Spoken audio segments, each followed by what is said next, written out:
What episode you talking about? They know what's up. What? The C to the A to the I don't know what you're talking about. Up, but they gon' It ain't fair for you. I'm talking about the nigga that's finna get replaced. the hit like this was Madden, bro. I'm talking about Bird and Midnight. I'm talking Bird. These niggas clowns Pennywise from the circus. They entertainment, but tell me what the purpose is. Man, that girl entertainment. Put the fall in line for mass. So when they hit the sample breaks in the chains, man, we gotta be the change, man. Keep it a buck. When we moving as a unit, how they gon' stop us? Better yet, tell them croppers we I am not about to get a dang granger of this podcast. Put my all in it. No gimmicks, I'm authentic. Leave them applaud, then hang it all up like the car finished. See, man, I told y'all the papers ain't playing with y'all, man. Y'all either gonna come with that real rap or y'all gonna keep lying to y'all raps. Hey, bro, tell them how it go. Hey, yo, what's up? What's up? What's up? Welcome to the S.O.S. podcast, Australian Society, the most honest hour and change of your day. Once a week, we come to you live again at this particular time. Hey. We here. Yeah, nigga. I don't know whether to be proud of. I don't know whether to be proud or shame right now. Candace Willie Beam in the pod, nigga. Oh, hey. shit. She Willie Beam in the pod, nigga. No throw up. Hey. Technical difficulties almost got your ass. Hey. Fam. Hey, you know this has happened in almost every sports movie. Major League. Yeah. Any given Sunday. The program. Bigo Long and the Traveling All Stars. Drumline. She drumlined you. Above the rim. Above the rim? Yeah. Oh yeah. I guess Shep coming back. Hey, look. Soon as Dwayne Martin came back, he took old boy jersey off. He said, "Hey, give me yours." Coach, I paid for this shit. Coach, I've been here. What the fuck you talking about? Some motherfucker showed up day of the game. Hey, yo, if you don't mind, I thought I'd like to, maybe possibly. Hey, give me your jersey. And then what's so fucked up about that? You really ain't even really need a jersey. No, you come out there because apparently you can play in the Long John shirt. Hey, this nigga corduroys. Just shooting the fadeaways. That nigga also, had the most efficient game ever. Shit. Also, why you putting random ass 37-year-olds on your roster for this teenager tournament? Like the fuck? AAU tournament. Why was everybody cool with the security guard playing in the AAU? Right. That's what. If he wasn't actually a security guard for the school, it probably would have been a lot less strange. Hold on. Nah, nigga, because the nigga was only a security guard for like 12 days. He was definitely no longer a security guard. He was no longer. You got fired. Half the school that you got fired in front of is here today. Looking at you like, ain't nobody got fired. Yeah, that bum ass, like kids, they gonna be like nice at the wow. They be like, man, put that bum ass motherfucker. Hey, like, so yeah. They gonna say it's because you touched on one of the girls and shit. Like, a real story and shit. Oh, I heard he got caught in the basement of the boiler room with Sheikah. A bitch they don't like. They gonna put a bitch they don't like in it or a fat bitch. That's always. Hey, fat bitch gotta get that work. No, fat bitches make it believable. They gonna get that work. Fat bitches make it believable because fat bitches do some of the strangest shit. Like security guards. Like admit to the train. Fat bitch is the only motherfucker that will admit to the train. Hey, look. By the way, my name is Jacques. I'm one of your hosts. This gentleman down below, his name is. That's how you feel about y'all. 253 weeks in a row. Hey, this gentleman to my left, his name is. I am Dion, the asshole professional. And you know it's real to say professional and the professional, and we are 2/3 of the. What? Did y'all hear something? But I saw something. Thought I heard something out there in the ether. I don't know. Yeah, but we are the S.O.S. podcast. Hey, so yeah. Wait, did he just fire one of us live on camera? Hey, that nigga just 3/5 compromise. That's nigga. Nigga, did he just fire one of us live on camera? I thought y'all was just joking about the pun. Shit. No, that wasn't. No, every week I make a subtle, but yet respectable. But you can't say I never made a place for you ever, in case you try to turn it around against me later. Acknowledgement of somebody that I never acknowledged, but I acknowledge, but I don't acknowledge because I was told not to acknowledge. 2/3 of the podcast, nigga. Oh, my bad. Hey, look, hey, I scratched it. Whatever. Nigga fired one of us right on live. This is how that. Is this how? Hey, look. Maybe I quit. Right. Hey, now that would have been hilarious. If your motherfucking camera just went, you flip. Camera just went. 2/3 of the S.O.S. podcast. If they are Take it away, fellas. Oh, y'all. Hell no. Oh shit. Yeah. I got an announcement date. Show 1 of 2023. New year, new me.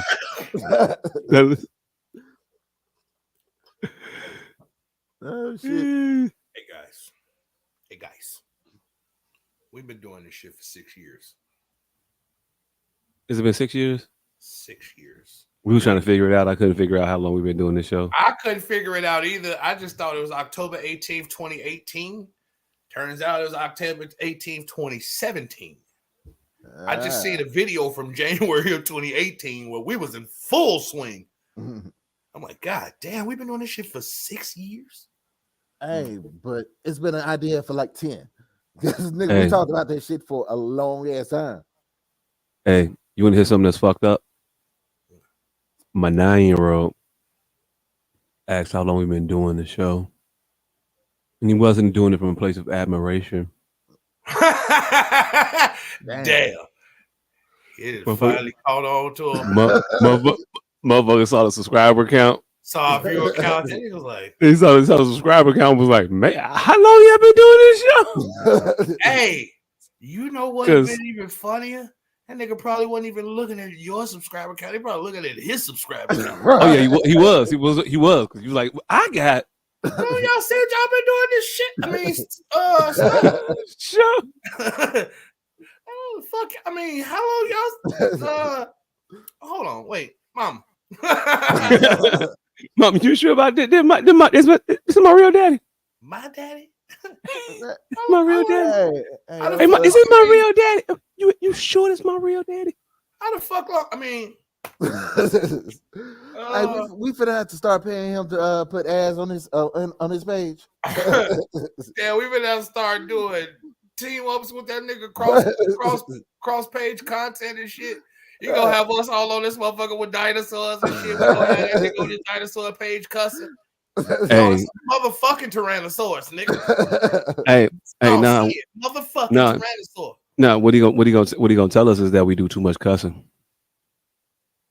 That's what he gonna say. He gonna say we cuss too much, because apparently that's the book on his daddy. Did you cuss too much? Yeah. I didn't know how this going. I didn't know this was gonna go here, but I didn't expect to talk about this early in the year. But yeah, his friends are hearing me in the house speak, and they have formed an opinion of me based on what he has told them and how I speak around the house. And basically, it's Jacques' dad is a heathen that cuss a lot. Jacques' dad is a motherfucker. Yeah. They were talking about each other's parents, and it was like, well, at least my dad go to church and he don't cuss all the time. And it was like, wait a minute, wait. They're talking to you.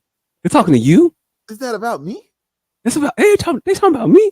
And then I was like, damn. I felt hurt. And then I felt cool. I felt cool for a minute. Then I felt hurt. Like, that's all you got? Right on. There's 2 strikes against that following motherfucker. But then I was like, damn. He didn't think very much of me. Shit. Hey, but he don't really know me like that. So he got an incomplete opinion of me. And then you start justifying yourself to a 9-year-old in your mind. And then, way to kick off 2023. Yay. Hey, fuck that. If that's all they got to say about you, fuck them. Fuck them. Fuck them. That's what I see. And you tell them, fuck them. Hey, you know right. Hey, look. I wanted to get past the first week before I said fuck a 9-year-old. No, have him say fuck a 9-year-old. Oh no, that's all y'all got to say about my daddy. Fuck y'all. Hey, look. You're not supposed to cuss out a child in the first week of the year. That's like, hey. I mean, you supposed to eat pinto. You supposed to eat pinto, black eyed peas.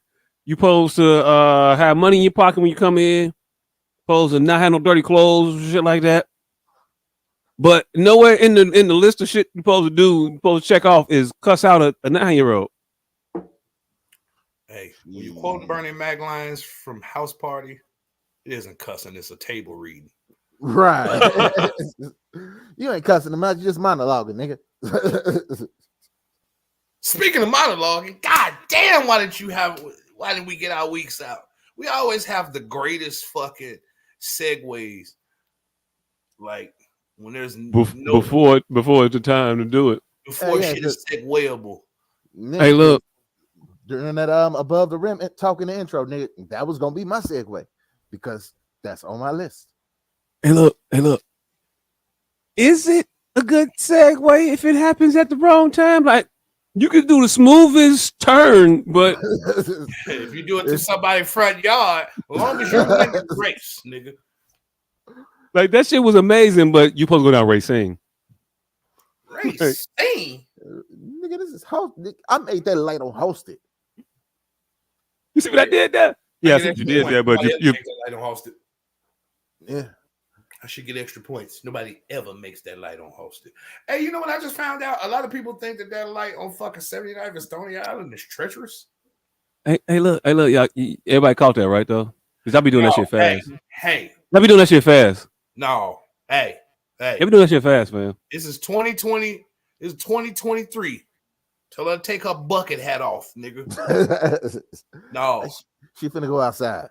No, you kiss one of my friends, gotta be Stan's bucket hat. Cause she wasn't in the frame long enough to see the us, them, they. Hey, look. The hat hides some things. I'm not confused about your pronouns. but somebody is trying to say that hat was more disguisatory than it needed to be. Us, them, and unless you are indeed a fisherman or about to go do a photo shoot for a container of salt. That was not a bucket hat. That was just a regular skull hat. That is not a regular everyday hat. That motherfucker had a nice brim to it. No, it had one of them fuzzy balls on the top. Pause. Nah, that was a brim, fam. Nah. Look like a yarmulke with a brim on it. Oh shit! I'm going wintertime bucket hat. Nah, nigga, just a regular skull cap with a ball on the top. Mm-hmm. But hey, but yeah, it's always a good time to cuss out a 9-year-old. Hey, look, I feel you, but like your 9-year-old, yeah, cool, but like somebody else 9-year-old over the internet that's already judging you for cussing. It feels like you play it right into their hands. Like, because if the motherfucker is well adjusted, like he probably sounds like he is, he probably gonna say, "See, Mr. Miller, that's what I'm speaking of right there." See, it's that shit. It's that temperament right there, sir. That is problematic, and you should probably seek some help to get that, situation managed better.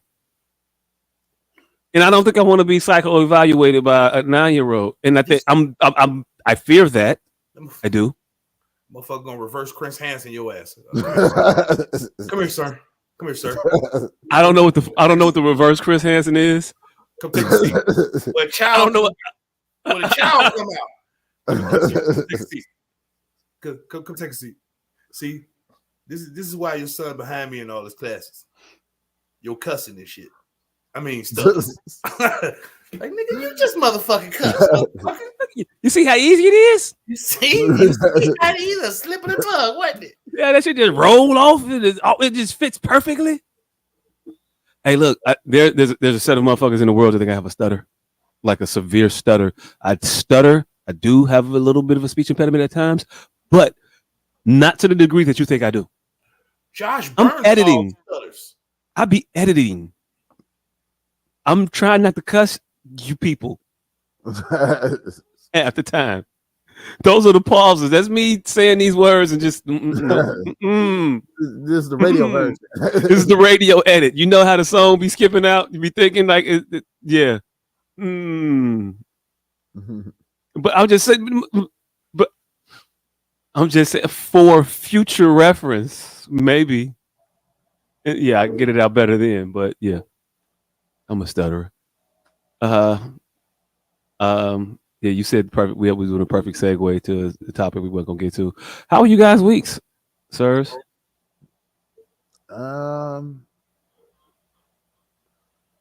Last week of the year. New Year's. New Year's. Last week of the year. Hey, my New Year's was actually pretty dope. Yeah, had a little gathering here with some family and shit. Had like a little family color party and shit. And okay. Brought in the New Year extremely drunk, taking shots, playing Facebook games. They're actually fun as hell. Like I never realized that you can play so many different games just using cups. Wait. And these games are challenging. Wait, what are you talking about? Like beer pong and shit like that? Quarters? No, I was just playing like tic-tac-toe, flipping cups. Cup? Yeah, you flip the cup, and if your cup land right side up, then you place your marker. Whoever get tic-tac-toe first, the other person got to take a shot. Oh, so you could place if it's your turn and you flip it up the right way, or every time you flip, you get to press and you just flip, a wild free fall. Yeah. Oh. Every time you flipping and laying right side up, you get to place. Hey. Whoever get tic-tac-toe first. Hey, look, at a point, you don't even need the game. At a point, just call it what it is. Drinking with mild interruptions. See, but it's more about getting the other person drunk and being responsible for this person being completely intoxicated because you beat them in several competitions. And like we said last week, whenever it's two black people around doing the same thing, it's a competition. I definitely want to win. Want to win. Except drinking games, though. I don't like my competitive spirit only goes so far when it comes to drinking games. Because I want to drink. Oh, no. See, I'm drinking while I'm playing the drinking games. I be drinking while I'm playing the game, too. But I feel like, yeah, no, I'm gonna go ahead. Like, yeah, I want to take these shots, though. So, yeah, I'm shots. But I'm gonna do things to take shots, and like certain things I'm gonna do like to make everybody take shots. Like I played left, right, center to bring in the new year. I played that a little while ago. Shout out to you all for teaching me how to play that particular game. I took it. That's right. You was over here. I took it to my family and proceeded to get my ass kicked because they are all proficient at that game already. I already knew they knew though, but I just couldn't learn with those sharks because they different. They don't different. So we was your practice, nigga? None of my practice. I mean, kind of like I just felt it was like a safer environment. It was like it was more loving over there. So it would be wild. Like, hey, look, for instance, like when we was playing, motherfuckers was like buying people back in and shit like that. Damn. Not over at Monty House. No, ain't none of that shit. Hey, put the money in the pot. Left, two left. Yeah, that's when. If you ain't got no money, then you go ahead and move out the chair. Then if you ain't got no money, just go ahead and sit over there somewhere and just get out of our way. You just in the way right now. You can't be over here if you ain't got no money. Now put it on the table. I want to see it. Like it's that type of time. Like we act like we don't know each other, and it don't have to be like they do that shit. They do that shit when it's like pennies. Hey, when they busting dollars down to get 100 pennies to play these fucking games they be playing with pennies. The most you're gonna win is 37 cents. Like that's the pot. Hey, nigga, they turned the game left, right, center to the dice game Warren G rolled up on. Hey, look. Fuck around, find out you want to. Man, this is how you know for a fact that dice don't only mean. That's when I found out firsthand that dice games ain't just craps. Hey, look. Like when they say you get fucked up at a dice game, they didn't just mean craps. They just mean you can get fucked up at any game where there's dice. Nigga, a game of Monopoly can go left right, center, craps, any game that got dice. Nigga. Backgammon, even if you don't know how to play that motherfucker for real with the little thing in there, like it's something about the rattle of those motherfucking dice together, clicking and clacking, that is reminiscent of the war drum, the march, the drum they beat on the march to death. Like it's something about that click clack that's triggering. It ain't even got to be the 2 dice because shit, a game of trouble, a wrong, boop, boop, we get your ass whooped. Hey. Oh, trouble. Hey. That's the one I thought I called it boggle. Trouble. That's the one with the motherfucker. Any game will die in it, motherfucker. You will die in it, motherfucker. Bar. That's a bar right there. Bars.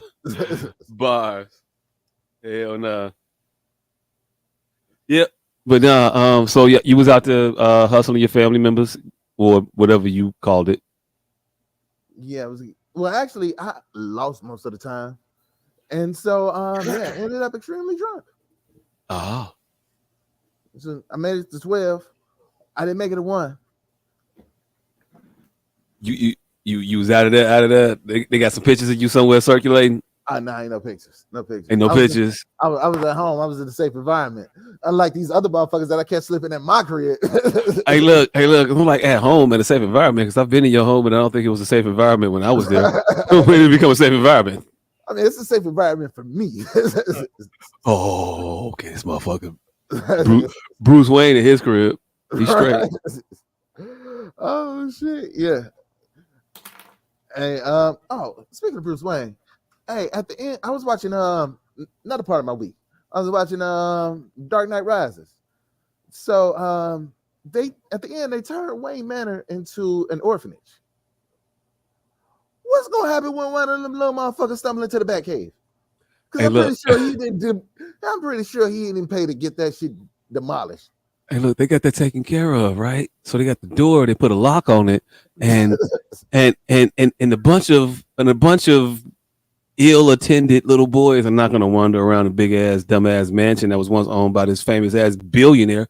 Right. They're not going to wander around that. So yeah, we just going to put like a little rope around the door, like a little velvet one, stanchions. And that's what we'll do.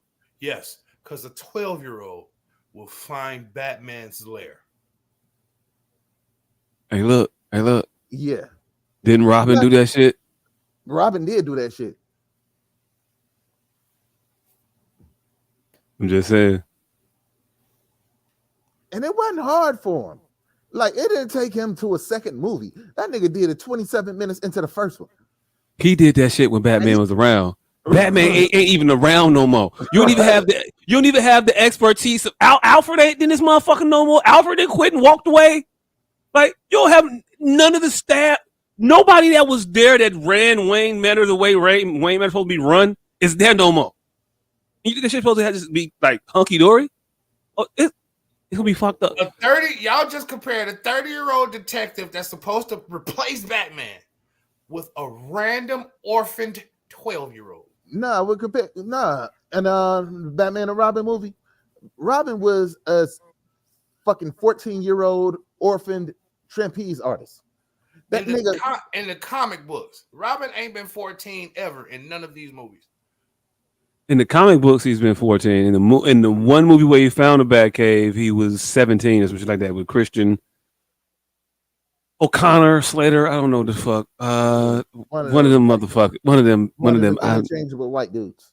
Yeah, I don't know their names all that much. I don't really care. He was 35 in that movie. Hey, look. It wasn't because he moved in because he was orphaned. Right, yeah, he was definitely an orphan. That was the problem. Why the fuck was he orphaning a 35-year-old? That was the whole problem with that movie. Hey, look. Hey, look, don't ask me why they got that motherfucker to play the 17-year-old, but they definitely did. That was a little boy. Ain't no, you not finna sit here and tell me that he brought this grown ass man to come kick it with him at his crib because he had an accident at work. Like, no, that's not how that worked. That's not how that went down. He was supposed to be going into his senior year, and Bruce was like, "You shouldn't have to move around like that's something." It was something that was supposed to be happening. Drum roll, please. That was not a grown man. Now y'all see why everybody thought that movie was a piece of shit. You are not finna tell me that grown ass that was a grown ass man in his family. He was in his family circus. A grown ass man in a family circus that immediately drove off on a motorcycle. Hey, look, 17-year-olds could ride motorcycles. He did ride off on the motorcycle that he was extremely comfortable on. You could be. Hey, look, he's a trapeze artist. He in a circus. This family been out there for a while. He know the ropes. I'm just not. You're not finna tell me this motherfucker was 35 and decided he was gonna be this nigga's personal assistant in crime fighting. He be shooting from the half court and don't even know it. That's not finna happen. You're not finna tell me no shit like that. No. No. What? Trapeze. Know the ropes. Yeah, and I said his parents didn't. I didn't hear what you were saying because he was talking. Still, he hit a half-court shot and didn't even know he threw the ball. Just trick shots, all this. Whoop! That went in. I didn't even know I had the ball. Hey, look! That's when everybody think it was a shot and it wasn't a shot. It bounced off your head and knocked you out for a bit. you won the game. What happened? You hit the winning shot. I did. Hey, I am sitting here watching a horrible BBL in real time, and I know this. If the girl was bad before, I know she got to feel like, what the fuck have I done to myself? Like that's what the fucking you reaching for the motherfucking moon, bitch. You already sitting on Mount Everest. You gonna reach for a little higher. Bitch was already fucking A1. I think you attributed an amount of self-reflection to her that she may not actually possess. Oh, she possesses it now. I guarantee with all of her she's a stripper and how she's built like a weeble now. Hey, look, I have seen plenty of stripper built like a bug's life, and show it right off proudly. Hey, not a care in the world. It's this one stripper bitch from Chicago that's relatively famous for doing couples massages. And when I tell you this bitch is built like a Russian oligarch, nigga, the bitch is built like Ukraine Krispies. Like hey, look. Box of cereal. Hey, look. That's how I want my masseuse to look. No, I would not want my masseuse to come in here all buxom like, oh my, look at her breasts, look at her butt, look, oh, thighs. I want you to have meaty fingers and really, really thick forearms. Nigga, I am not trying to get but that's the thing. I absolutely don't want a man. I want all the benefits of a man, but none of the man shit. This nigga's trying to go get a massage by Holiday Heart. What the fuck? This nigga is trying to get a massage. No, that was a whole dude. That's what you talking about. But no, I just want I want a strong hand, but I don't want it like to be hairy on the back of it. All right. I want the pressure in it. From Marshall Warfield to Lady Rage. You in the ball? You there. Shit. Her or her sister, because you know they gotta be related. They got to be. They not? Hey, you know who the fuck pissed me off? That she got big? D from what's happening? Thelma, nigga, from fucking. Oh, Amen. Amen. Yeah. She got big and was the security guard on the Wayans brothers. Yeah, she got huge. She was already a little big. She was ugly when she was little. But for some reason, I knew she was going to age gracefully. But when she got big, it kind of threw me off some. I was like, what happened to D?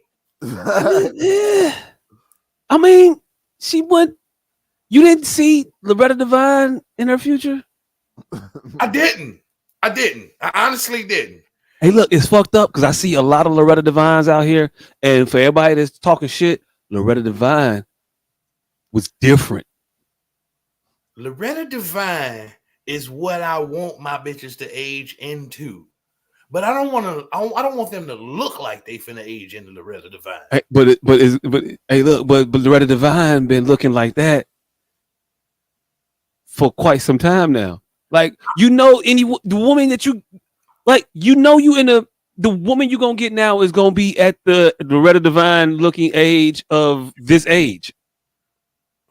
And when she was around 40 something, that's what she looked like.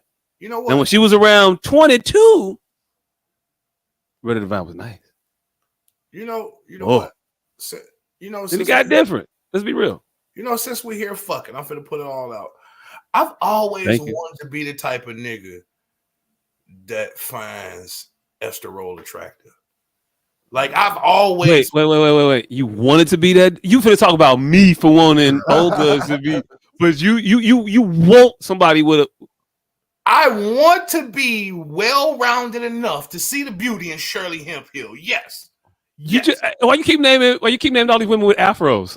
That's what I'm saying. But everybody got to go to the barbershop with you. that's my point. I want to be cultured enough. Hey, look, sounds a little insecure if you ask me. You don't never want to let out your sight. Bitch, you ain't going to no beauty party. You go to the barbershop right with me. You gonna get number 7. You gonna get number 7. I'm gonna get number 8. Go be together, bitch. I'm saying I want to be cultured enough to be like, yo, Mother Love back in the day. I want to be that nigga that go, boy, I'd have knocked the dust off Lunel ass. I want to be that nigga. I want to be that culture. Like, I want to be. That's the motherfucker. When I was a shorty, I used to think personal libraries, niggas read all them books. Like, I thought niggas read. I thought you had to read the book in order to put it on the shelf. I want to be that nigga. I want to put Shirley Hemphill on the shelf. On the pedestal. Hey, look, but you subscribe to the theory is that states you must read the book in order to put it on the shelf. Right. Exactly. So you want to put Shirley Hemphill on your shelf. I want to be the nigga who wants to put Shirley Hemphill on a shelf. I'm never going to build a bookcase. But I want to. Hey, look, want to. You want to want. Yes. One would think the stuff that you want to want, you already just want. No. I don't know. No. I don't know. Sometimes we've got to be realistic. I want to say, hey, look. Next chick you bring around here, don't think I'm not putting out a picture of Shirley Hemphill. Look, see? Giving it a Listen, let me tell you the difference between want to and just want to. I want to see if I can take a punch, but I don't want to take that punch to see if I can take that punch. If I wanted to want to, then I'd be hitting the mouth by now. Hey, look, let me ask you a question. What if it was Shirley Hemphill throwing the punch? Want to be hit then? Then I want to. Nah, do you want to be hit then? No, or you want to be hit? I'm gonna still want to be hit. It's exponential. It's always gonna. You're not finna want squared this shit. My nigga, this is the whole time from 91 to like 93. I used to sit back and be like, yeah, when I get 30, I hope I think Thea Vidal is fine. It just never happened. I thought I was gonna get 30, and I was gonna look back and be like, "Damn, Thea Vidal was bad as a motherfucker." I missed out. It never fucking happened. Man, old girl from Moesha, the other one that had her own show. Yeah, her. Countess Vaughn and her mama. I did think Countess Vaughn was kind of pretty though. Not the 227 years, but she had a little run. That's when she was hempillish. What? That was she was in her most hempillish. Yeah, I said I want to 227 years. Again, when she was 227, I was wanting to. Hey, look, I ain't gonna hold you. Countess Vaughn had like a good 8-9 months 1 year where she held it together, and it was decent. It was decent. It was decent. She was decently. It was tight, together. Right, and then she let it go. And he gonna hold you. I mean, she was probably holding her breath. That's why it was like, she had found that perfect waist shaper. That's what it be though. Bitches find that perfect color. That good girdle. That perfect color, hairdo, waist shaper, outfit, and everything just fall right into place. And then they don't change that profile picture for 9 years. Bitch don't even look the same that day when she took any one of those things off. She didn't look like that profile picture no more. Oh, she done fell out with 3 hairdressers since that picture. Nigga, she can't even go. She can't even go get that look if she wanted to. Well, she done fell out with 3 cousins since that picture, bitch. I thought somebody had hacked your page. Who you think was doing? Who you think was doing her hair? Why the fuck do you keep reporting me, bitch? Oh, that was you, bitch. Shit! I thought one of them tummy tea motherfuckers had stole your page. Now you know motherfuckers will report your page if they do some work for you and it's a little subpar, and they feeling guilty about the work. They'll report your shit so you don't report no bad and put no bad information on Facebook about them. Hey, no. Hey, my homie just tell me today, like October, he got blocked for no reason, and we couldn't figure this shit out, right? He was going through some turmoil with his girl. They have since broke up and now have got a cordial speaking relationship. So yesterday, they were talking about some old dick picture he sent to her years ago. So come to find out in October, when he got blocked, she was flipping burning shit. How did you? She was going through that. How did you get here moment? And going through the files they had shared together. Like, oh, it's a dick. And reported some shit from 2013. I hate this nigga. Man, you like that dick when you saw it the first time. Now 8 years later, you don't like that dick. Now you want to be like, I said you just come to have you having to scroll across this dick again. Now you mad. Hey, that's some fucked up shit. I want to boom, boom, boom, boom, boom, boom. Hey, Your Honor, she didn't even take the heart off the dick. The heart is still on the dick. I'd like to introduce State Exhibit. Law and Order. Your Honor, she commented, and I quote, emoji eyes. Emoji eyes. That was the comment. I saw you finna go for it right there. And you got to the diving board and you pulled back. I saw you. You was finna go. No, nigga, you scary ass nigga. You was about to say something about the size and shape of that penis to get your joke all the way off, and you paused in your head. See, this how you die on ledges, nigga. I saw it in your face, though.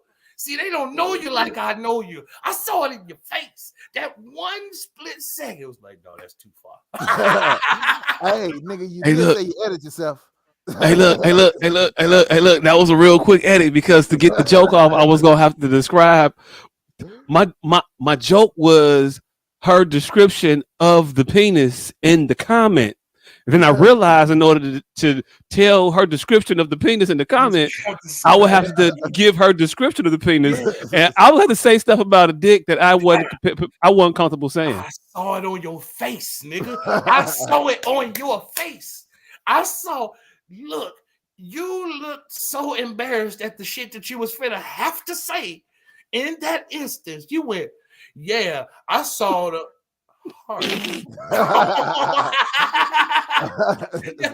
I saw the heart on the comment. You got disappointed in yourself. Like, I am not that much of a fucking entertainer. I am not that. These two niggas know me. These two niggas know me. But this will be cut up in perpetuity. Hey, look, what happened was in the moment you ever realized you just not able to do some shit that you held out hope that you could possibly one day, like I've always held out hope that one day I could be a comedian because I felt the comedian was in me, and like one day, no matter how old you are before you start, you can start whenever. So I always thought I could be like 68 and go on stage and be a comedian. But in that moment, the dream died when I just knew that I don't have the heart of a comedian because I wasn't finna go there. And like, nope, nah. Like, I pivoted, so it wasn't even a no comedian in my future. So you knew you just didn't have it in you to tell that joke. Hey, look. You realize things in the moment sometimes when they happening. And that was what I realized. Nope, ain't gonna be able to do it. Not gonna be able to do it. So that hesitation was your comedian life flashing before your eyes. Oh yeah, I could realize why I'm not gonna ever make it. Yeah, I'm not finna do that shit. Like, I realize my boundaries, and I don't know if it's a good or bad thing. I don't know if you got good boundaries or bad boundaries. You ever think that? Yeah, like maybe I should do this shit. I figure they all there for a reason. I believe in all my boundaries, but I appreciate where you stopped. No, I don't. I want you to reach for the penis stars. Grab that penis star, nigga. Paul. Hey, look, I don't know if is that a pause? No, because if it's a team. Hey, if it's like a badge you can receive. No, we're not all reaching for the penis star. No, we're not all. I mean, like that badge for the team. Like if it's a badge you can get. Hey, look. Am I not supposed to aspire to have that badge? No. Here's the problem with you. Do you not want to be a star? Like it's like never having been an honor roll student. Do you want to walk? Do you want to go through your whole life never having obtained that honor? Hey, here's the problem. With student of the month, my bad. Here's the problem with niggas like you and people that say the N-word, the N-word. Because now you got me thinking veiny dick. You could have just said veiny dick and took that on the chin. Pause. But you stop it short. I'm gonna need a full timeout on that one. I'm gonna need a full timeout on that one. I mean, because just think about what you just said. That was a lot. I'm telling you, that's what I'm saying, nigga. You the one was finna go. You the one ran. In that split, time is relative. In that split moment that you paused and in your head. Made me go, well, what this nigga? Dick. This motherfucker instantly entered the quantum realm. Yeah. This shit out came back. Yeah. I got it. So though it was a microsecond for everyone else, for you and I, we were in a quantum realm of penis. Pause. And in that split second, we were down there for a while. Pause.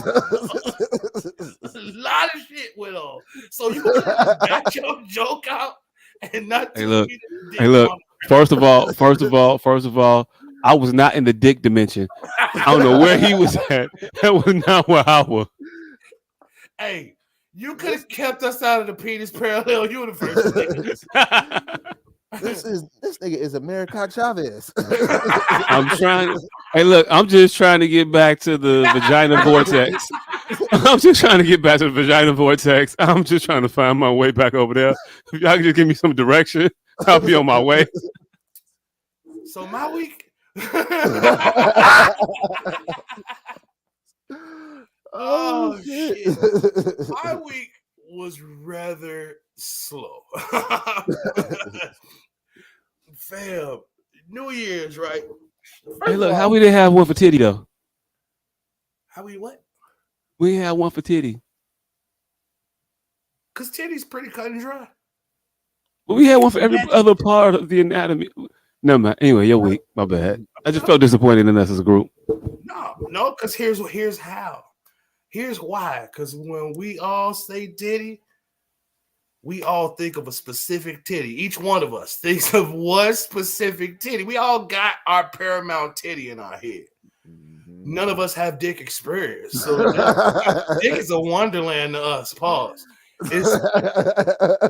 It's I hate this goddamn show. Hey, look, you can never unsay that, by the way. And at about 45 minutes and about 45 seconds, it's serendipitous because this man said he was in a very particular wonderland. And I'm just saying. I said us, motherfucker. No. Hey, look.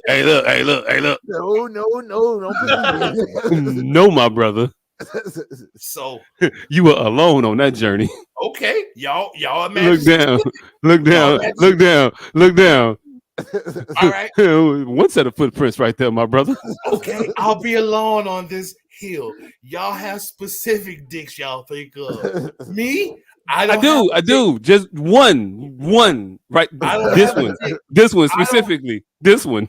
That's it. I don't have a dick Rolodex. There's no dick that I roll through a stop on.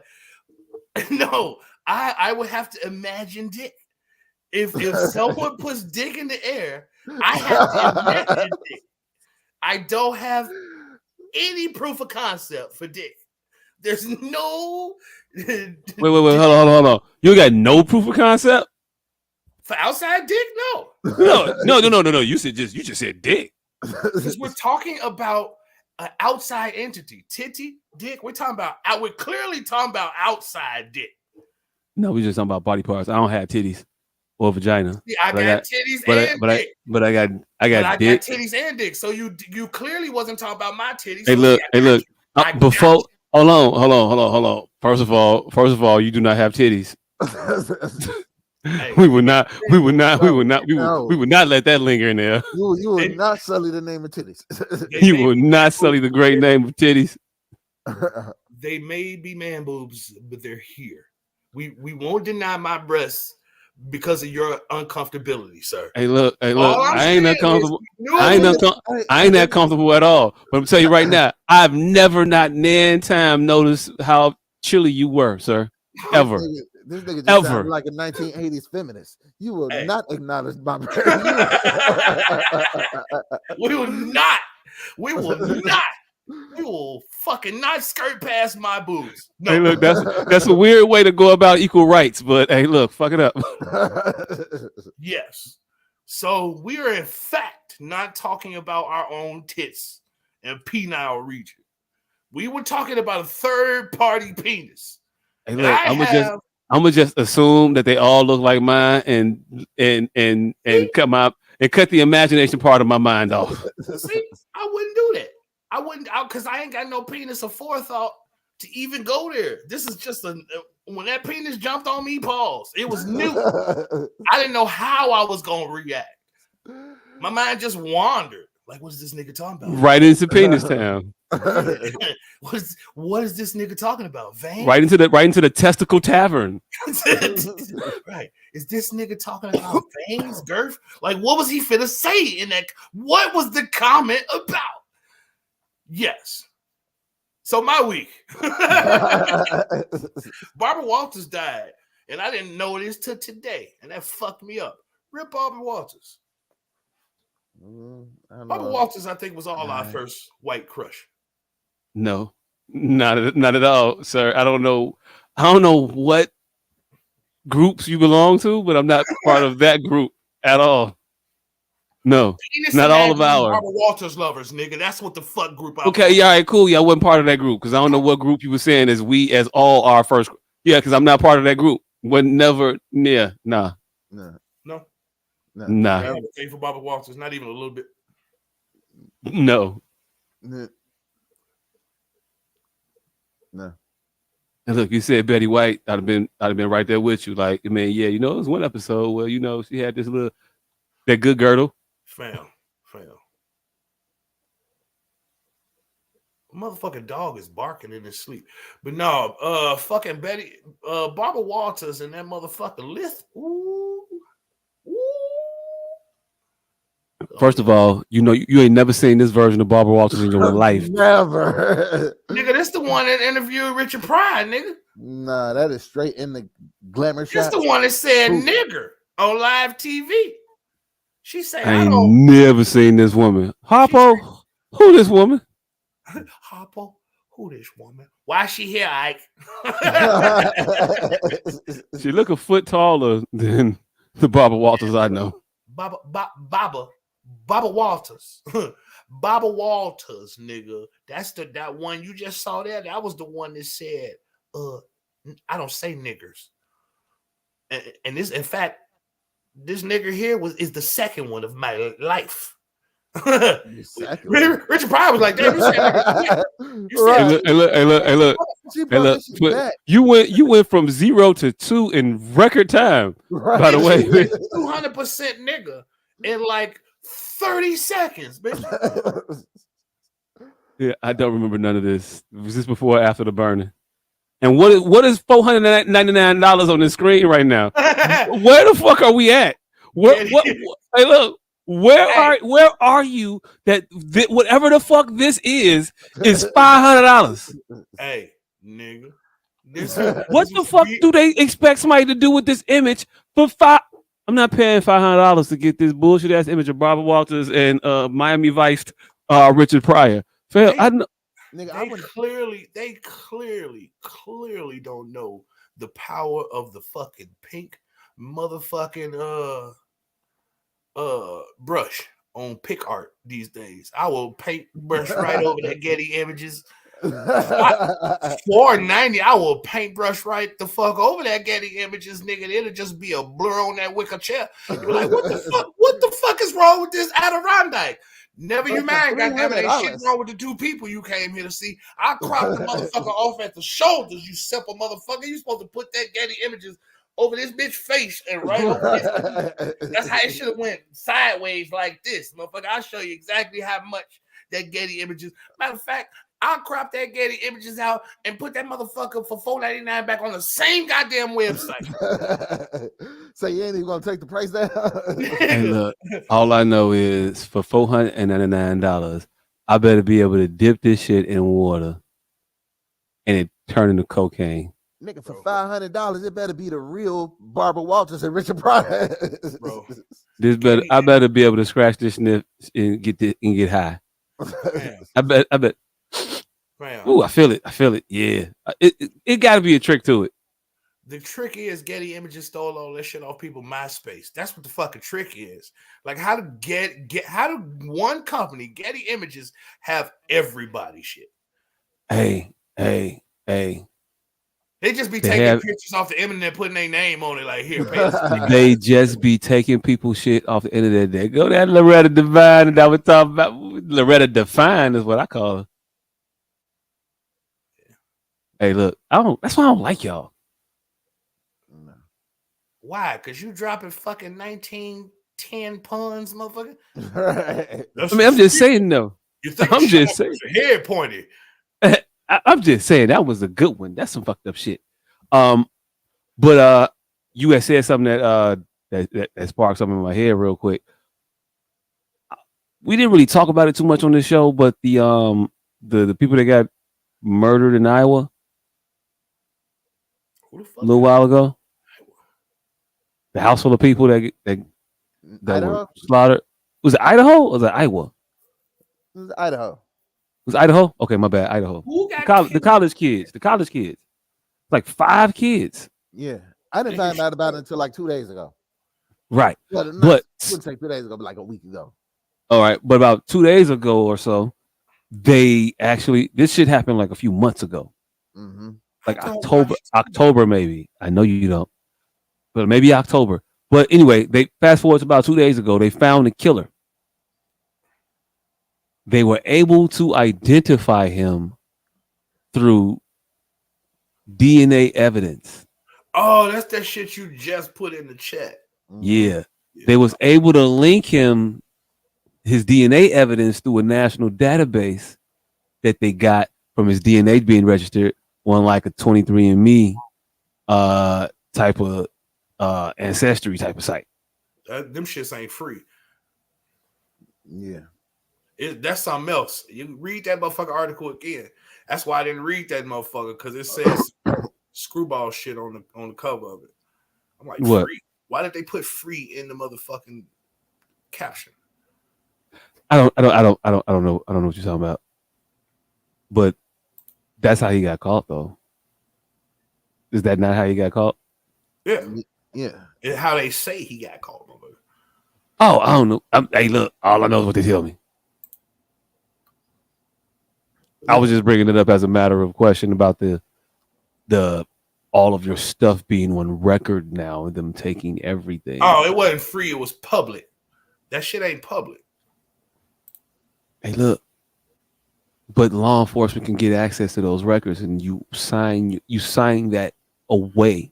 You give them ability to do that. Your privacy is no longer yours. They can sell it to whoever they want to, actually. But this is all I'm saying is, whoever wrote that put public for a reason, and they probably gonna gloss over all the reasons that they put public in there. Is all I'm saying. That's why I didn't read it, because there's gonna be some. I know it's gonna be some misleading information in there. All right, well, hey, never mind. Let's not talk about that then. Fuck it. But yeah, it's wild that his and it wasn't even his DNA. It was a parent or some shit. Like, wait, it wasn't even his. It was his. So his parent you did didn't it? read the article either? No, I didn't read the shit. Yeah, it was somebody related to him. And no. Then, hey, look, did I say I read the shit? Did I just tell you what happened? I was just making you abreast of the story. I didn't read that particular article. No. The one I sent to you, I did not read that one. No. You're gonna have a whole goddamn conversation about it, though. I was gonna talk about the theory of it and how motherfuckers can take your shit. But that makes it database. What happened, though? I know that they can do that, though. Oh my God. All right. Yeah, I know, but I know that they can do that, though, and that is enough for me. That's what I was going to have the conversation about. That's what I was trying to talk about. Them being able to do that, being able to pull your DNA from a 23andMe site and use it to implicate you in the crime. Really? He just said they didn't pull his DNA. But they can, though, and that's the point of the conversation. If they pulled his, they could have pulled his if he did it. The fact that he didn't even do it, and they can link him through a relative that did it, is just even furthering the conversation. You don't have nothing to add to it because you didn't even want to read it. And that, hey, look, fam, I don't know what the fuck. Because I want to be well versed of what the fuck I'm talking about. Okay. Ain't nothing. It shouldn't be nothing wrong with that. Nothing. Nah. Have fun with that. But we are like it's fucked up. Like nothing is safe. Like because they threw one of his relatives' DNA, they matched parts of it to DNA that was on the crime scene, and whittled that down off they known suspect list or some shit. Suspect list, yeah. It was like, we just so happen to have a suspect that happens to be the cousin of the motherfucker that was on this DNA list. Mm-hmm. Some cross references and shit. Yeah, and that is fucked up. Like, and there's nothing unconstitutional about it. Got him. It's got to be something unconstitutional about it. Crime scenes, nigga. What? Why the fuck are you busting nuts at crime scenes? Stop busting nuts at crime scenes. But not even that. Maybe I didn't bust a nut at the crime scene because you have because you have a partial match with somebody else that's a relative to mine, and you assuming that because you could cross-reference it, and then I have a close match to that person, that because I'm a suspect, that now I'm guilty, or that now somehow my rights get to be violated or trampled on. You could just assume that I did it because you can match that shit. It could be a whole nother motherfucker out there that has a closely aligning DNA that you don't have no circumstantial evidence on right now. Oh no, that's the thing. They don't prosecute on that. That's how we found you. We gonna get you a whole nother other way. Hey, look. That's how we found you. Hey, look. I like you. When they was using the precogs and Minority Report to find motherfuckers, it seemed a little then past sniffer test as me being comfortable with it. And although I don't want this man on the street, if he did in fact commit these heinous acts, just don't bust nuts on crime scenes. Is all. I'm not. Hey, look, not even a nut. I mean, get cut, whatever. also,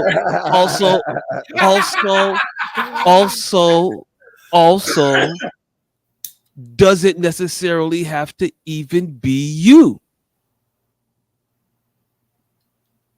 And I can see this being a thing that can get some individuals railroaded if they have a modicum of evidence that points to you and then they use this thing and just fast track it to say that you did it, when in fact there could be completely plausible explanations as to why somebody that you related to is a close match to that. How many motherfuckers that I'm not related to are also close matches to me? How many motherfuckers not me are also markers to that degree with that sample that you took? Zero. From my cousin. You know what I'm saying? Zero. That's zero? No, you only hear because it just so happened that my name popped up. No, your name didn't pop up. Your cousin's name popped up. No, my cousin, right. And it Rabinowitz, and it just so happens we have this suspect named Jonathan with Rabinowitz. No. I wonder. Hey, look, I don't know how the fuck this shit happened. No. What was the cousin's name? No, here you go. Fuck that now. Go get your 23andMe, and it maps out the people that have your blood in it, that you said have your blood in it. And this one lives in Philadelphia. Ta-da! Let's go check. All right, well, his shoes match the shoes from outside of this place. So we're here because of that 23andMe. But we're gonna convict you on some whole other shit. At what point does it become fruit of a poisonous tree? If you come into my house without a warrant and find whatever the fuck you find, it's not admissible. If you just stealing motherfucking reasons to come fuck with me, I don't know. I could just see the potentiality for it to be used egregiously and irresponsibly by law enforcement officials. Oh, that's every law. I'm just talking about them using this shit to connect motherfuckers to shit that are conveniently. Don't bust nuts at crimes. Don't go, yeah, I robbed this. No, just don't bust nuts. Hey, look, they can't railroad you if you did the shit. I'm speaking to the people that could potentially be railroaded and accused of things that they didn't do. It's not egregious, it's not a false accusation if you did the shit. I'm speaking to those. Well, don't bust nuts. But other people committed crimes. I don't know how to jump into your hypothetical world. Don't bust nuts that other people did crime with places where other people did crimes. What if I didn't bust a nut there? What if it was one of my cousins, but not me? But because I was already a suspect, it pulled up a list of potential people. Sir, that was 6 weeks ago, right? It was you and your identical twin brother. That was 6 weeks ago. But you know when the fuck we gave the story to the paper? 6 weeks today. 6 weeks later, after we checked out your cousin, your auntie, your mama, your nephew, your nieces, the 7 other motherfuckers that it likely could have been. Now you know when the paper get the story, when we caught your dumb ass because you had the same size shoes on. We checked your auntie, your uncle, your nieces, your nephews, your daughters, your cousins. We checked them all. But when the paper got the story, when we caught you with the evidence, we don't have to add all of that into the story. Hey, look. The DA and the prosecution charged motherfuckers with a lot of shit that don't be real. I don't know what to do. All right, now we're in a different hypothetical world. I don't know. I already gave you the hypothetical sort of shit that they could potentially use could be manipulated in a way to railroad you in a situation. You want to act as though there's not a potential for perhaps there's not a potential possibility. Cool. I don't think there's any more potential about any other law. I don't, is what I'm saying. The minute potential that's there to be abused is in place in every law. That's all I'm saying. Okay. What we all should be championing right now is not busting nuts at crimes.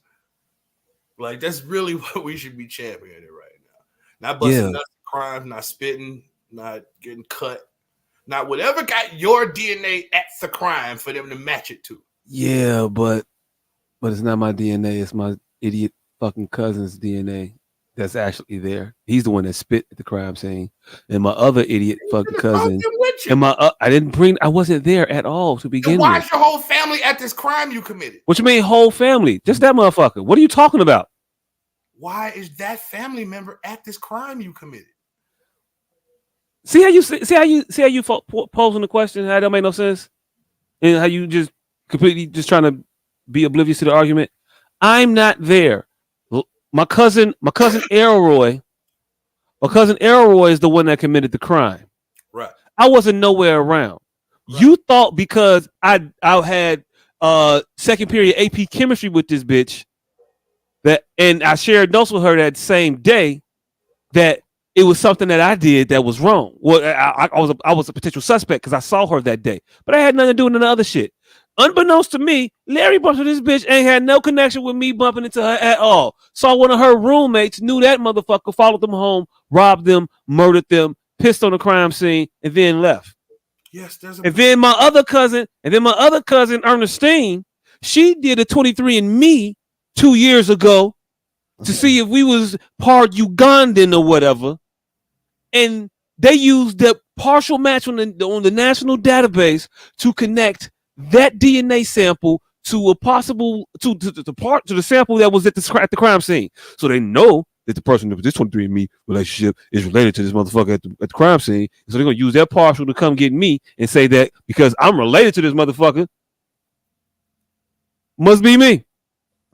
No. It must be me. It must be you. Now you come with us. Now I violate your rights. I take you. You got to submit to a DNA sample. You got to submit to a sample now. No, you don't. Now, okay? What do you do then? You say I don't. Yeah. They're coming to arrest you. They come and arrest you, and then they let you go, unless you did the crime. Are you talking to some 1 billion in a world? In your scenario, the person is innocent. And there is no evidence towards them. They just have this DNA evidence. So that's 1 billion in one shot. It's not 1 billion in one shot. This shit happens every day. No, that's all I'm saying. All right, cool. We don't have a shit ton of cases of motherfuckers being exonerated because of DNA evidence that was partial DNA evidence, and they was being railroaded into the situation that they committed the crime that they didn't commit. That's cool. Not what you just said. That is what I just said. On here. I'm not saying for here. I don't know this motherfucker. Fuck, no, dude. It's not about dude. You can't never expand your mind to a concept that it goes beyond the shit that you're talking about. You can't understand a situation where they can use this shit against you in a very malfeasance way.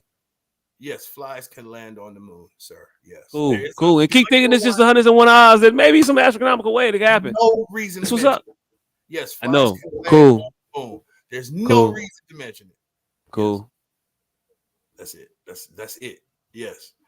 This isn't a case where there's someone else's DNA. It was his DNA. Cool. Yes. And then Man, so you're talking. I understand what you're saying. You're postulating some identical twin shit. No identical twin shit. You see how you don't even understand your own analogy. What do you mean? Some identical twins. No, I'm not. I never did that. Never postulated an identical twin. Ever. All right. That's exactly what you're doing when you. If they can go get him, if they can link to him because his cousin's DNA is somewhere. That's how they get to him because of his postulation. What? No, motherfucker. Are you literally? Dion, can you tell him one more time what happened? Can you tell him one more time what happened with this individual case, please? You tried to bring somebody's cousin into it, and in your scenario, the cousin is being wrongfully convicted. That is the identical twin postulation. Never mind. This Can you explain to him again? Can you shut the fuck up for us? Can you explain it? You the only one lost. So he can direct me then, please. How about this, please? All right, so they matched the DNA that was left at the crime scene as related to somebody from a free database, and used that person because through the DNA comparison, they could tell that these two people were related. So they went through that person's family tree, looked at their brothers, sisters, cousins, all that shit, and saw that one of the people in their family was in Idaho and was on a suspect list. And so using that, they put those two together and identified. So they were at a crime scene. They got a random unidentified sample of DNA. Right?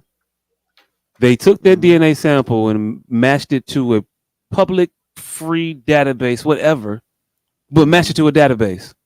Found that it had a partial match to an individual that had registered in that database. Yeah, that the person would be related to somebody in the database. And then from that, looked up everybody in their family.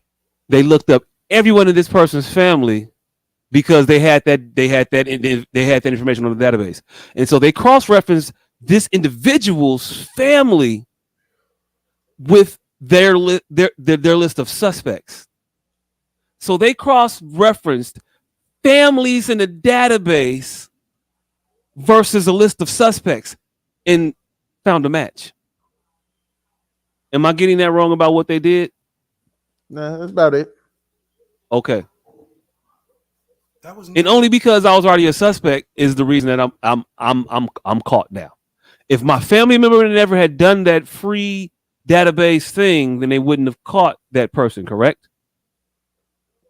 Yeah. They would have never had the probable cause to go and to get to that individual, right? He was already a fucking suspect. How are you? They had to wait. When he was already a suspect, because they caught him this way doesn't mean they wasn't going to catch him. You are making a very horrible leap. Hey, look, not saying that they weren't going to catch him, but that the fact that they can use this to catch you. It's literally what you just said on tape. That they only caught him if they wouldn't have this information. Go to him and go saying, yeah, correct. They caught him for that. Hey, look, that's not me saying that they wouldn't have caught him for anything else. I don't know what the fuck else they could have caught him. No, what I said was this is the reason they caught him. They caught him because of that. They got him because of that. Not that's the only reason they could have got him. I don't know what the fuck they could have did in February. But in January, this is the fuck they used to arrest his ass. What you not getting? That's a very moot point. I don't see you keep bringing up points that matter not. He's a suspect. You're talking about a violation of civil rights for somebody who didn't do some shit. He doesn't cover that. So you hopping back between the real situation and conflating it with your imaginary situation and trying to boss points out of the two. That doesn't work. Stick to one of these stories. Cool. And let's discuss it as that story or as your fictitious one. Cool. But you can't pick and choose which points of contention make your story accurate from both sides. Capture, of course, data privacy experts are raising red flags. Podcaster Clint Russell points out the sentiment, tweeting, Idaho mass murderer got caught because his parents had done 23andMe style DNA tests. They then matched that to evidence at the scene. Glad he's caught. Very, very.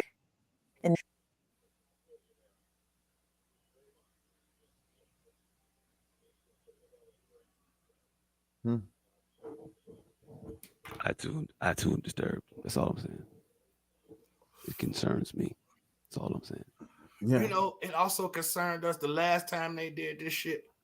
And I'm almost certain this is like the 5th time we'd have been up at arms about them catching somebody from a 23andMe. I don't know if it's the 5th time. That's right, because y'all don't really care. Which is why I said we should be talking about. How can you act like how can me not knowing some shit happened 4 other times be evidence of me not caring when I see it happen because it's the 5th time it happened? Well, I didn't say not. I didn't say not knowing. I said not remembering. All right, y'all cool. Didn't hear it then when y'all was up in arms. All right, cool. Well, I'm up in arms now. How about that? And don't you gonna forget this one too? Maybe. I'm mad now. How about that? Because this shit don't. I'm mad now. How about that? It does matter. It should be a thing that, hey, look, this ain't right. It should be that. It should knock some concern into you. If it doesn't knock any concern into you for any moment in time, that's fine for you. Okay, cool. Even if it just knocks a pause into, even if it doesn't knock into me, the Aaron Brockovich spirit, and I don't go write my congressman every day and make this law, reverse this law that allows them to do that. Even if I don't do that, doesn't mean that I'm not concerned right now in this moment. But it's not your job to adjudicate that. Just have the conversation, or don't have the conversation. Don't be busting nuts at crime scene. You the one who wanted to go here and make it this big poetic stance that it is not. It ain't cool. this big. Hey, look, cool. I was past. I agree with you. Don't bust nuts at crime scenes. Okay. Beyond that though, for the topic that we are addressing, when the person is not at a crime scene and didn't bust under the crime scene and didn't do anything, I can feel for your particular situation of plight if perhaps you may at some point be railroaded in a court of law using DNA evidence. And people are railroaded every day. There's DNA evidence that exonerates people. There's DNA evidence that is falsely put in, that is used to falsely put people in prison all the time. It's not. Okay, cool.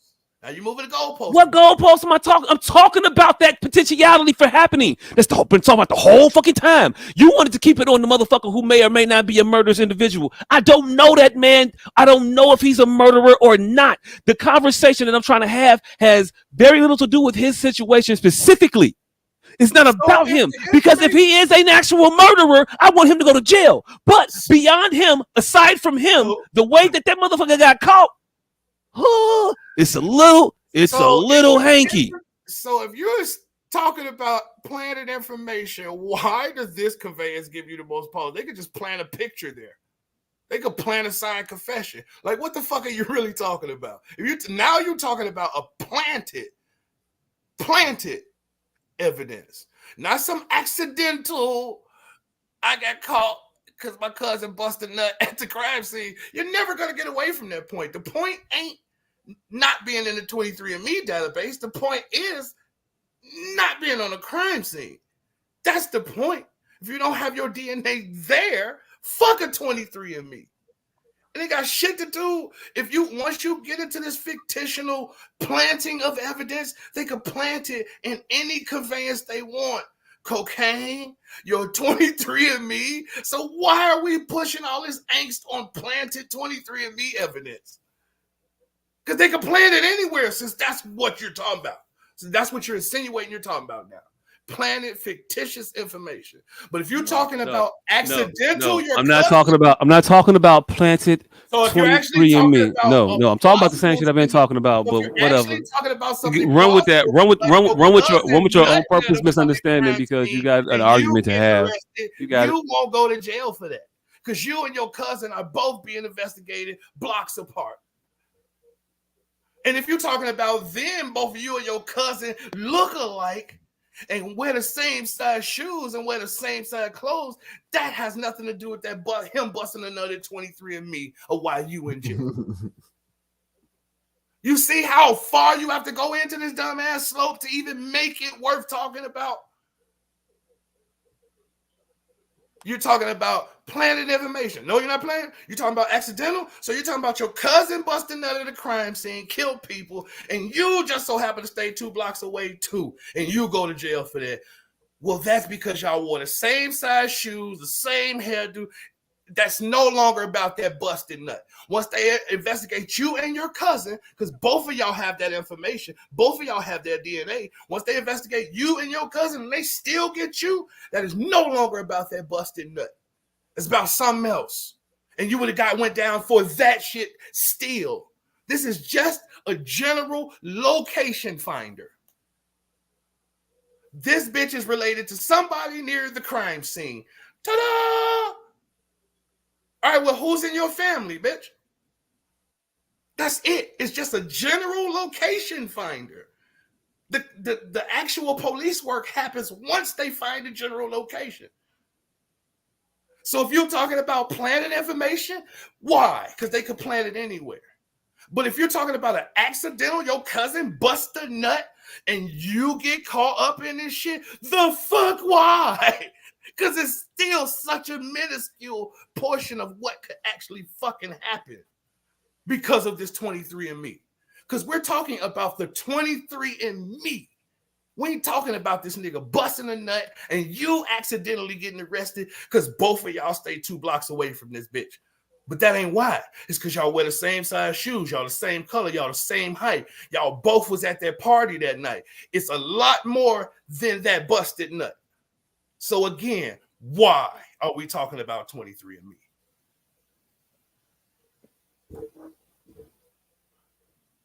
I'll explain it one more time. All right, go ahead. It's problematic to use a national database of DNA information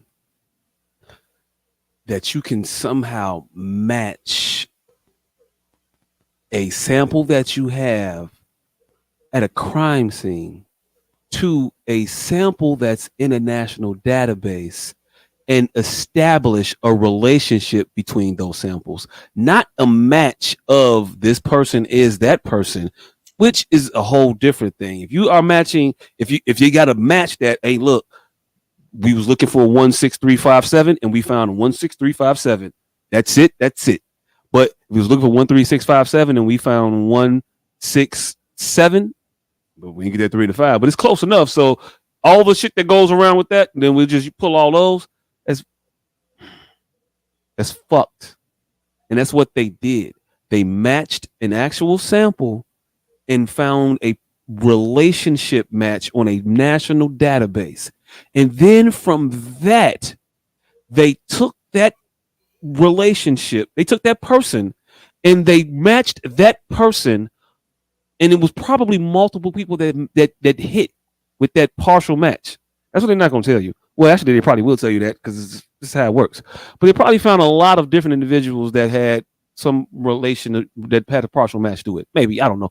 I may be spitballing, maybe wrong. I don't know. But what happened was they found that match, found that individual that was there, and said, "We got a list of people that were related to that individual." How would they know that that person is even related to that individual? How would they know that that's Steve Baranowicz's DNA to say that Steve Baranowicz is the cousin? How unless it's the same name? Your 23andMe says that all these people are your cousins. If I've never done the 23andMe, how are you coming to me? You're saying that that person is my cousin based on what evidence? DNA. Who does the other DNA sample belong to? How are you matching it to me? That DNA sample matches a relationship to Martha Anderson. We're not matching any DNA. And I keep telling you. We did though. No, we didn't. Dion, can you reiterate that part where they said that they matched the DNA from the crime scene to the DNA of a person found in a database, and that's how they got to the suspect. But on their list. Hold on. Is that not matching DNA? No, he doesn't. Is that not finding it? Here's where your double talking ass can't double talk. Either it matches or it don't. You're insinuating you can't. You're insinuating that it can't be me because you don't have enough to match. It's not an exact match. And then you don't have my DNA. Right. We don't. We have a relative of yours, dummy. We didn't say we had yours. We got a relative of yours. So why you arrest me because you had a relative of my DNA? Because a relative of yours, which you are, busted a nut at the crime scene. A relative of mine busted out of the crime scene. Yes. So that's the evidence that you're using to do what now? No. What? So tell me what else are you using? Because don't tell me a shoe because we don't have a shoe. Don't tell me because there's no shoes. There's no shoe stain. Don't tell me you got a partial fingerprint. Don't tell me that they saw another motherfucker that was that had locks in their hair. Because all that's circumstantial. We're moving on because that's what happened. All that is just some circumstantial bullshit. What are you talking about? 1, 2, nobody got none of that shit. You don't know. You didn't read this. He read it. What they have? What they have? Because I don't have them having anything else. I don't have them having anything else. Not from this particular article. I've read other articles. I didn't read this in particular article. No, I've read other articles around this case. I don't know what they have about it. And again, it doesn't fucking matter. The conversation is about them being able to pull DNA evidence off of a fucking national database and pull you into crime. That's crazy. They're not pulling you into shit. They're not pulling you into shit. They're using DNA to cast a net. And your stupid ass got caught in the net. That's it. They're using it to get a general location. That's it. And then they do real police work. So just because you didn't read the article and are not finna fucking follow the trial, you can't of what actually happened. Well, at this time, they have not released any other evidence that they have regarding this case. So the only evidence that we know about is the DNA. But that is the probable cause affidavit is apparently sealed until he faces court after he gets extradited. So once he gets back to Idaho, they should release what evidence they have. Well, they have to, because he goes to court and he gets to see what evidence they have against him to accuse him of this crime. So this is where we can end this right here. Do us three grown men, are we finna sit here on camera at 12806 and say that we think that on his warrant it says 23andMe? Or are we gonna be real men and say we know they did some extra police work, even though it's unreleased at this moment, and that's how they got him? Or we just finna say all we know is the 23andMe, so we can have plausible deniability. What's on the current paperwork? Yeah, there we go. Let's move forward. No, I mean I'm just saying what's on the current paperwork. I don't know what else they got.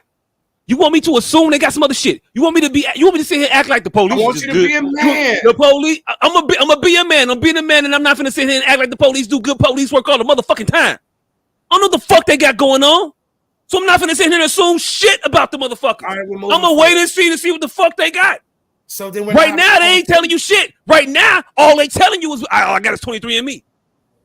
They said right now we got 23andMe. So what the fuck you want me to tell you? They got 23andMe. I want to go with what the fuck they telling me. What else you want me to do? They ain't telling you shit. You didn't. Yeah, they did. You didn't read it. I didn't read that one. You didn't read anything. Have fun with that one. Right. Have fun with that one. Fucking semantic game. Murder suspect ID. It doesn't say arrested. It don't say locked up. Stop fucking playing. Y'all grown men. It just say he's ID. That's it. Since y'all want to play the coy semantic game for whatever reason and sacrifice y'all fucking intellect and dignity to play whatever game for whatever reason, I can play it too. It just say ID'd. They ain't arrested them. They ain't did nothing. Now, let's go.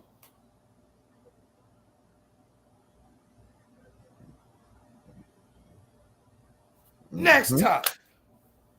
Fuck. What's the next topic? Midgets. Fucking midgets. Yes, midgets. We need fucking midgetry around this motherfucker. Could you fucking replace? Who could you replace in a fucking movie with a midget and it retain the same fucking movie? Retain the same. Every single movie. No, not every movie. Every single movie. Every single character that didn't have to be a giant. Or beat anybody up. Nope. Because I'm not. We talked about it earlier. Am I the only one to see this? Am I the only one to see this wheel up here that keeps just rotating?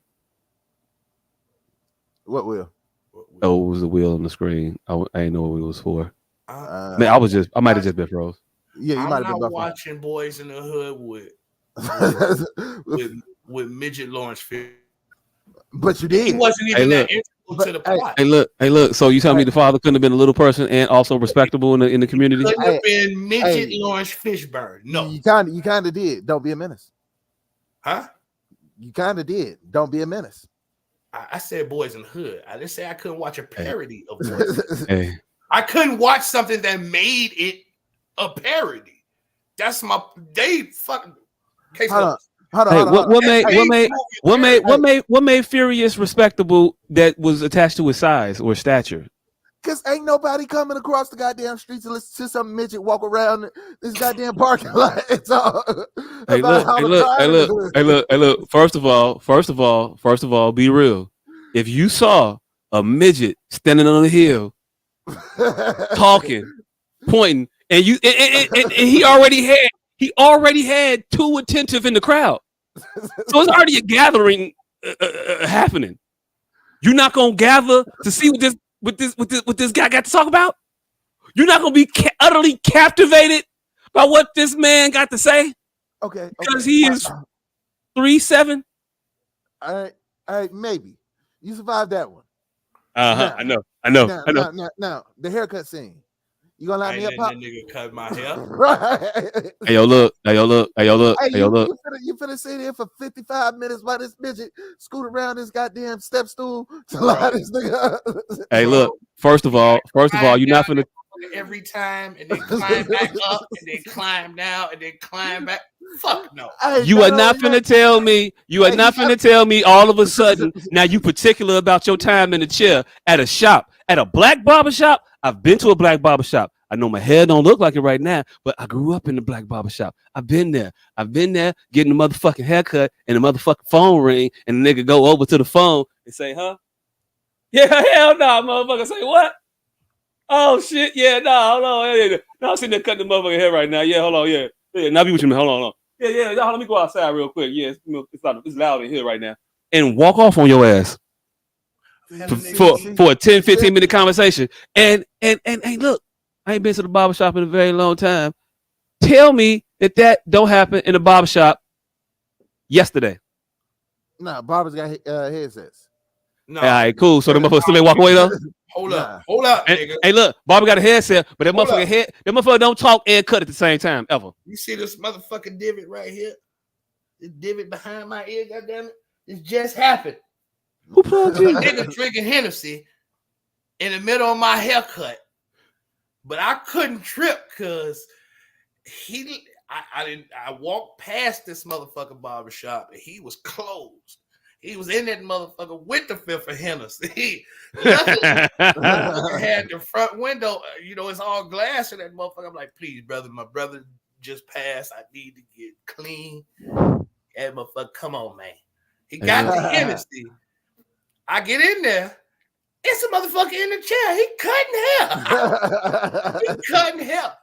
Hey, look. And I swear Hey, for Jesus, the nigga who hair he was cutting was somebody famous, but like B actor famous. I'm like, I know this old cockhead. The old it's one of the niggas on South Side. No, nigga, old black man with the eye down here. Like, I know this motherfucker from some movie. Hey, was it my nigga off 61st? My man was in The Fugitive. No, this nigga is in a lot of shit that I'm thinking about, but I don't know.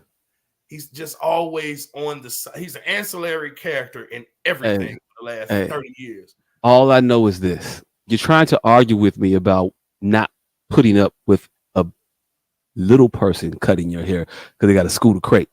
But but you walked into a barber shop and got a drunken haircut from a person and look and had to wait. I'm getting there. It had to wait for the drunken haircut. Obvious of this. He's in there dancing, singing. Had a wonderful singing voice, by the way.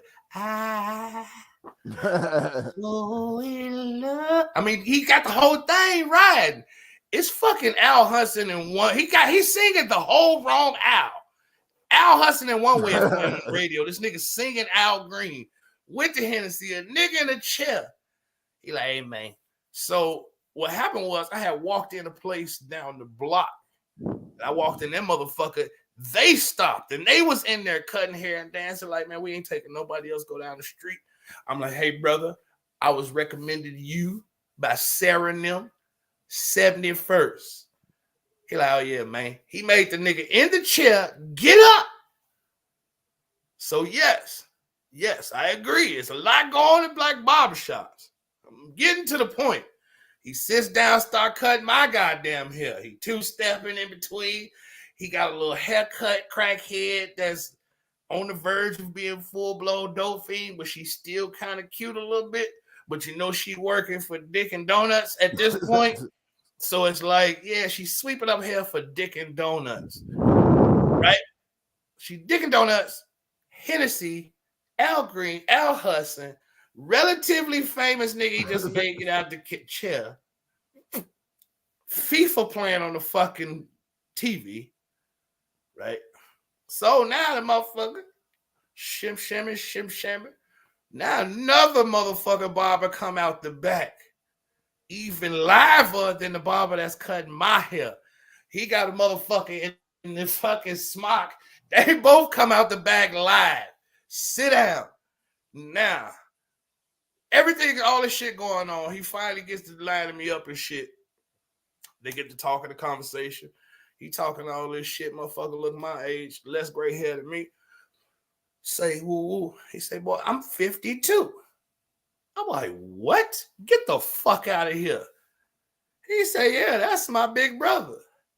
Now the nigga that came out the back with the motherfuckers in the merengues look 10 years younger than him. Hey.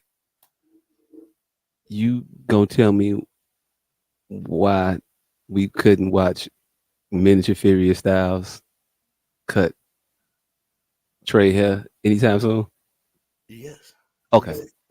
Okay, just making sure. The difference between me and you, motherfucker. That's the difference. That's the difference. I was getting there. You was the on the chalkboard that brings everything to a halt. That's the difference between regular height and a midget Furious Styles.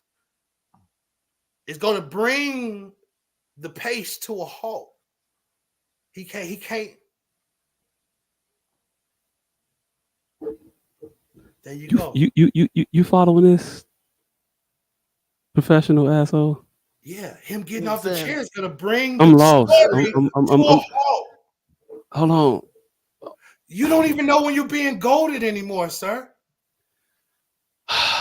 That was extra long because I saw you. I saw it in your face. I was waiting on that moment. That's the difference. Man, Joe.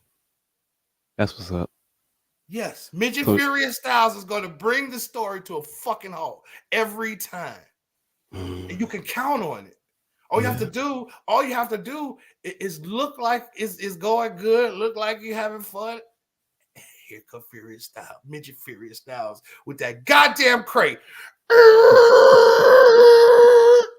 Then he got to climb back up, and then cut the clippers back on. You see how we back? You see how the story back going? But you ain't catch it. You see how he joined in now the barbershop back live? Now you gotta get the clippers going back on and back to dancing and wait for Furious Styles to come in again.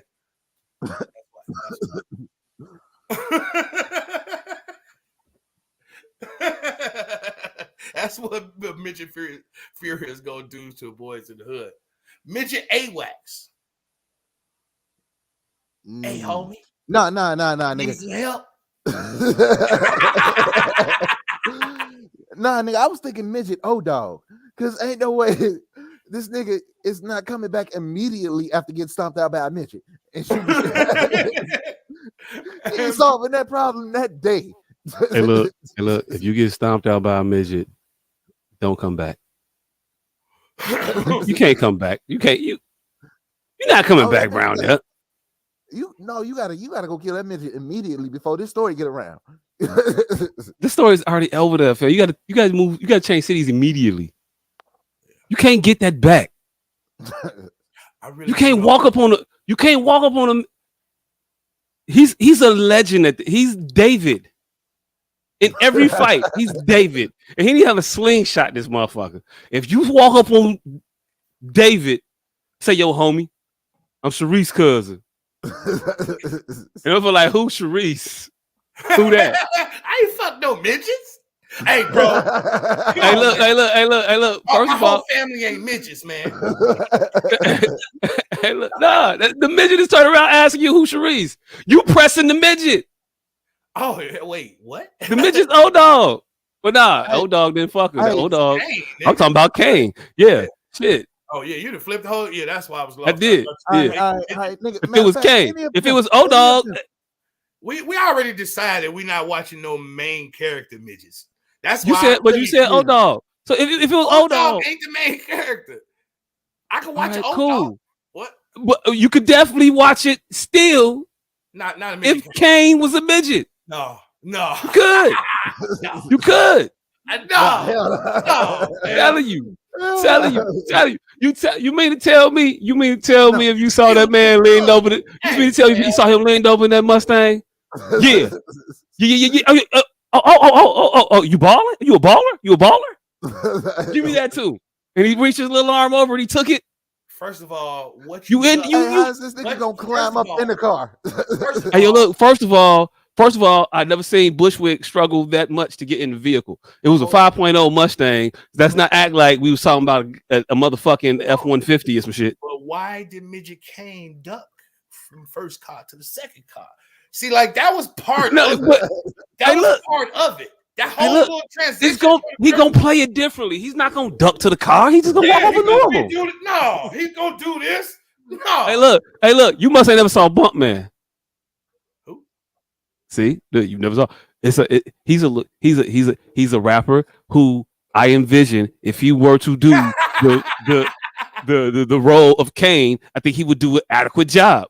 See, you see why we needed pitches. You see, he's a rapper. He's a rapper from the Atlanta area. He was featured on the show Little Women of Atlanta. See why he was a love interest of one Little Vicious. I can't remember her real name, but she went by Little Vicious. We all needed the same 10 midget pitches, and we bring up a movie, and then we just say which midget we think can replace that motherfucker. Hold on. All right. So you trying to weave around the carjacking scene. What about the scene where Kane gives Jada Pinkett's son the gun? He's a little motherfucker. Hell nah. Hey, look, who better to show him how to grip the pistol with their sized hands? Reaching around. I can see that. Reach around him. I mean, they would have definitely set the scene up differently. But yeah, I can see that. That ain't a part. No, nigga, the jail scene. Let me talk to Kane. The real problem. Kane walk up to the goddamn to the goddamn phone booth, climb up and stand on top of the stools, put his little hand on the glass. I think the gravity of Kane being a child at the beginning would be lost on the midget. Like, cause I would be too fixated on the midget part that I would get lost on the child part. Like, it's gonna pull at you harder. No, it's just gonna pull at. Hey, look. Imagine the child. Close your eyes. Imagine the child going through a struggle. All right. In a house. All right. Parents out there dealing drugs. No parents. Mama strung out. Daddy gets shot. By his friend at a card game. Shot. Right. Not even dead yet. Just shot. Went to jail. Killed in jail. All right. Mama strung out on the streets. All right. You ain't saying anything. You don't know what's happening to her. All right. You're living with your grandparents and they all Christian. Now, open your eyes and imagine it's a little person. Yeah, I lost. It gets you there. It gets you in you. It gets you hot. No. I should have. You had to do all of that and jump up on the sink. Man, that's some fucked up shit. No, see, certain things is gonna take away from that. Man, shit, nah. Like, hold on. Hey, look. Imagine him at the casket.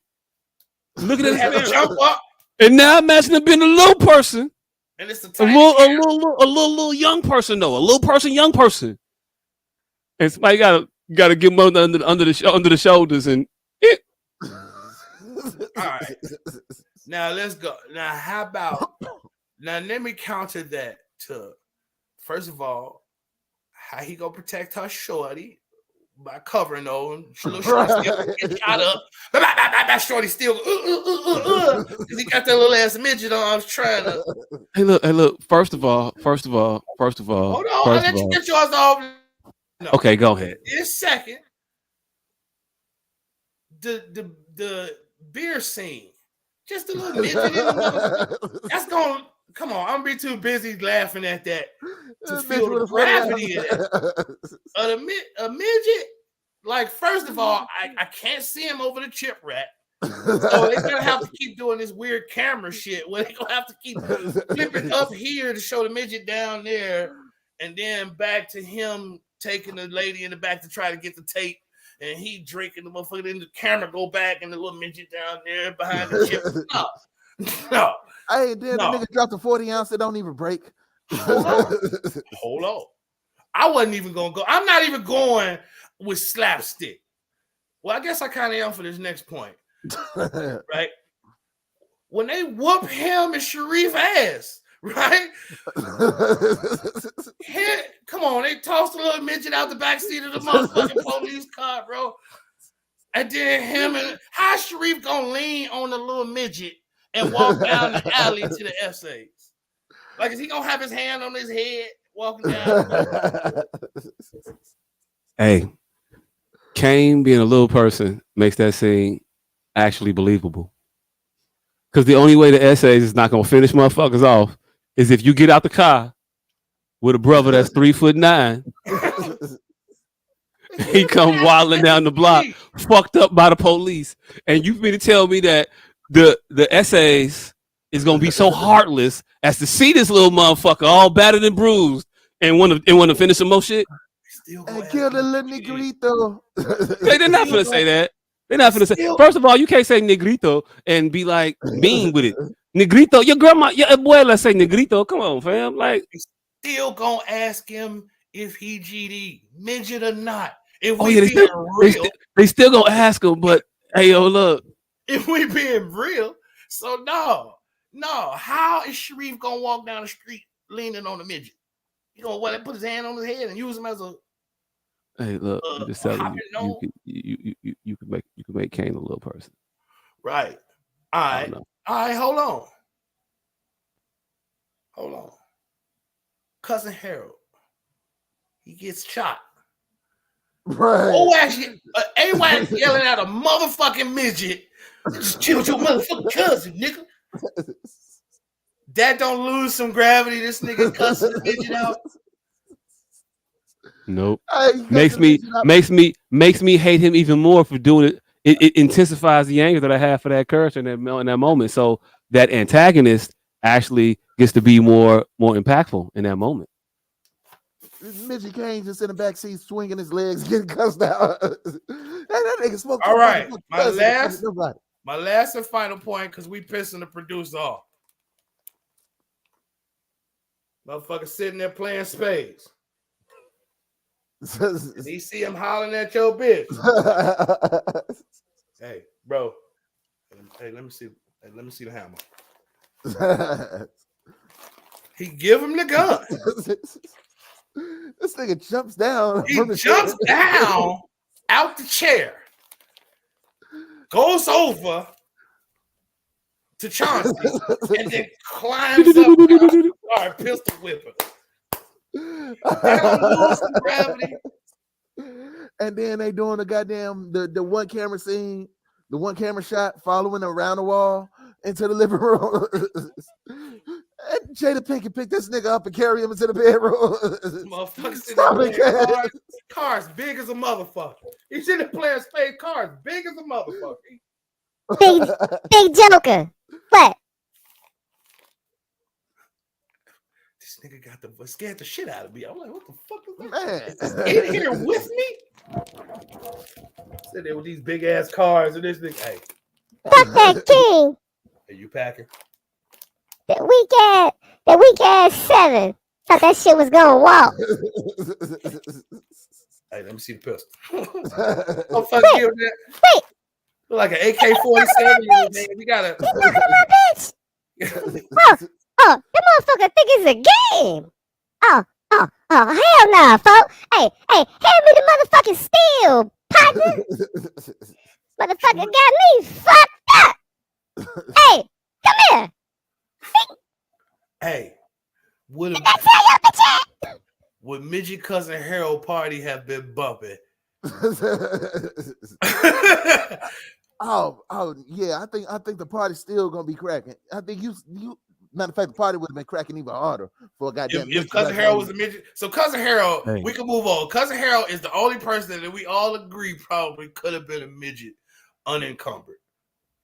Hey, look, I think that you could interchange a little person into any movie role except ones where they had to be physically dominant in the role, like a bouncer. Well, no, I'm with you on the bouncer, but just like motherfucker, you can't be in the description. He was 6'5", 300 pounds. Right. Yeah, nah, not you. But anything other than that. Right. Hey, look. I'm not watching a midget. I'm not watching a midget reenactment of Ray Charles. I would have watched. Hey, look. I'm gonna go for the gusto. We can get up out of here. I would have watched the midget version of Gladiator. Yeah, you could have put the late what's his name? Vern Troyer. You could put the late Vern Troyer in there. And hey, look, me hearing him talk about, you think it's a game? Hey, what if you replace Tom Hanks in Big with a midget? Hey, look. That nigga will go to sleep and wake up shorter than he was. Hey, look. First of all, if you wake up older, but not as tall as you thought you were supposed to be, like you wake up a good 38 years old, but you're 4'6" and a half. Brad Pitt, Benjamin Button. So not only is this motherfucker de-aging, but he's also shrinking. Midget. Motherfucker gonna disappear by the end of the movie, goddammit. No. Hey. You're not watching a midget get younger and shrink. Hey, it'd be fucked up if you Benjamin Button into a late bloomer. Hey. You was a late bloomer? Shep, above the rim. I thought we was at the end of this. Y'all keep coming up with I got more.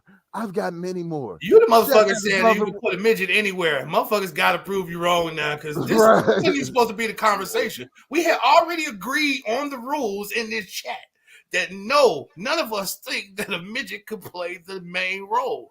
I didn't agree to that. Y'all agreed to that shit. You didn't. I understand. I'm just saying we. When I said we and you didn't disagree then, you kind of did. I just didn't feel like typing this shit. No, this just feels like some shit to derail the conversation, but we're okay with it. It's just making it go longer.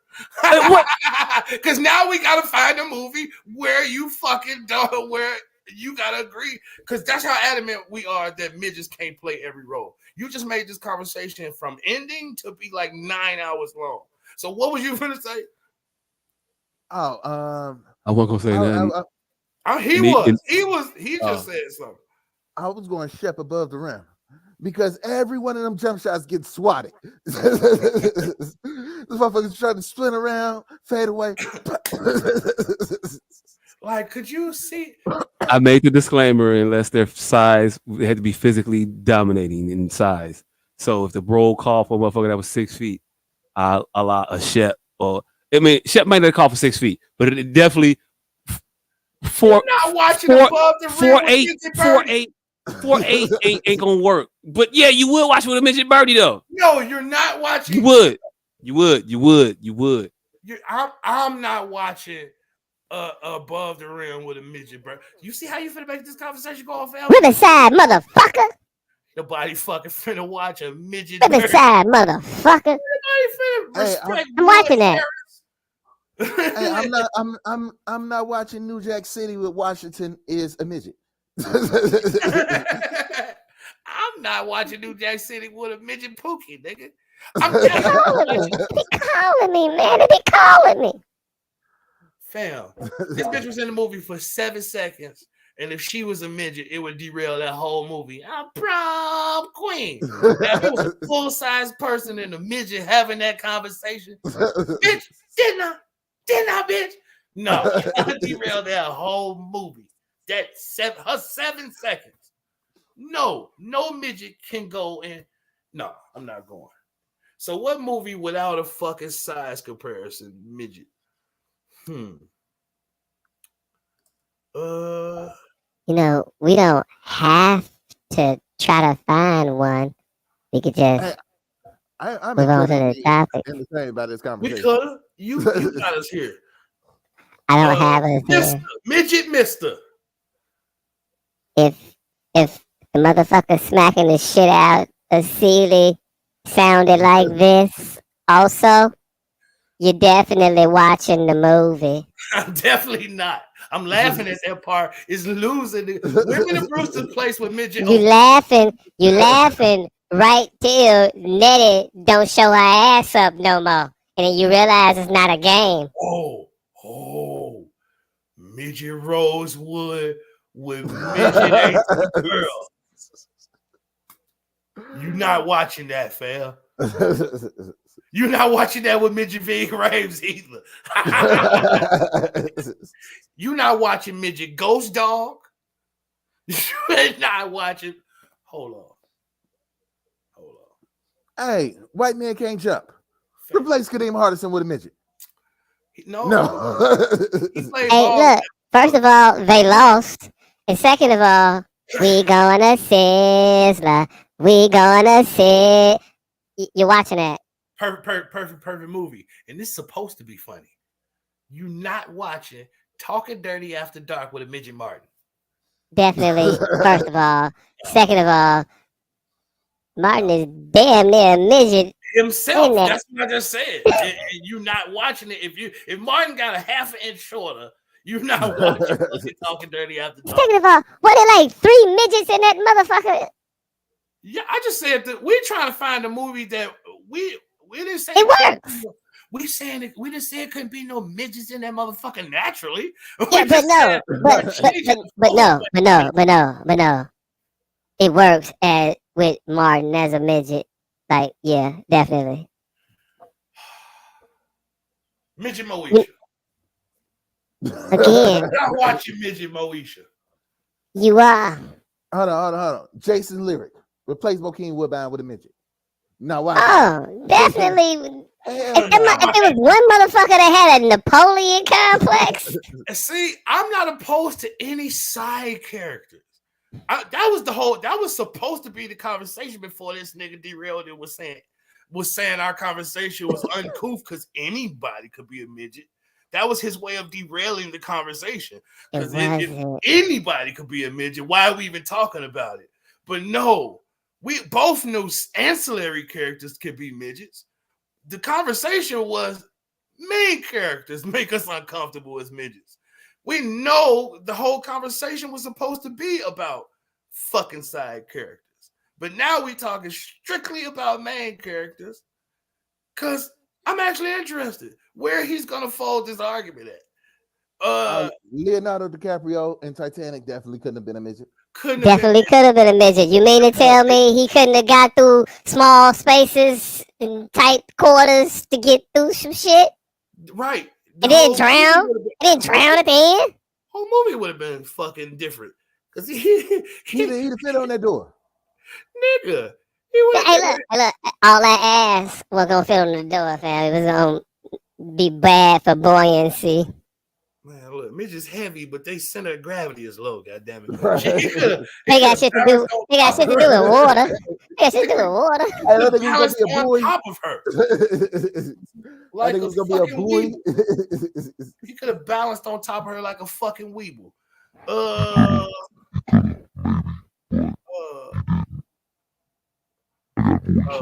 Casino. You're not watching that with a midget to Again, he's close. But if you put the couple inches, pause. Tell them, ladies. Them inches make them couple inches make a difference, ladies. Don't tell them. Pause. Hey, look, that's only when you on your back. Yeah, it's the very white. Man, this nigga got voice filters. You gotta keep them out there, a little bit. Friday, midgets. Every character in Friday could have been a midget. I'm definitely not watching Friday with midget Dre. Nah, definitely not. With midget Ice Cube. You watching it with midget Ice Cube, and then when he smacked Debo in the head with a brick. No. And look, first of all, Friday was one of the first movies that let you know that a little person can run a big person out the crib real quick. Hey, because I don't know old boy name, but he had Bernie Mac shook. It was all a midget already threw a brick in that movie, and it didn't land the same. He put that brick through the El Camino. Exactly. A midget already threw a brick in that movie, and it was for comedy when the midget did it. It was serious when the full-size person did it. Case in point. You proved my own point. The exact shit happened, and when the fucking midget did it, it was played for comedy. When the full-size person did it, it was serious. Hey, when the full-size person jumped on the roof and started shooting, they played it for comedy too. But he did that for the manner he did it. Hey, look. That wasn't supposed to be funny. That was just funny because it was a midget. Hey, you know who might be? Damn, you were much in this conversation quicker by fucking just participating instead of just fucking trying to contrarian. What do you want me to tell you? I don't agree with the shit that y'all. I don't always agree with the shit that y'all say. Sometimes y'all say some shit. I be like, nah. We know you don't always agree, but this one thing, I don't agree. No, I think midgets make a lot of shit better. We know this one thing ain't it. We know a lot of things. A lot of things, and I've given you the outs I'm willing to capitulate to. I gave you those. Beyond that, everything you name could be 2.5 feet shorter. Jackie Brown, midget Pam Grier. Smuggling on the plane, hell yeah, smuggling shit, yeah. What's she gonna get on there, fam? Hey, look, less, but shit. Still. Not watching no, you're not watching midget Jackie. Watching midget Jackie Chan. She gonna be smuggling an 8-ball at a time. hey, but you know who might be? No, you're not watching a midget Jackie Chan. Hey, you know who might be replaced by a midget soon? Skip Bayless. Because apparently him and Shannon Sharp are not seeing eye to eye. And speaking of not seeing eye to eye, Skip Bayless and Shannon Sharp are not seeing eye to eye right now. First of all, but you can even replace Skip Bayless with a fucking midget. And you continue to watch that goddamn show. Hey, look. He segued in the segue. But in the segue, he opened up a whole different postulation. I wasn't even thinking about sports programs. You wouldn't watch a fucking sports program if Skip Bayless was sitting there, if Shannon Sharp was trying to have a intellectual, fucking actual serious diatribe and get heated, him and a midget. If a midget tweeted what Skip tweeted to us today, I was like, oh, look at the midget. Yeah, but apparently Shannon Sharp was incredibly upset with Skip Bayless's tweets Monday night. First of all, we want to send our prayers out to Darius Hamlin of the Bills, who had a cardiac arrest in the middle of a football game. I didn't think that was his name. Darren something. Damar, I thought. Damar Hamlin. My bad. Okay, Damar Hamlin. Yeah. Prayers out to him for hopefully he recovers. But so Damar Hamlin is a cornerback. Well, he a defensive back for the Buffalo Bills. And in the game Monday night, he made a tackle on T. Higgins. And after the tackle, it looked like a routine tackle. He stood up and fell right back out and had a cardiac arrest in the middle of the football game. They did CPR on the field on him for 5 minutes and got him to a hospital where his condition is still critical. And they naturally postponed the game. And Skip Bayless had some comments in real time about the situation. Hold on, let me see if I can pull up Skip Bayless' comments, his tweets. Skip's tweets. Yeah, there was 3 of them. Let's see. I'm going to see if I can find all 3 because you have to read all 3. He got about 8. I have all 3. He got about 8, but yeah, our producer's on it. Okay, cool. Okay. All right. So, all right. This one is up here. It's not the first one though. I don't believe. No, it's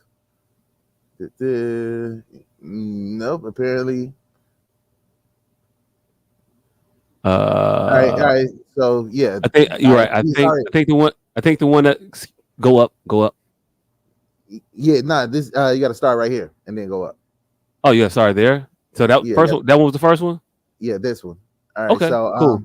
Skip Bayless tweeted. The first one is not exactly sure what happened to Damar Hamlin. Players on both teams are shaken. Ambulance out on the field. CPR administered. Can't remember play being stopped for this length of time. Just said a prayer for him and his family. The next one was, I've seen so many horrific injuries suffered on football fields, yet never have I seen a reaction like this. In every other situation I witnessed or covered, the game always went on fairly quickly. The attitude was, hey, that's football. For these players, this was different. And then this is one that everyone's upset about. No doubt the NFL is considering postponing the rest of this game, but how? This late in the season, a game of this magnitude is crucial to the regular season outcome, which suddenly seems so irrelevant. And then the next one is, nothing is more important than that young man's health. That was the point of my last tweet. I'm sorry if that was misunderstood, but his health is all that matters. Again, everything else is irrelevant. I prayed for him and will continue to. So that third one is what people are all upset about. Hey, real quick. Hey, put it back up real quick. No, you can keep talking, but put it back up. Him questioning how the game could be postponed and in that type of situation never coming up this late in the season where a game is postponed or rescheduled this late in the season with this much on the line, because these are 2 of the top teams in the AFC, and this game meant a lot in terms of playoff seeding. And he also choices. He also said that the crucial, as much of an impact as this game had on the regular season, all of that seems so irrelevant because he was laid out on the field. Mm-hmm. But people were taking that to mean that he was thinking more about the game than about what was happening to fam that was on the field. And that is completely out of context. It's like you just taking one sentence and not paying attention to the rest of the shit that he's saying. And even then, that's actually false because that's not what he said. And Shannon Sharp felt the kind of way about it. And he did not show up for work on Tuesday to do the show with Skip. And then he didn't show up. And then he didn't show up. He didn't show up on Tuesday. Yeah, that's what I said. And then today I was asking. Yeah, he didn't show up. He didn't show up on Tuesday. And then today, when he got back on, he started the show off with a little monologue and was about to explain how he felt about the entire situation because people were already speculating, like, damn, Shannon Sharp really pissed off at this nigga. And he was about to explain the shit when Skip Bayless did the Skip Bayless ass shit that he did and basically was an asshole. So, and this is this clip from today. I think we got that real quick. You want to hear Skip? You want to hear Shannon's response when he came back, or you want to talk about what Skip's tweet was first? Shit, we could talk about his tweet because I honestly don't think there was anything wrong with it. Man with no name, how you feel about that tweet? The tweets. I think the motherfuckers is purposely, ambiguously misleading for us to talk about them.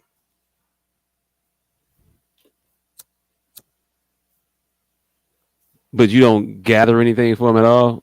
No. Why do you think they're misleading? Because that's the character that these two twits play. That's the character, and for some reason, nobody breaks character. So it had nothing to do with the tweets. It's just everybody's in character. But people were mad at the tweets, though. Okay. People were mad. I don't know why people were mad. These are two characters. I don't know why people were mad at the tweets. When I read the tweets, I read them in a different order, and I wasn't mad at them when I read them. I didn't think anything of them. Also, I'm familiar with Skip Bayless, and I don't think much of them, so I don't really expect much ever. But if you can scroll down for a little bit real quick to the first tweet that's on here, because this wasn't the first one that I saw, but the fact that it's preferenced in the way with the first one, that is just a list of the things that are happening in real time of what's happening. I get it. He's just telling you what's going on. CPR administered. I can't remember play being stopped for this at the time. I can read that one way or the other. I can read it as we ain't never had to wait this long to get football back started, which y'all doing, or this must be really serious because they have never stopped play for so long. This is why text is so hard to decipher a person's intentions, because you read it in your own tone or the tone that you assign for that individual to have. And if you think of that person as callous already, you're gonna read it and interpret it in the callous way. But scroll up for me real quick because I want to read the other two again. Just to see. I've seen a bunch of horrific injuries on the football field. Never seen a reaction like this. In every other situation I witnessed or covered, the game always went on fairly quickly. The attitude was, hey, that's football. For these players, this was different. Now, if I want to assign some intentionality to it, I could read into what the words that he's capitalizing. For these players, it's different now. Back in my day, we would get on the fucking field and just start playing, maybe. or maybe that these players are now more in tune and there's more of an awareness, or more of awareness centered around players' health. That could be the intentionality behind it. I don't know. Go to the next one.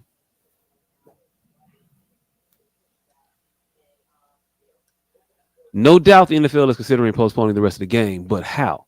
This late in the season, a game of this magnitude is crucial to the regular season outcome, which suddenly seems so irrelevant. Now, when you read them all in conjunction with one another, without the timestamps on them, I don't know. To me, it reads a little different. I don't read them as being so callous.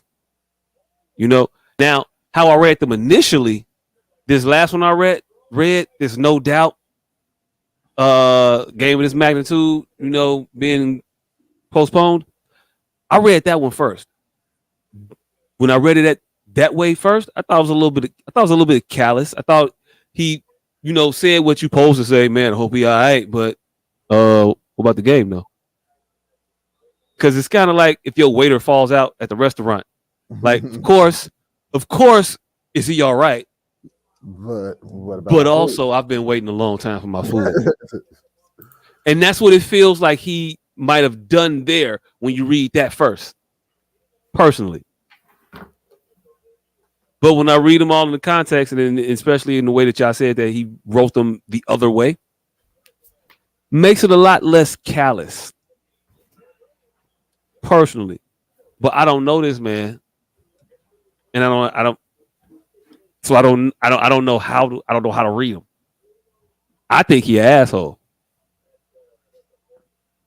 not in the asshole professional style of asshole. I think he's really a generally callous, uncaring piece of shit human being. Not I'm gonna just tell you like it is, and this is what it was. No, I just think he a piece of shit. This is me personally, but I try to remove my personal feelings when I try to assess somebody's, tweets or goings on or what's happening with them in the news. I don't know, but everybody else was a little upset. Yeah, and I knew Shannon wasn't on Tuesday, but I wasn't sure if he just didn't show up to work because he was pissed about this, or if he didn't show up because he wasn't supposed to be there. You know what I'm saying? So I didn't know if he didn't show up Tuesday, because you just said he didn't show up. So I didn't know if that was scheduled or not, because I haven't had any clarification of that. Even when I heard him speak on this, he didn't even really clarify it. No, he didn't. Okay. But yeah, people were insinuating that was why he wasn't there. Mm-hmm. And nobody ever said anything to dispute that or disavow that. So yeah, I just assumed that's the reason. That's what he was doing. And I mean, maybe he did, maybe he didn't. I don't know. That's neither here nor there. But what happened was he got back on the show today, and he had some comments during the show. And if our producer could bring that clip back up now, we could listen to his take about what happened in the situation. You want to share this morning? Good morning. Yes. Morning. There's been a lot of speculation of why I wasn't on air yesterday, and I won't get into speculation or conjecture or innuendo, but I will say this. Watching back Monday, the Hamlin different. At the hood in the NFL injury, when we know injuries in guys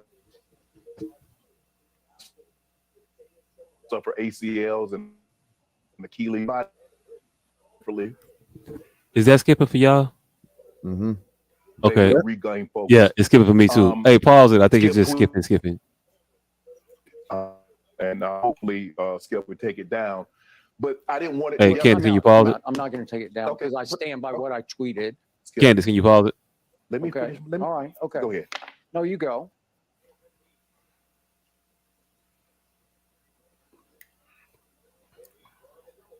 Now, I will say this. Whoever wrote this copy is masterful. That they did this shit in real time. You think it's Wag the dog? I don't know. Let it buffer for a second. I think you might just pause it and then just start it back because it was just skipping. I don't know if you hear it when it's skipping when you playing it, but we hear it skipping when we listening back to it. All right. Okay. Yeah. Take off the banner. Yeah. Speaking of Richard, That did y'all might be see why that nigga gangbang this weekend? I did not. Robert Richard. Go ahead, let's go, Jen. Okay. I mean, I cannot even get through a monologue without you interrupting me. Hold on, no, you gotta go back. Skip, Skip, just let. I didn't know you were going to bring up. No, I was just going to say, Skip, because I stand by what I tweeted. Skip, let me finish. All right. Okay. No, keep going. Go back further because it skipped pretty much all the way through. Skip tweeted something, and I agree with him, and hopefully.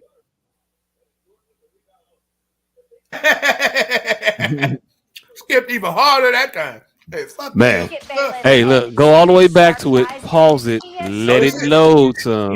She hit it. This is it. God damn it. Let it load some. That ain't how and then hit play. I don't know. If anything, just you want to share this morning? Good morning. Yes. Morning. There's been a lot of speculation of why I wasn't on air yesterday, and a speculation of conjecture, innuendo. But I will say this: watching that Monday, different. Turn the settings down. The quality. Turn it to 360 on the. Do that, yeah, on the video that you're watching. But yeah. I have to because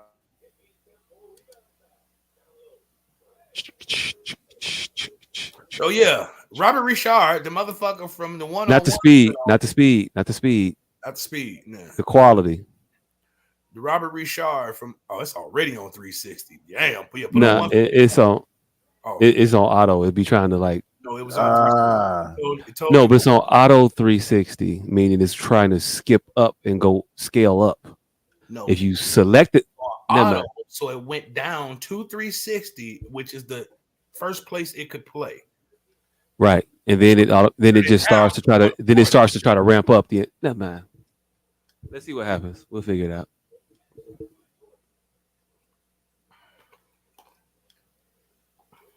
Brother paralyzed on the field temporarily, and he was able to regain focus. Skip tweeted something, and although I disagree with the tweet, and hopefully Skip would take it down, but I didn't want it. Well, time out. I'm not going to take it down because I stand by what I tweeted. Skip, let me finish. All right. Okay. Go ahead. No, you go. Go ahead. Let's go, Jen. Okay. I mean, I cannot even get through a monologue without you interrupting me. You could have came back, Skip. Well, I thought Skip, just let. I didn't know you were going to bring up. No, I was just going to say, Skip. I didn't want to yesterday to get into a situation where DeMar Hamlin was the issue. We should have been talking about him and not get into your tweet. That's what I was going to do. But you can't even let me finish my opening monologue without you interrupting. Okay. I was under the impression you weren't going to bring this up because nobody here had a problem with that tweet. No. Clearly, the bosses wanted you to offer explanations. So clearly, somebody. No, they did not have. Nobody. Let's go, Jen. Thoughts and prayers remain with DeMar Hamlin. That's where the focus should have been, and not on the football game. Yes, let's go, Jen. Thank you. As he continues his fight. All right, gentlemen, let's jump into our first. All right. So that was Skip. That was Skip when he came back. Shannon, my bad. That was Shannon when he came back to work addressing Skip. Ain't no like good can of green beans. Yeah, it's nothing like it. Nothing like it at all. But yeah. All right. So there, Skip was being a complete asshole. However, the way he was saying it was wrong, but what he said was right. He shouldn't have to take down the tweets because the shit that he said made perfect fucking sense in real time. And it's nothing that he should have to like fucking disavow.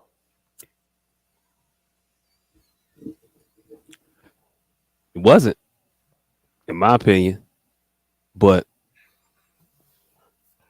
if you do something that offends some people, that some people take offense to and say, hey, that was insensitive, does it mean that much to you to keep it up? What are you holding on to? What part of your integrity, what part of your makeup makes you hold on to that tweet? Because it's offending people. They're upset about that. But you're adamant in your defiance and saying, I'm not going to take it down because there's nothing wrong with it. And I get it. And I could agree. But I could also understand that these people are upset. They're offended. What's it worth to you to keep it up? What stance are you taking in that tweet? What message are you trying to send in that tweet that's so important that I'm willing to risk offending my friend or my coworker? I mean, there's no reason because, like, all right, he's already explained.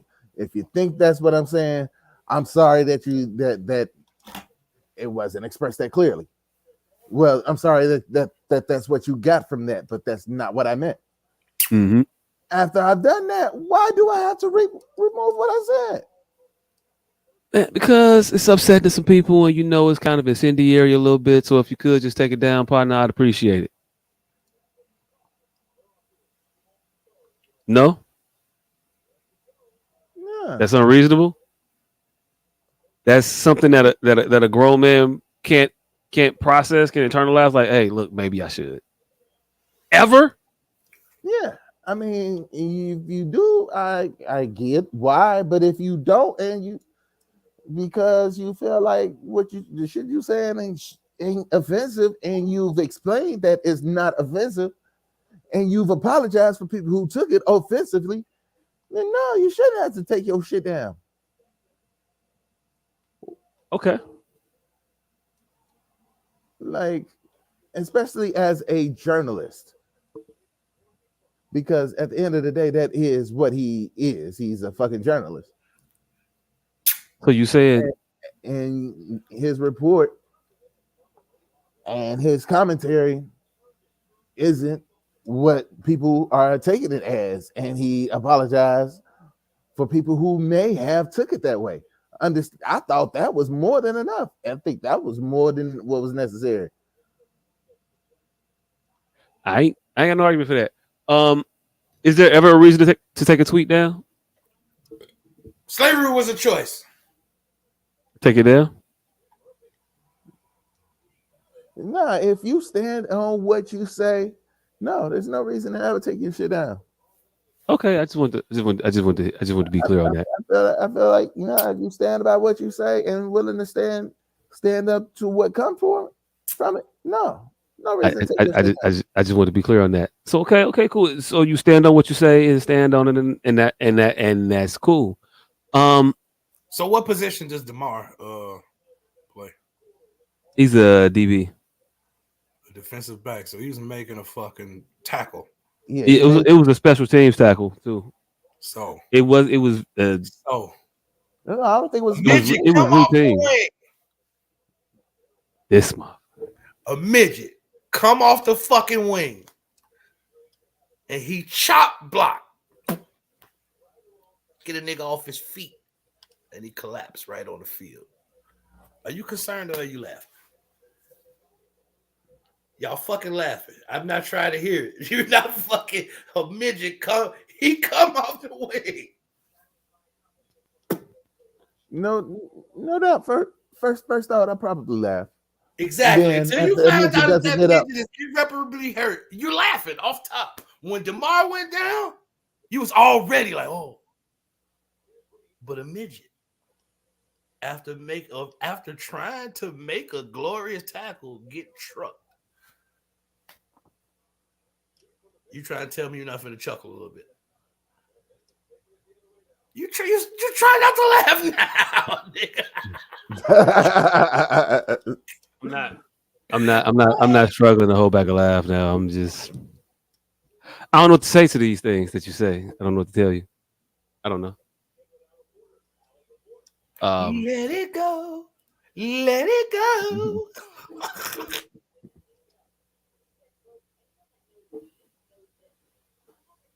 Our producer said, "Now that's an insensitive comment," and I can't say that I disagree.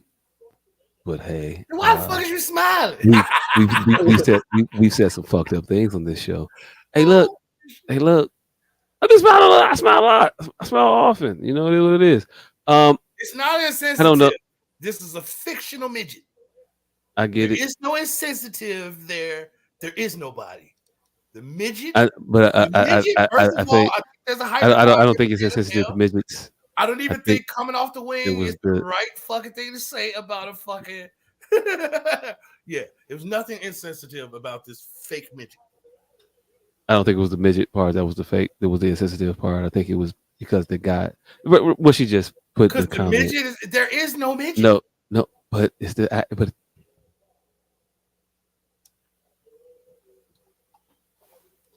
Sometimes you ain't got to find a joke. It's cool to not find the joke. There is zero joke. I know, but you the one laughing. I was asking if the shit was gonna be funny, and you the one laughing. I'm not looking for a joke. I know it's gonna be funny. I ain't looking for no fucking joke.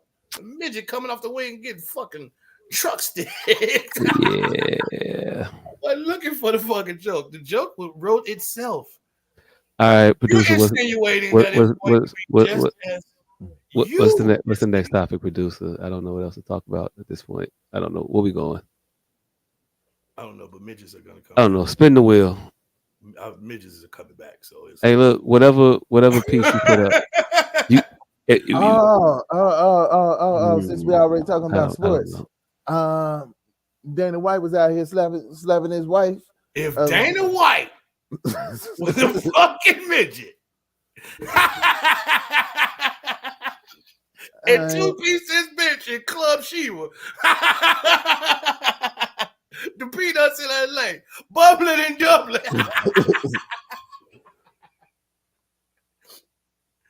Oh, you finally got your straight face in. So now that's your people, you're being recorded. People can see this transition. Nigga, you fucking not fooling anybody. You cool. You're sacrificing your own dignity for this. I'm cool with that. People can actually watch this. Nobody is thinking you're really sitting there annoyed straight man. Nobody. At all. No one. Not me, not him, not your wife, not the two people that watch this shit now. This is literally why it's only two people watching this shit now.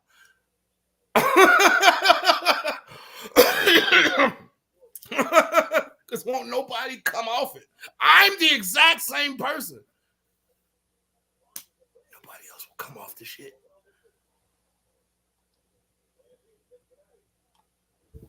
Yeah. Dana White was out at a club on New Year's Eve. And he know if that nigga was a midget and two pieces big. And was caught on video. At a point, we'll get this clip clean. We'll get this clip clean. We'll get this segment clean.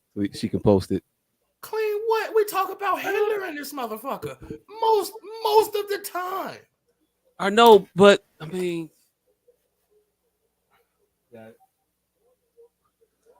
yeah. So Dana White was in a club and was caught on video papping his wife of apparently a long time that he's known since they were littler. And he was on TMZ the other day. I don't know when it was, but it was a different interesting interview. Now, if she was the midget, definitely would get more serious. Definitely. Do we have the clip of the interview for the rest of the evening? You might as well get your head hanging low. I'm going to interject. I'm sorry, because you do have people, thousands of people who watches your playback videos, and if you keep trying to sabotage it, we're not going to have any clips to use. Nobody's sabotaging. But what? Yes, I talk about Hitler. So let's Let's how talk I about, talk. but stay on the topic. But stop trying to derail the topic. The topic is the microaggressions. If the microaggressions, But I'm not going to be able to use the clip to become the post. topic. I'm not going to be able to use any clips to post. And you guys have been doing really good with numbers, but if you're trying to sabotage those numbers, No one's then go ahead and let sabotaging. it. No one's It sabotaging. sounds like it. Can we get through this topic? Can we get through this topic? What happens? Can we get through this topic? No, that's the question. You just chimed in. So you're just trying not to complete. No, you're trying not to finish. No, I think that, but okay, we could derail it. I mean, that's fine. Fuck it up. Let's go. Now that's what the fuck you trying. That's what the fuck you're doing, nigga. We trying to have topics. We trying to talk about actual shit, and you keep trying to talk about midgets. It's cool to joke and laugh and ha ha. I do that shit all the fucking time, and I participate in it. But damn, at a point, the joke gotta stop. There's literally at a point, you gotta be like, hey, look, let's get through these topics. Let's get through a topic, clean. Let's get through a topic and just talk. But no, you said you said I derailed the topic because I didn't want to participate in the midget conversation. No, I really felt as though a midget can do all of those roles. I'm not putting on airs. I'm not doing nothing. You just be talking about shit sometimes that don't make no fucking sense. Like right now, and all night, you just be trying to talk about shit that don't make no fucking sense. I'm trying to talk about actual shit, and we can't talk about nothing because you're trying to talk about shit that don't make no fucking sense every single time.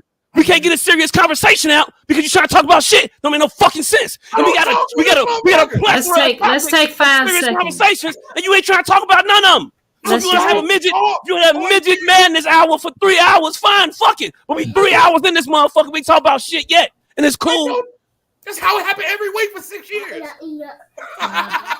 So now you finna make a stand? Now you want to conflate this? No, it's not how it's been happening for all season. All right, cool. Go. No, this is what this show is. You know why this show don't devolve to this anymore? Because I don't talk anymore. Because I don't challenge you on your bullshit anymore. Because it's worthless. This is how this show went for years. What bullshit are you not challenging me on? What bullshit am I on? Tell me. No, get it out. We could do the live therapy session. That's fine. I don't give no fuck. What bullshit am I on? What we talking about? What bullshit am I on? We don't have to do the live therapy session. I was already in a room full of you motherfuckers with physical evidence, and y'all all was tweaking. So no, I did my live therapy session with your wife and that other short motherfucker in an obituary. I got my therapy session out that day with all of you motherfuckers in the room, and all of y'all all wrong. So no, we don't have to address it. This shit is recorded.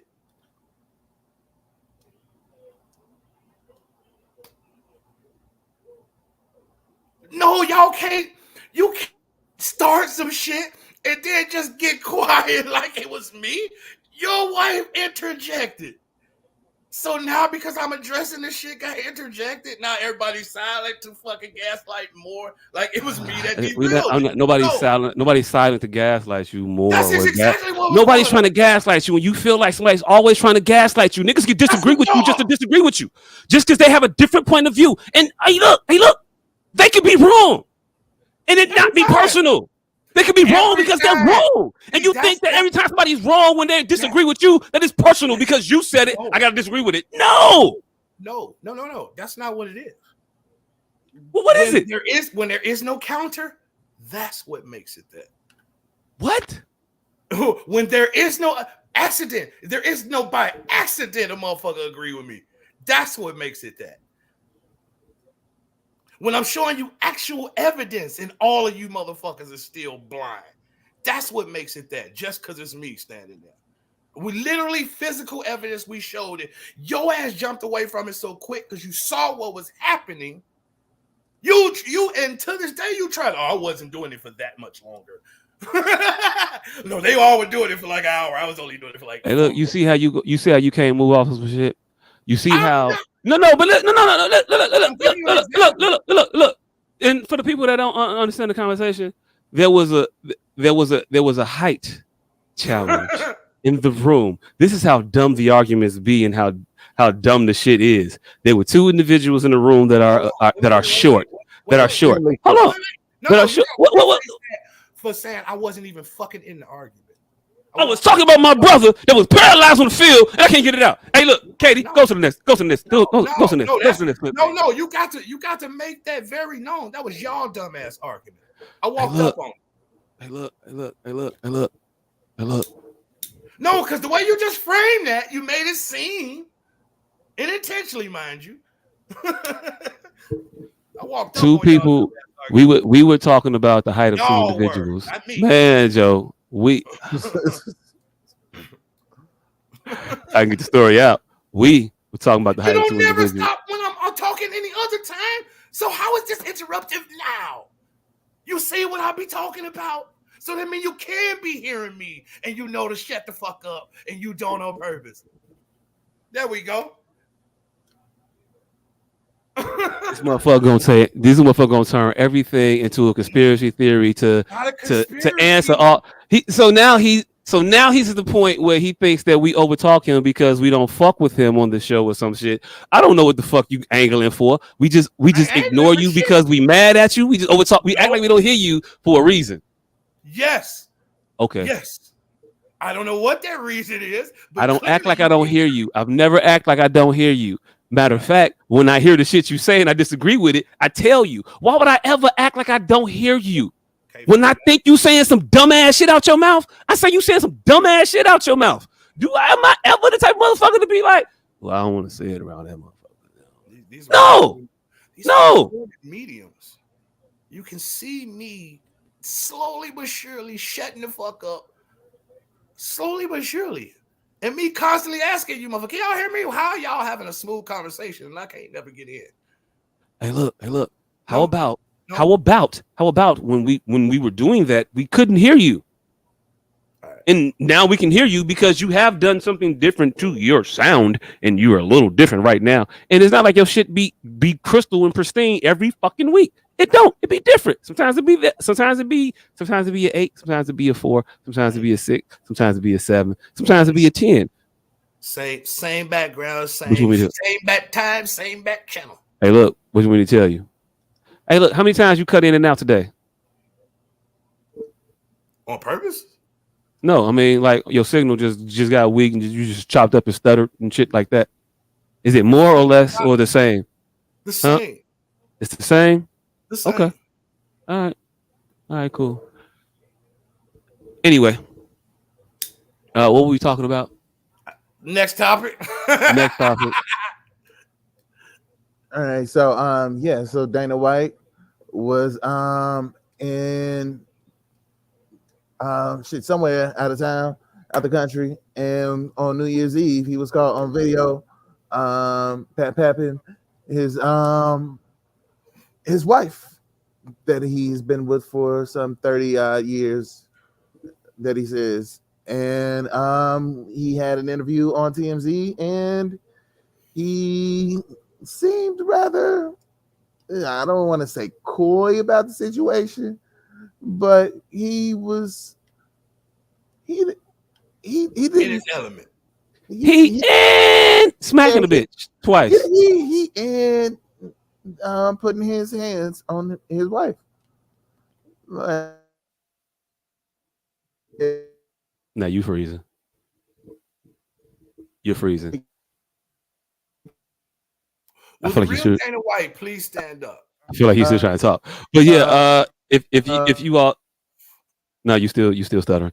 If you all haven't seen the video, there is a video that exists in the world where one Mr. Dana White was in Kabul on vacation with his family.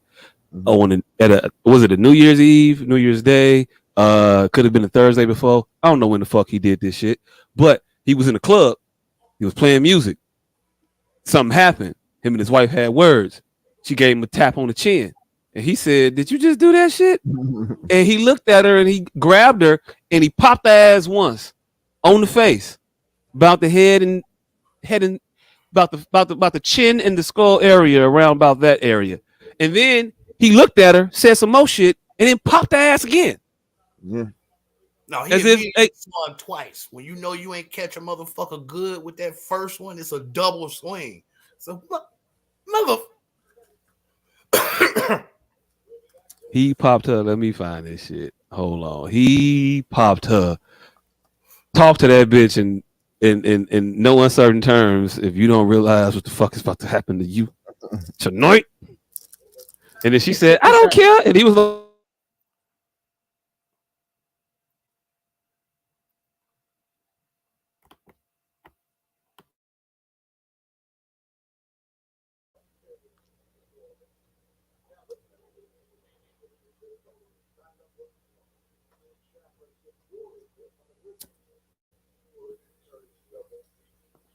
Oh no, am I froze? I just cut off. Oh shit. All right. Yeah, I thought it was me that was froze. But yeah. All right, so we have the footage right here. Yeah, I don't know if I just cut off or everybody cut off, but it looked like everybody cut off. But it could have just been me.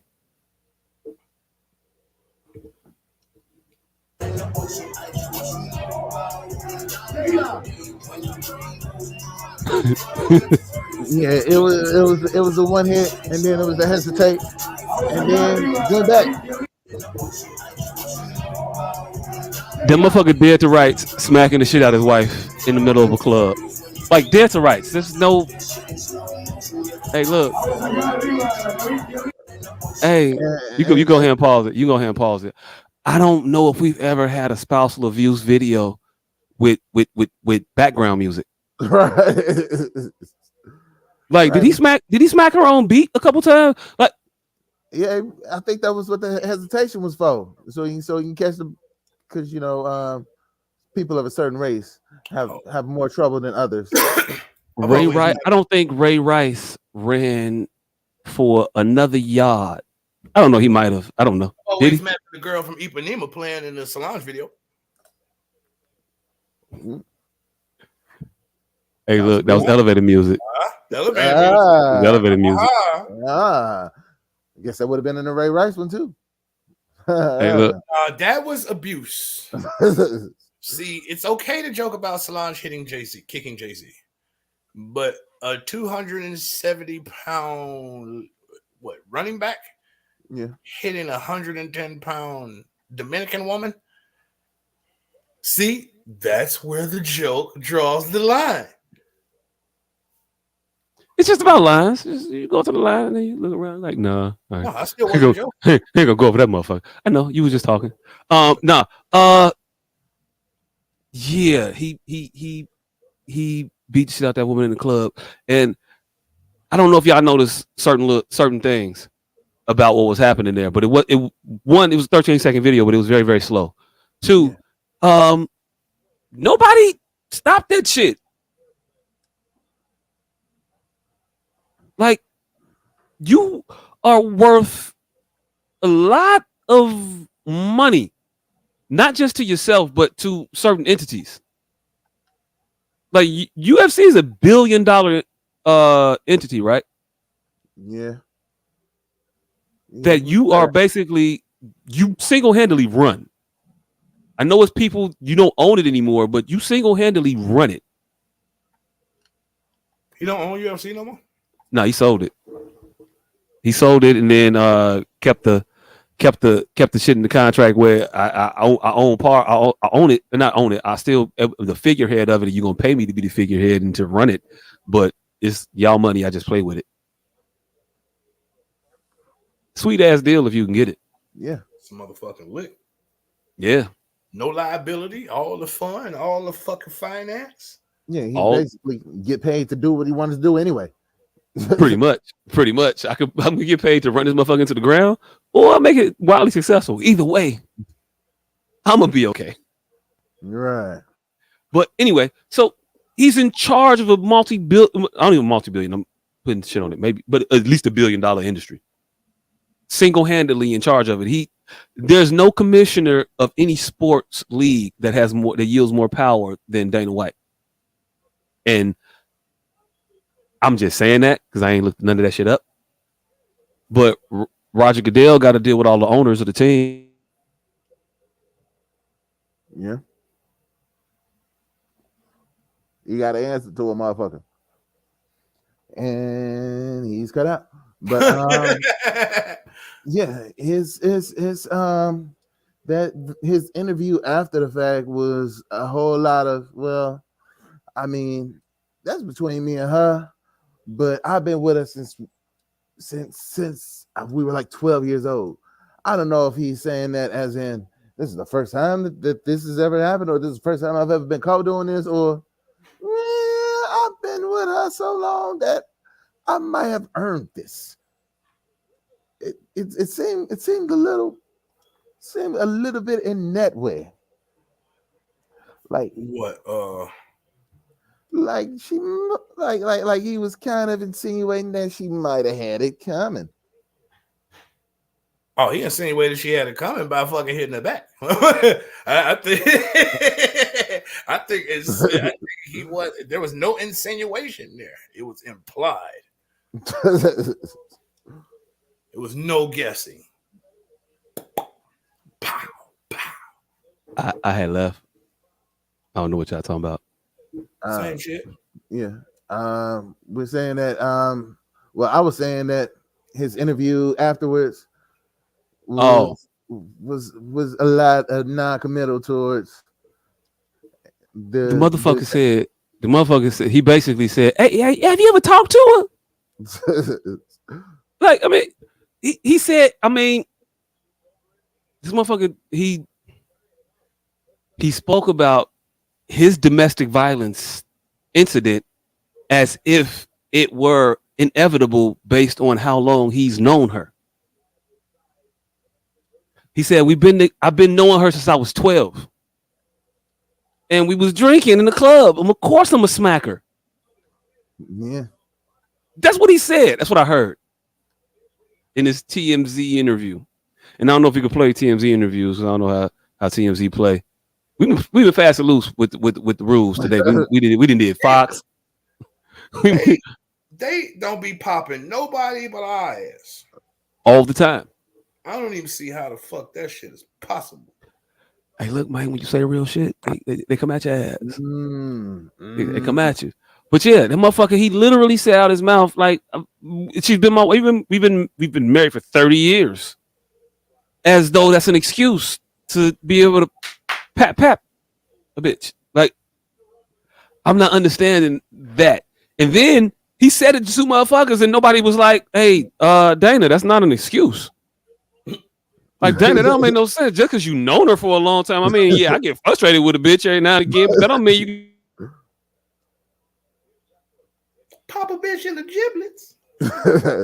I mean, I gotta get at least one. It's been long enough, right? I mean, if you've been around her for 30 years, I'm pretty sure you the one to have done it more than once. What I'm saying is, brother, you can't just hit the bitch. I mean, you can call her a bitch, but you just can't foo-fop the hoe. I understand you was looking her right in the eyes, so y'all probably the same height. She is still a woman. A woman. You can't be doing all that to her. Pip, Ike Turner. But yeah, hey nigga, did you see the goddamn interview? No, I just seen the nigga punch the bitch up, and I was my thing at that. I didn't want to hear anything after that. My thing was to rally the fucking Negro troops. We finally got us some fodder for us to Kanye us somebody. Mm-hmm. And I was just hopeful that we would, but I just knew we wouldn't. Like, we're disinterested in the comings and goings of white people, and that kind of is to our detriment, because white people know when to switch that on and off. They know when they got some good meat. Pause. They can turn it on, caring about what the black folks got going on, and latch on to that. See, niggas, we don't know how to do that shit. Like, when we had that Amber Heard shit, we should have latched on to that. When we had Kyle Rabinowitz or whatever the fuck his name was. Hey, look. Leave Kyle alone. Again, Kyle out here shooting in the right. He's shooting in the right direction. See, look. Hey, I can't say that. If I can't say a midget DeMar Jackson is fucking funny fighting for his life, No, you can't say this nigga shot and killed people. You see what I'm talking about? Hey, look. As long as we all keep each other in check, we all be fine. No.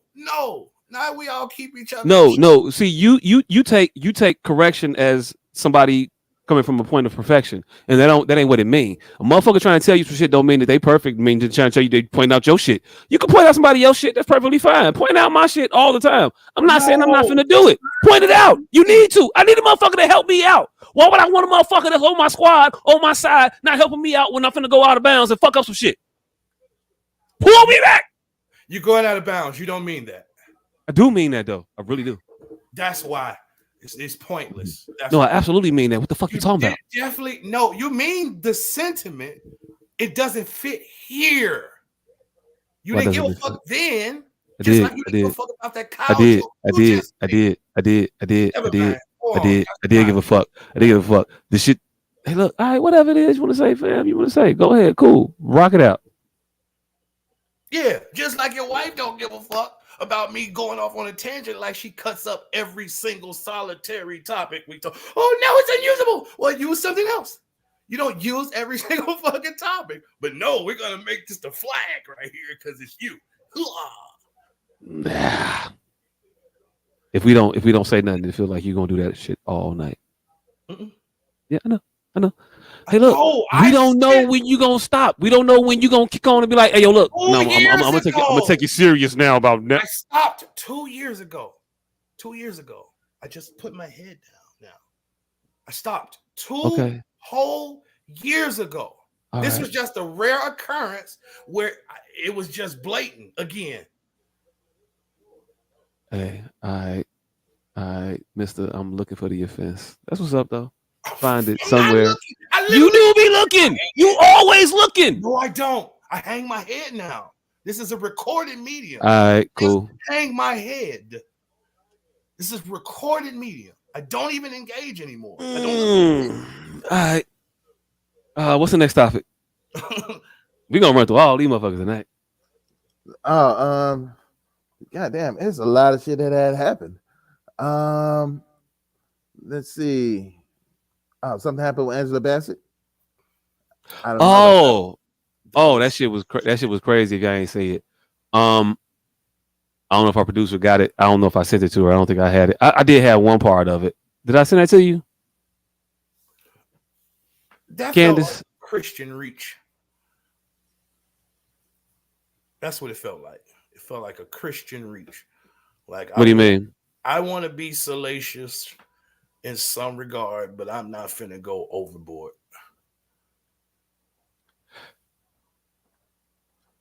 Okay. There was nothing to make a public apology about.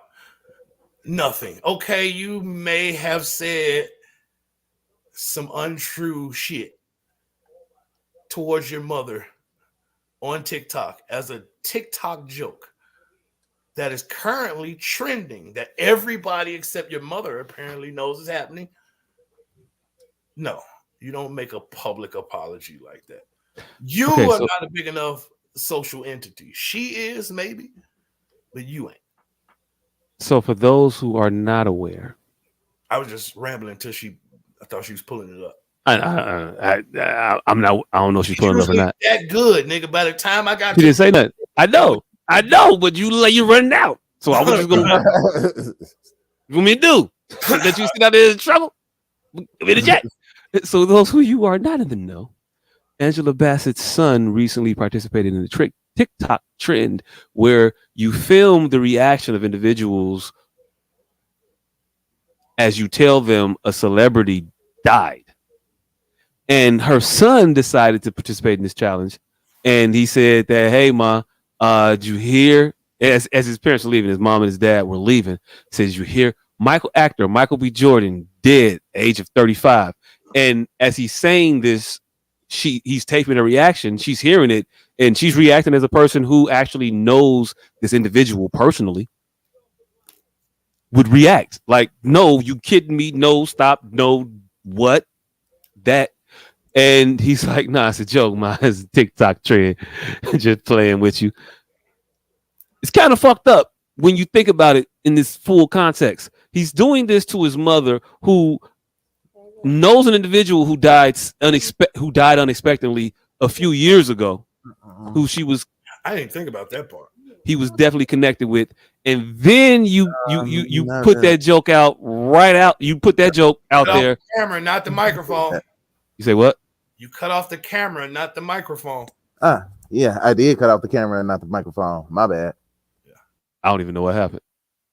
He cut off the camera and not the microphone, motherfucker. Oh, okay. But yeah, you finna play it. Okay, go ahead and play it. Did you wait, Mom, Dad? Did you hear this? Michael Jordan dead at 35. 35.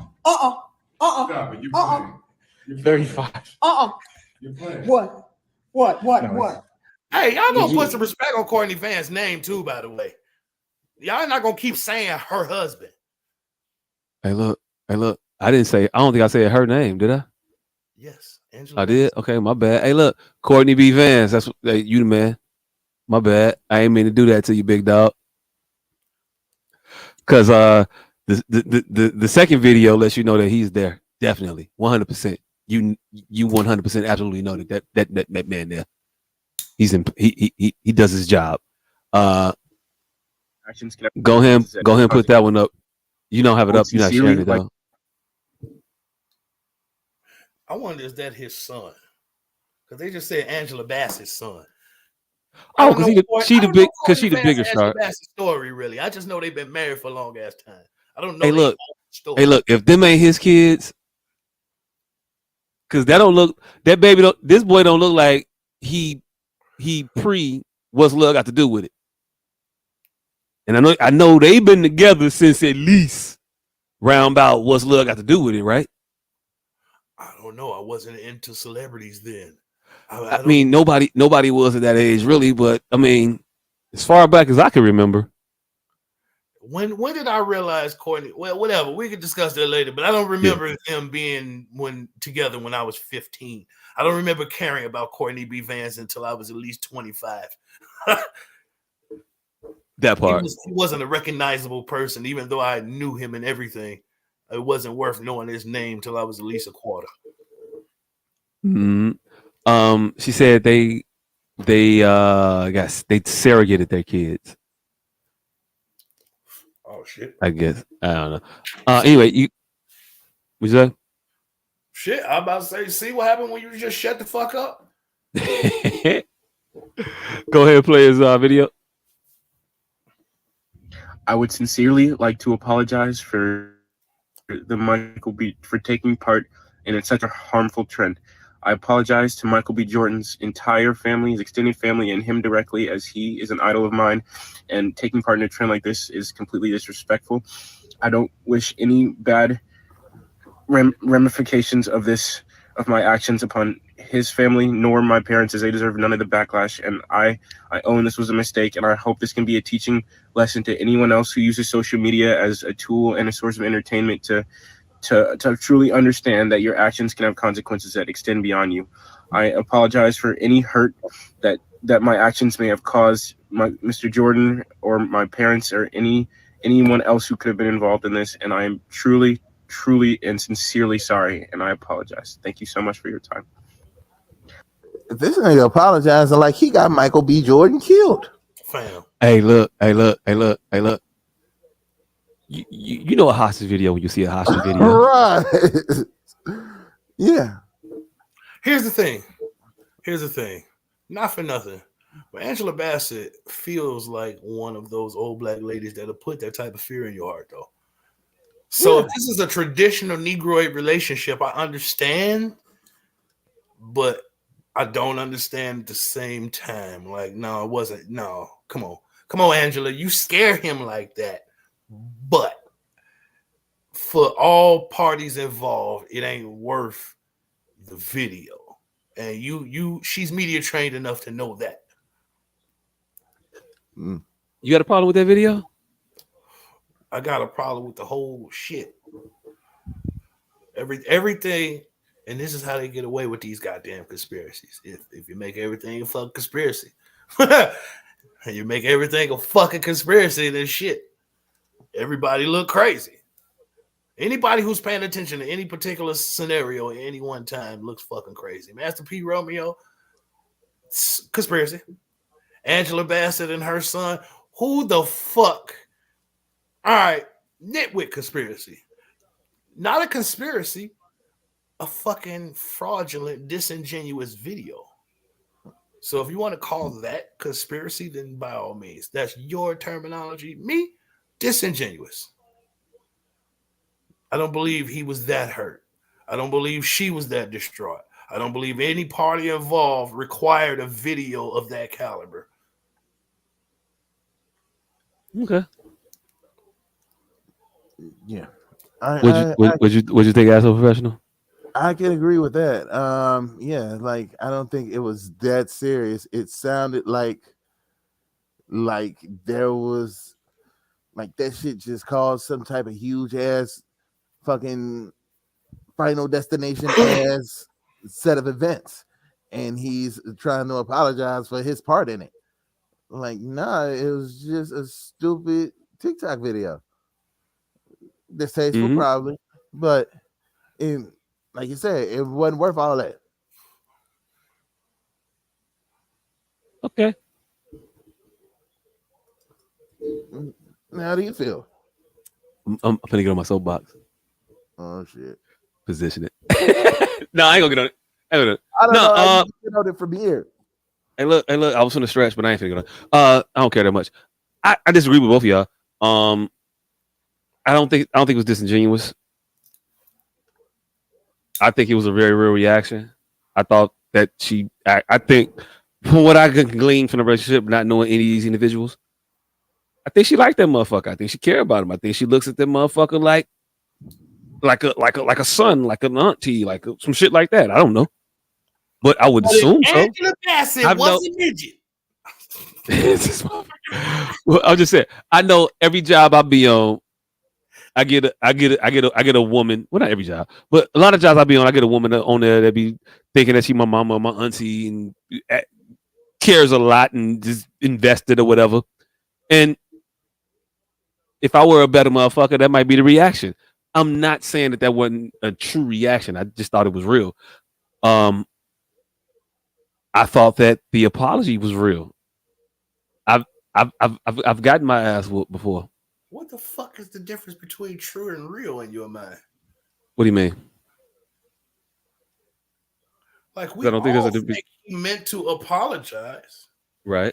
The depth of the video is what I think anybody is calling into question. So me personally, I don't understand what you are saying. The depth. So you don't think that he was? So I mean, of which video won? The first video or the second video? The second video for sure. I haven't even thought about the first video past it being resolved instantaneously. It was no reason to think past that first video until the second video arrived. Mm-hmm. So what do you mean when you say that? Like, if I'm a public figure, if I'm visible like that, and my kid participated in the TikTok trend of telling somebody that a celebrity died, I think it's just tasteful. I think it's important. I just think it's some fucked up shit that I wouldn't want my kid doing. And if my kid were to do it, if my kid were to participate in that, and I heard that, I would probably have a similar reaction to that news. Maybe if I were her, I could see her having that. But after finding out it was fake, I would definitely have the exact same reaction that I think that they had that went on in that house after they cut that camera off. Mm-hmm. What the fuck is wrong with you doing this dumbass shit? You out here like these dumbass kids. We ain't finna be out here doing this stupid shit. You want to sit here and talk about people dying in life for real, and you want to think it's a game to play with somebody's life? Oh, he got all of the mother father talk. He got all of that. He got all of that 2-parent household smoke. Oh, you two motherfuckers! Imagine the two motherfuckers when it ain't the police. Imagine, I lived it. What are you talking about? I did fucked up shit in my house. I didn't fucked up on a family reunion. I can't remember what the fuck I did. Couldn't have been much. But and fucked up. Got my ass beat. and had to go take a picture after. Well, in the mortal words of a wise man, none of that happened in this video. So I'm gonna just stick to what happened in the video. So none of that happened in the video. So I'm just stick to what happened in the video. So what happened in the video was a boy apologizing on his. Hey, look, I don't know, but it doesn't look like the first take. It looked like after he calmed down a little bit and he got the cry, all of the actual crying from the ass whooping out, but he's in the mode, and you can see he's in the tail edges of the mode because I've seen the mode and I've been in the mode before, so I know the tail ends of that, and he was definitely in that when he hit her with the, and I don't want any harm to come. I idolize Michael B. Jordan, like yeah, that was an ass whooping. That was the residual snot coming from the nose, hitting that bottom lip, that top lip that he ain't want. So he got that back in there real quick. Them eyes is real low, not because he high or he half Chinese. They low because he been crying. That's that tear well duct situation he got going on right now. So yeah, I've been in that situation, and I'm not past putting my kids in that situation at a point. Like you get fucked up where you fuck up, and you got to go apologize to the people that you fucked up. So if you fucked up in public and you did this shit in front of the restaurant, you got to apologize in front of this restaurant to this restaurant. Now his restaurant ain't Sizzler. It's the entirety of the internet. So I appreciate that they didn't whoop his ass on camera. I appreciate that they didn't put that boy on there with all of the snot running down his face and the tears running down his eyes. I appreciate that. They let him get some modicum of dignity and make a dignified apology video. And he should be apologetic for doing that. It's not cool to do that. And I will want for my son to see the error in his ways. Not to say that my son ain't gonna do no fucked up shit. Not to say that anybody kidding. They're kids. They do fucked up shit. But to understand, oh, that was fucked up. That's the goal, right? Mm-hmm. I think he understood it. I think he got that lesson. All right, now my question is, how long was that video up? It don't matter. People got them at the same time. It don't matter. They got a rolling screen grab on anything with your name tagged in it on some individuals. 10 minutes that shit be up. It's everywhere. You might as well, hey, yo, look, buckle in because it's gonna be a long ride. Everybody got it. They all gonna see it. Yeah, but how long it was up also can determine how real this of a fucking, how necessary or how fucking thought out this apology was. Like if this shit happened right then and there and that shit was immediately taken down, then yeah, she just got in his ass and he immediately took that shit down. Now if that shit happened a couple hours later, then obviously it wasn't that pressing of a fucking issue. They tried to like the buzz to get up. Oh, this only got like 10 views right now. Leave it up for now. Nah. It was a. Is that what you're trying to say? No. It was a. All right, how many people have seen this?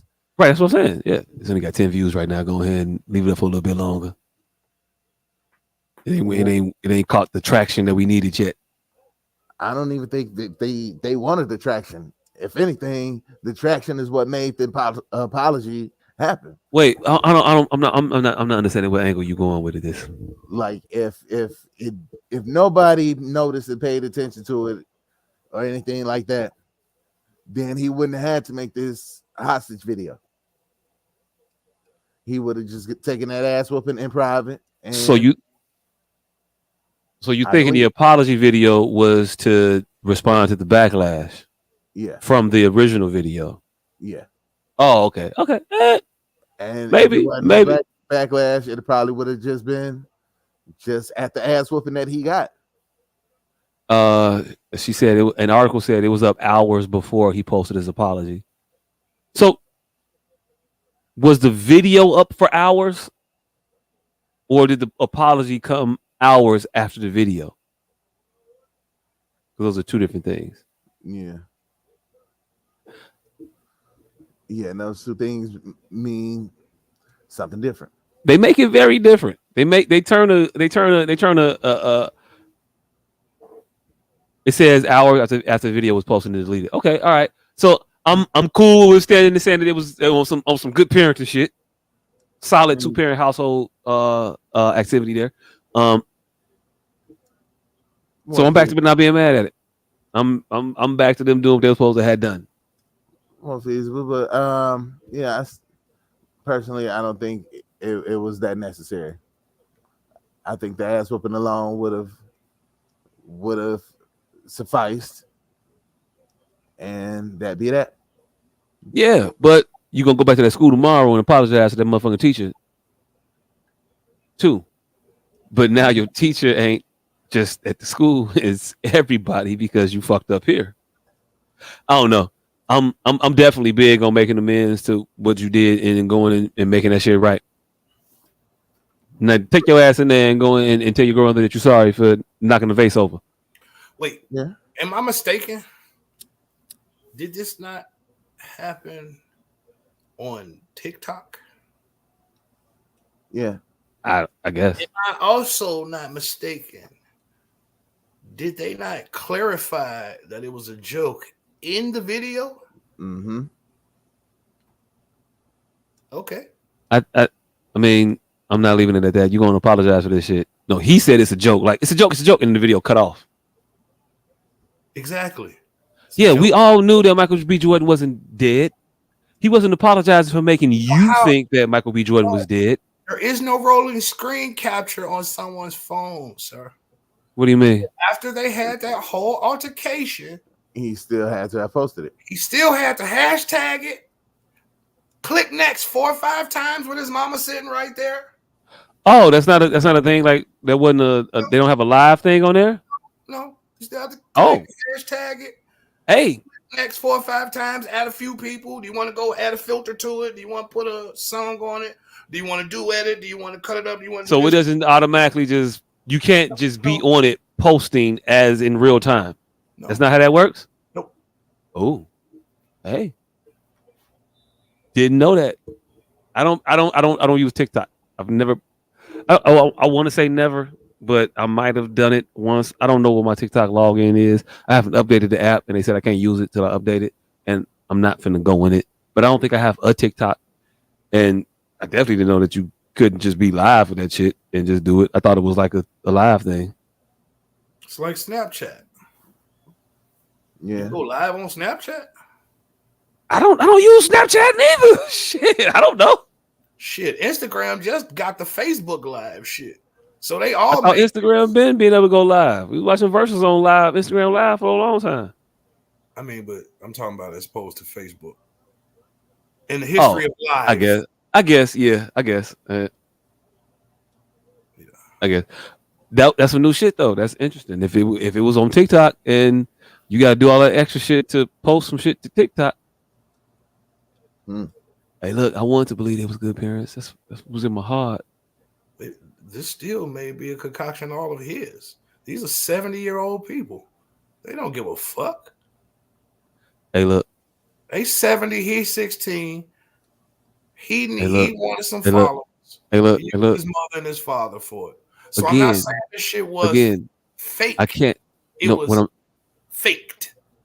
Again, either way, I can't give them the good parenting. That's not a 2-parent household parenting right there. Trophy. If their kid is being Lex Luthor in this diabolical scheme of getting views and shit, and they don't know they're being used in the situation, and they facilitating his diabolical plan, can't get awarded for being duped. No, they got duped. He posted it. It was up for an hour. They found out he posted it. Then they got back in his ass. Then he made the little, now I can make an apology video. So this may have been happening in real time. That don't mean they negligent parents. He's just a 16-year-old asshole, and they 70. Hey, look. Either way, I'm removing the award. I'm not gonna decry them, but we just gonna withhold the applause. I'm not gonna boo you. But I'm taking back the Pap. No Dana White. Old parents. You seen all the type of shit Kane was getting away with, fam. See, we look at Angela Bassett and how nice she looks, and we forget that that's Kane grandma and them right there with a 16-year-old street. Like, we just like how well Angela Bassett is aged into Kane's grandma, but she don't really be tweeting. That's somebody else doing that for her. She can't work that app. Fam, you seen how she ran over? Oh, Lordy. How she ran over that? Michael B. Lordy. She's not internet savvy. Yeah, no. She's not. She's not 70, but she's a great actress. So when she could pull off that she's not 70.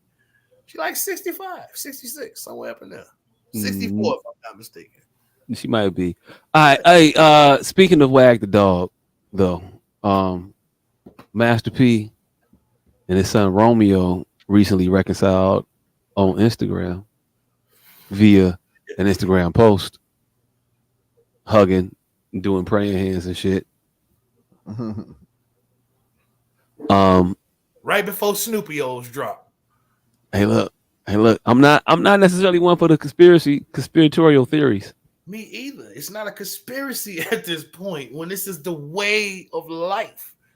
But hey, look, I will. Hey, look.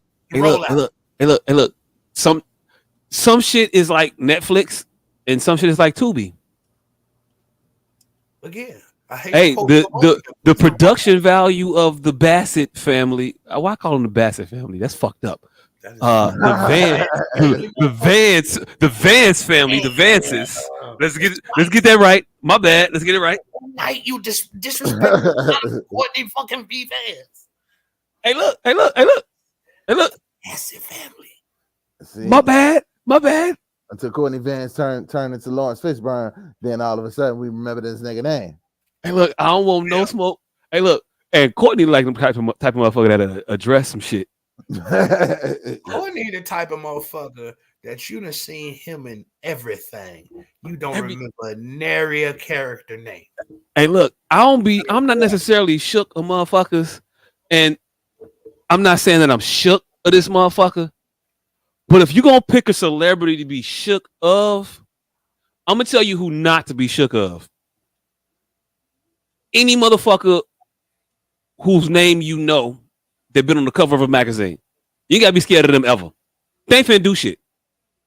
But that motherfucker who got money for a lawyer. Well, are you talking about actors or just people in general? Because I'm about to say Mike Tyson has been on a lot of motherfucking goddamn magazines, fam. You might want to reevaluate this goddamn. Hey, look. Mike hit the right motherfucker. Fam. He hit the right motherfucker. Didn't you hear that earlier? Want to earlier? I want to see if I can still take a punch in the face, but I don't want to get hit in the mouth. Mike Tyson is at the head of that 1-2-1-2. Hey, look. All I'm saying is this: the motherfucker he ate a couple from Tyson, and then was like, "Nah, I'm cool. I ain't gonna press charges."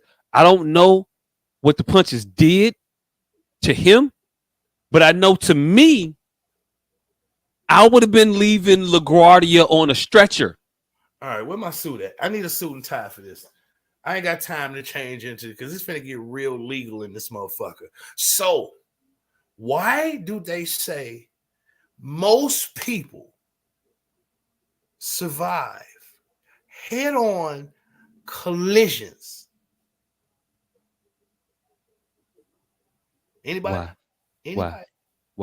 How is the only time people? Because they lucky? Because they lucky? I don't know. No. Tell me. Because they lucky? Same reason the motherfucker you talking about survived his head-on collision. Tell me why. Because he was fucking wasted. Hey, look, fam. Understand this about me. I'm typically fucked up. But I'm telling you, ask how he survived Mike Tyson. I'm telling you, because alcohol loosens you up and you just like bend around the knuckles and shit. You still don't want to get hit in the mouth. I'm gonna fuck. I spent 80% of my life inebriated. The chances are when I'm bumping into Tyson, I'll have a few in me. You don't. You saying I'm gonna be prepared? I take that. I take them shots, G. I'm okay. You're gonna wake out of that though.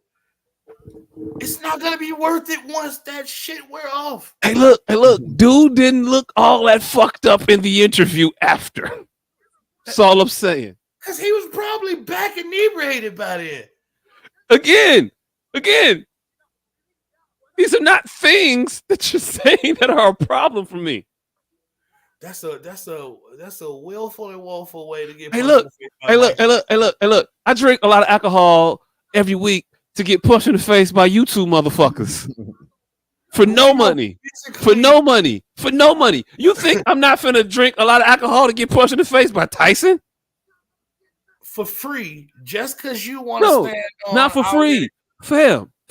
I'm suing Tyson. I'm not that motherfucker. When he said he had the right motherfucker, I'm not finna whoop Tyson ass. I'm not telling you I'm finna beat the shit out of Tyson. What I'm telling you is that, hey, look, fam, I need 10 grand a hook.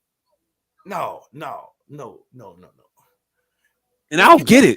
Original. He hit that motherfucker 8 times. No. Let's see. You be losing the thread of your conversations. The point was, you do not have to worry about anybody who had a real name and been on the front of magazines. That's how we got to Mike Tyson. Hey, look. Tyson's a special breed. He's a different motherfucker. He's one of the only motherfuckers that will punch, that apparently will punch you. I'm just saying that should be the last motherfucker to punch anybody. That's it. All I'm saying is your litmus was loose. That's it. And I can name several other motherfuckers that fit that you don't want to get punched by that's on the fucking magazine. So again, I also said I would want to be punched by Mike Tyson. I'm on record. Hey, look. Ain't a motherfucker out here I'm not gonna take a punch for. Poor people. Oh look, yeah, I'm not gonna just take one. I'm gonna fight you, motherfucker. I'm out. I'm ducking. I'm fighting. I'm not fighting that motherfucker. Look, again, this is all about your litmus. That's it. My litmus is I'll take a punch for a check. Of course, the homeless person doesn't have a check. And I think the two of you would also take a punch for a check. All I'm saying is the booty warrior. Y'all done took punches for free. Magazine covers. What? Hey, look. Anyway, all right. I don't know the fuck I was talking about. I really don't. Angela Bassett's son. Oh, yeah, the Vance household. Shout out to the Vances. Much respect to y'all. I ain't gonna let them shake me from my square. That was good parenting. That was solid A+ 2-parent household parenting. Yeah. I'm with it. I think the video was an oversell. Hey, look. I think the video was much. It was much, but it was a good much. I don't know. That's that.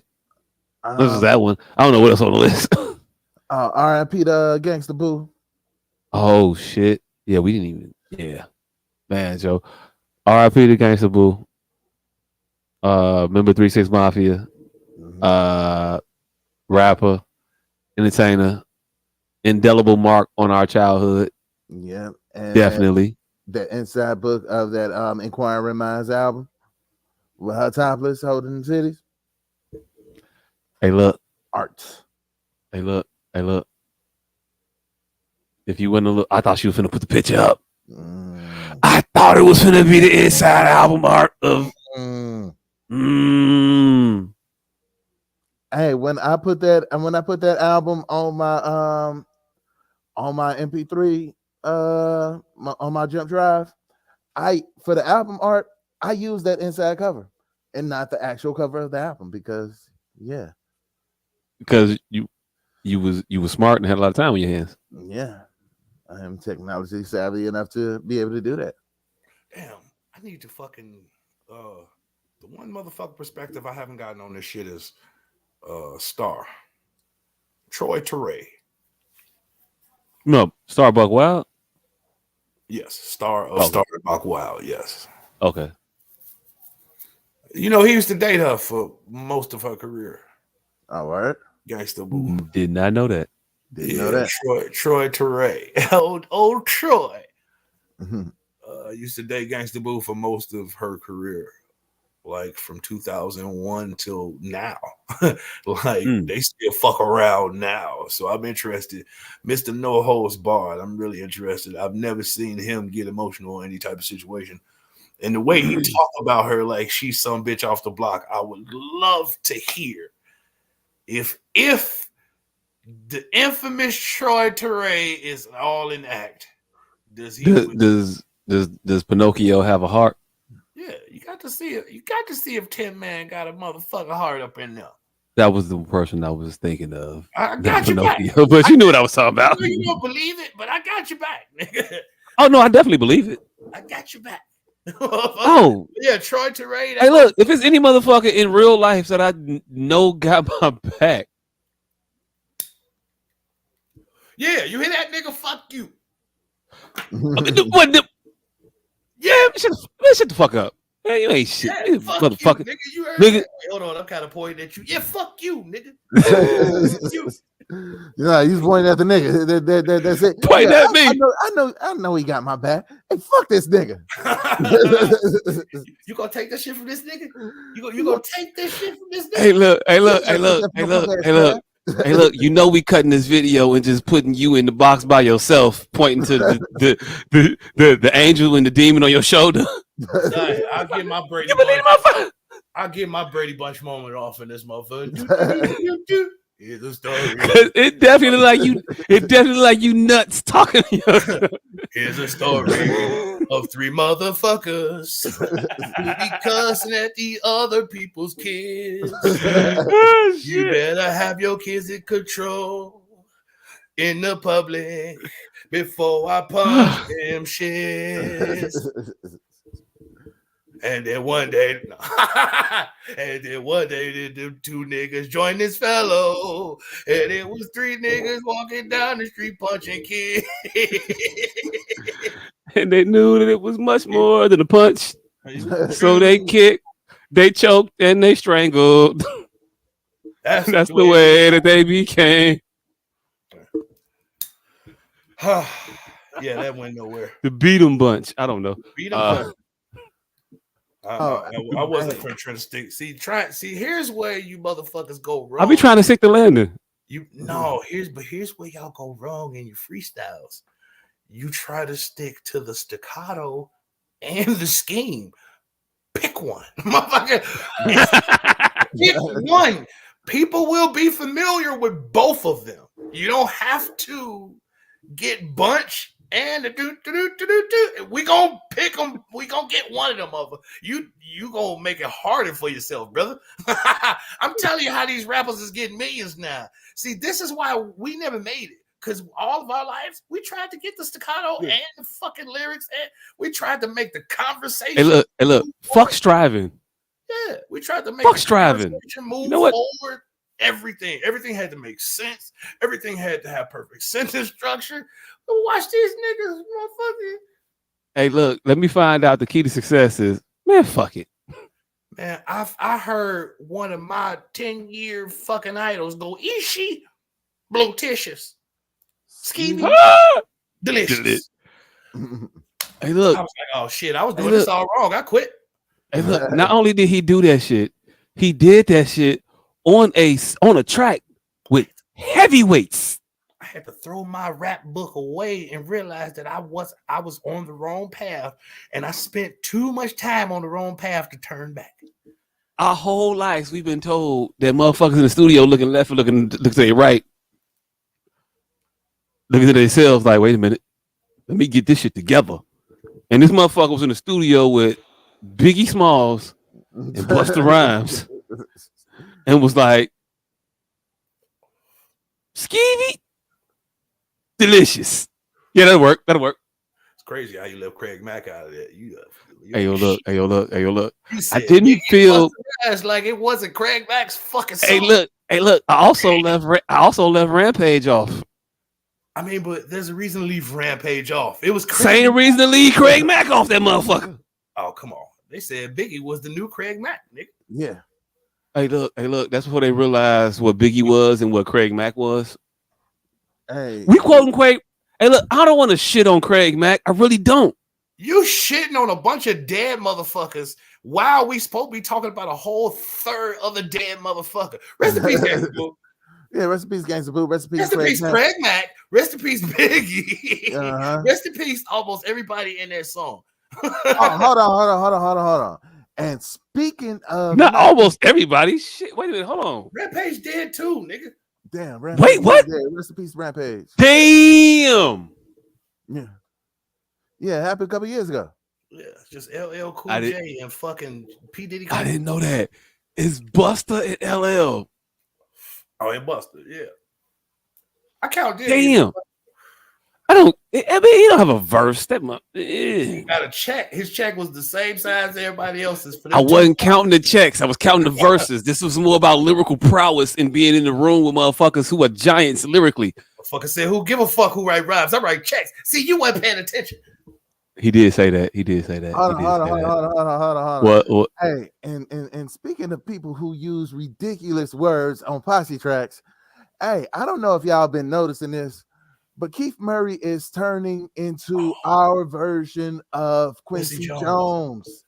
He's the horrible Quincy Jones. Hey, look. He's the hero that we did not want. We didn't know that we wanted, but we don't want this nigga. He just keep telling us who sucked his dick. Hey, look, you ain't heard the latest. He told us it was some shit I saw right before this. I ate such and such pussy. I don't know who fuck. He eat pussy too. Somebody, nigga. Yeah, it was something crazy. I didn't want to say who it was. I can't remember exactly what he said, so I didn't want to misquote it. Oh, it was something. Shonda from DTP. He said, was that what it was? Yeah, I ain't want. Hey, look, I don't want to be out here lying on somebody else's pussy or tongue. That nigga say Foxy Brown sucked his dick. He ate Shauna pussy, and Ludacris said she's a bad bitch. He said, "Get away from her." He said, "Don't do it. Reconsider." Don't do it. She damaging. Man, look, somebody sold this nigga. You know what? PSA in the middle of this motherfucker. Before we get into it, let's explain to these people exactly what in honor of Gangsta Boo. Let's kill this narrative now. If she did indeed die, if she did indeed, hold on, go ahead and take. Hold on, wait. Let her take this down first. Like I said, if she did indeed, you could have just stopped sharing the screen. There we go. That was all I was saying. Okay, now go ahead. If she did indeed die from what is considered fentanyl, people are not, Michael Jackson aside, Whitney Houston aside, Prince aside, are not just doing raw ass fentanyl. It was a mismixed batch of her drug of choice. So let's not get this swept up in this new craze that's finna arise, this fentanyl craze, with people misunderstanding what people say when they say they overdosed on fentanyl. What people are doing is they're cutting their drug of choice with a much more potent drug of fentanyl. So it's making larger quantities more potent. Real quick. Yes. Because you said people are cutting their drug of choice. The cartels. Okay, all right, cool. At the source. This isn't happening at all right. home. This isn't the motherfucker at their crib. No. Let me put some fentanyl in it, make it better. This is just fentanyl is I don't want to misquote the toxicity of it, but a pinhead is supposed to be able to kill 100,000 people. A lot of motherfuckers. Abraham Lincoln's nose on a penny will murder your block. Yeah, kill 100,000 people of pure fentanyl. So just imagine that mixed into cocaine. If you could get that dispersed into a large enough quantity of cocaine, you can make your shit to ooey gooey off a fucking pinhead without little transition of what your natural process is. Well, the point is this isn't a regulated field. So they don't often get that shit crumbled into fine enough of powder for it to mix away from itself. It'd be little bitty chunks and that little homicidal jack in the boxes just waiting to go off on unsuspecting victims such as DMX, such as Coolio, such as now Gangsta Boo, they believe. Allegedly, all of these people, allegedly. Black Rob, allegedly. All of these people. Now they starting to say alcohol for certain people, mysterious for one motherfucker. But anyway, that is the story with fentanyl. It isn't people out and outright doing fentanyl, though people have died from fentanyl use, such as Michael Jackson. He was the first one where we heard of over-the-counter fentanyl use. I thought Michael Jackson was propofol. He was propofol is what killed him. Fentanyl is what he was getting high off of. Oh, okay. Yeah, no, I'm just talking about people using over-the-counter straight drugs. Him, Prince, Whitney Houston. Those were the only motherfuckers that were alleged to use fentanyl raw. Like, give me some Fenty, baby. Hey, look. First of all, you're not saying that to anybody that you expect to be able to give you fentanyl in the proper dosage. Right. Let's just be real. Let's just be real.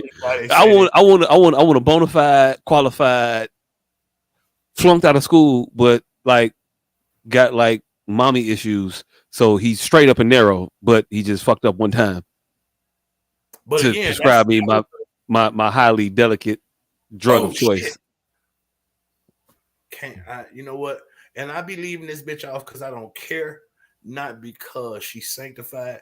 Anna Nicole Smith, another fentanyl motherfucker, death. But she is the fentanyl death. The rest of them motherfuckers just fentanyl users.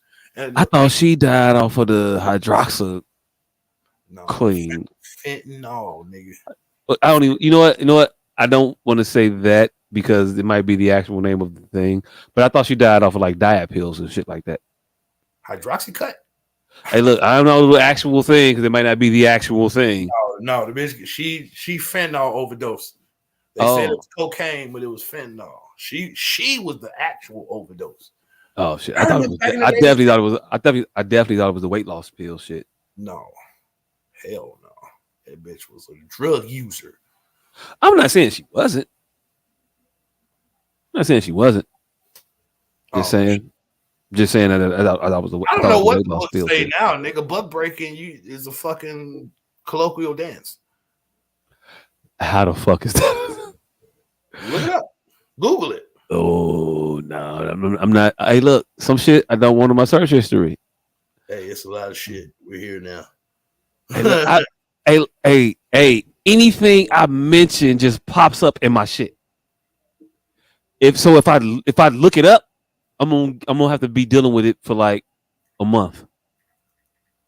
I looked up mini blinds in YouTube one time recently. You know how many DIY vertical blinds, horizontal blinds, mini blinds, all kinds of like just window dressing shit in my recommended videos. It was nutty. I definitely don't want some shit that I'll be uncomfortable with a motherfucker looking over my shoulder when I'm just scrolling through YouTube and some shit just pops up because they're gonna judge you. Because I know I would judge somebody that I saw looking up some shit on YouTube, and if some weird thing just so happened to scroll across the page on the screen on their phone. So here it is. And I'll make an assessment. Buck dance. An energetic step dance performed in minstrel and vaudeville shows by African American male or white male in blackface. That's what a buck dance is now defined as. Not the place where buck breaking occurred, but energetic step dance performed in minstrel and vaudeville shows by an African American male. Why male? Why did you make this specific male? Hey, because we can't get too far from the definition of this shit. Yeah. Because it gotta be a nigga. Yeah. That we was fucking to make it like the definition of the thing we talking about. Oh shit! I didn't click on it. It said the precursor to tap dance. Oh, that's why them niggas' feet were moving so fast. Hey, look. And now motherfuckers uncomfortable with footworking. Just say the precursor to tap. Is that why Sammy Davis' feet were moving so fast? Now I don't even want to step. I don't even want to do a little 2-step. Like what the wait? Because you may be buck dancing. Hey, look. What happens at a buck dance? A buck break. Hey, look. Now I feel like if I'm dancing around some white people, I got to smack a white guy. Like, do we got to do this shit prison rules? Yes. Just so you know, I'm not doing what you might think I'm doing. Oh shit! Damn, I forgot. Sinful to P. Rest in peace, Sinful to P. Why the fuck we condoling motherfuckers? Sinful to P allegedly died from HIV. I don't know. I don't want to be disrespectful. Philip Gilmore, a very famous pimp from Chicago. Philip Gilmore, Sinful to P. He's look, very famous. So he's a semi-famous young cat too. He about our age. He like 36, 37. Young dude, but he popping everybody. He's popping in the world. But the thing is, I don't know how to feel about a pimp dying. You do when you hear what I'm finna say. He's the 5th in the manosphere to die in 2022. Now this is a conspiracy here. Kevin Samuels, Sinful to P, a nigga named fucking damn. I smoked too much reefer. I smoked too much reefer during this show. But it's 5 in the morning. It's not the reefer. It's the it's them it's not me. It's them Ziploc bags you put on your blunts. It's me not giving a fuck about the manosphere for one. I didn't even know that shit was a real thing. Oh, this is definitely the Red Pill Society is some shit they call it. Yeah, they didn't usurped incel. That shit was a cute term back in the day. That's why you gotta watch and make sure these terms don't update. You keep using them motherfuckers. Incel means something completely different than the little Canadian white lady who started it. I thought it bitch you did fuck. Yeah, but it was a way she described married couples though. It wasn't these freaky motherfuckers in the fucking chat rooms making bombs, nigga. It was a cute little thing about married couples, involuntary celibate. Your spouse didn't want to give you no ass, and you weren't gonna go cheat, so you was involuntary celibate. It ain't cute. It ain't cute. This involuntary prison torture camp that this man is involved in now for the rest of his life. You had to. No, that ain't cute. It was her. It was the nigga wasn't fucking her, and one of her friends asked her how was her sex life, and she said she was involuntarily celibate. You had to read the article. It was a cute little Canadian article 30 years ago. And some nigga on the back of Twitter was like, I'm involuntarily celibate too. That definitely sounded like the voice on the Eminem interlude. Yeah, so just imagine that cute little white lady been talking incel shit for 30 years, and then nobody ever read her article, and her shit get usurped, and now it just means some way out wicked shit. What was the topic? I don't remember. I would keep hold of it. We was about to go into Keith Murray becoming Quincy Jones of our generation. That's how we was talking about it. We was over conflating. Talking about him getting his dick sucked. He gonna have to give us some information about somebody else. All right, that part. I know what I thought we was talking about. All right, so here is the video right here.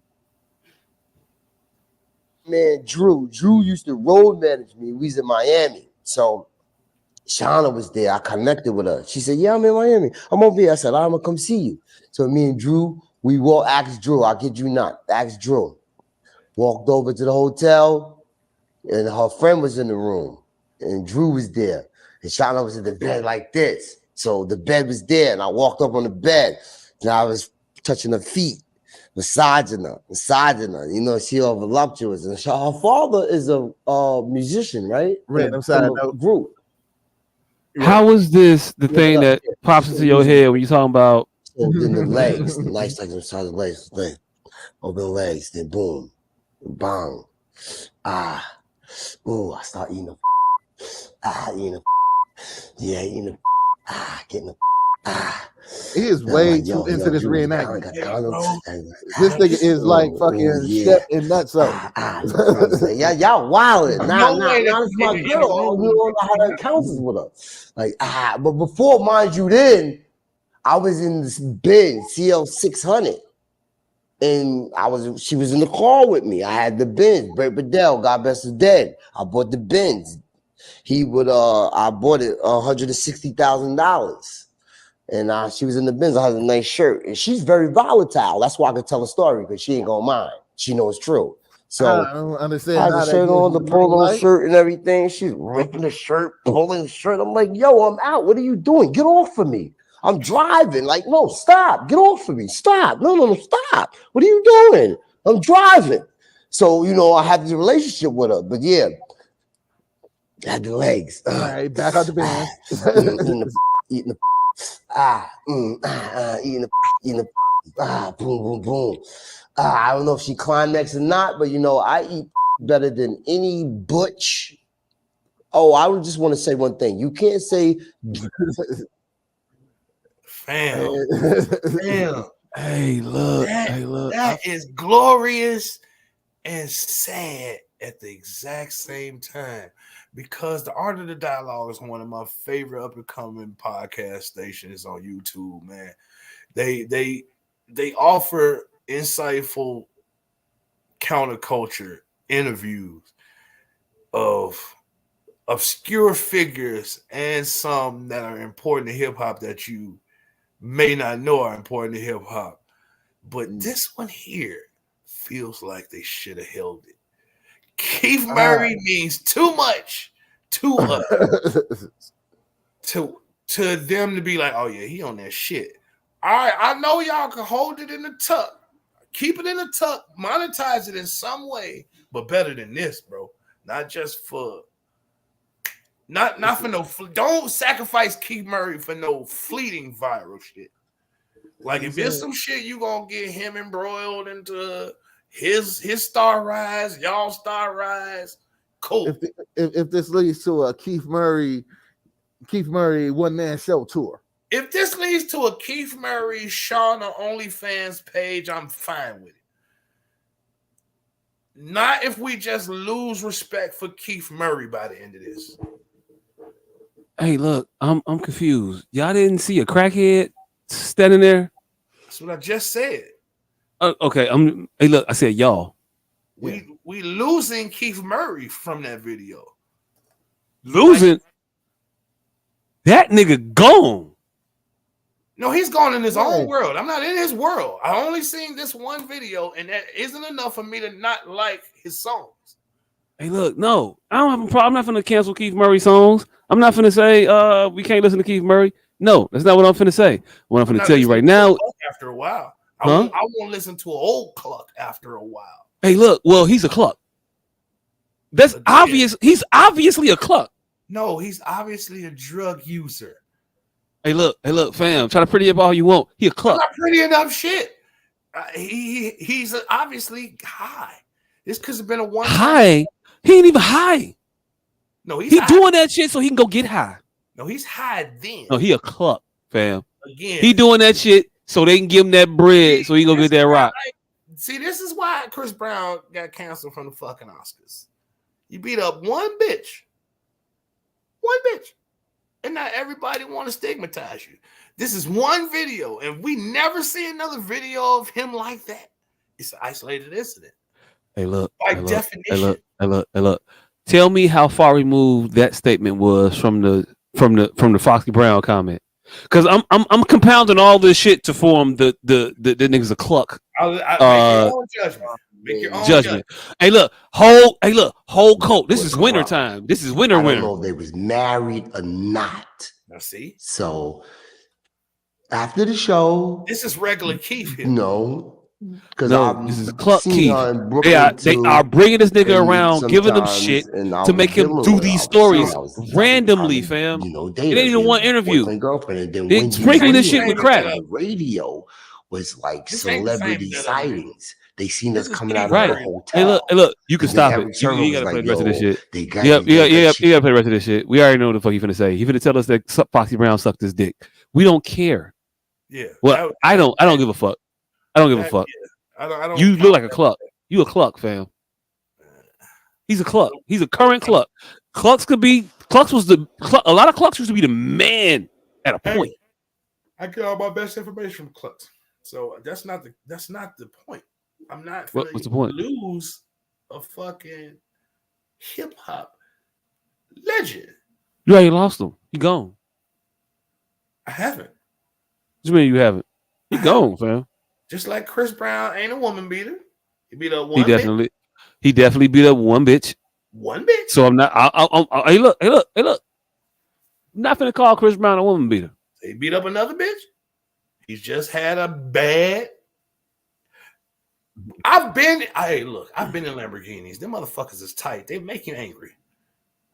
Just misunderstanding. Did he beat up a second bitch? Just a misunderstanding. Ike Turner. He beat up one bitch repeatedly.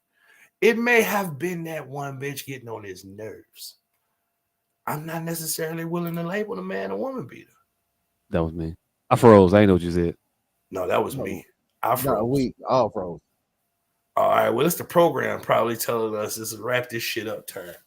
Yeah. But yeah, Ike Turner, he beat one bitch repeatedly. Does not make him a woman beater. No, that make you a woman beater. No, it makes you a woman beater, not a women beater. Hey, look. It's only so long you can get that bitch got an attitude.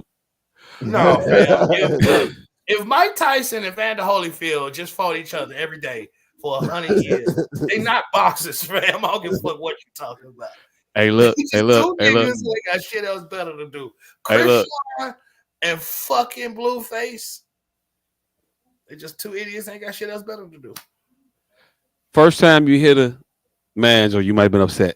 Second time you hit her, you might got a problem. Third time you hit her, you are a woman beater. And I don't mean these in 3 different incidents. I mean first punch, second punch, third punch. I mean Dana White, you already 2 in that we saw. So you at the. Hey, look, it is what it is. I said what I said. You're not finna give me the slope woman beating. Just know there is. You're not. Hey, look. There's a slippery slope to hidden bitches. Hold on. This needs to be a PSA. I'm not finna slope or gauge woman beating. Just know there is one. Hey, look. The more you know. I ain't even gonna pop. Hey, look. You know how I know I got a problem? Cause it be shit I don't want to say that I be itching to say. I don't even need to say it, but I want to say it so bad. I just gotta wait till I forget it, and then I can move on. The more you know.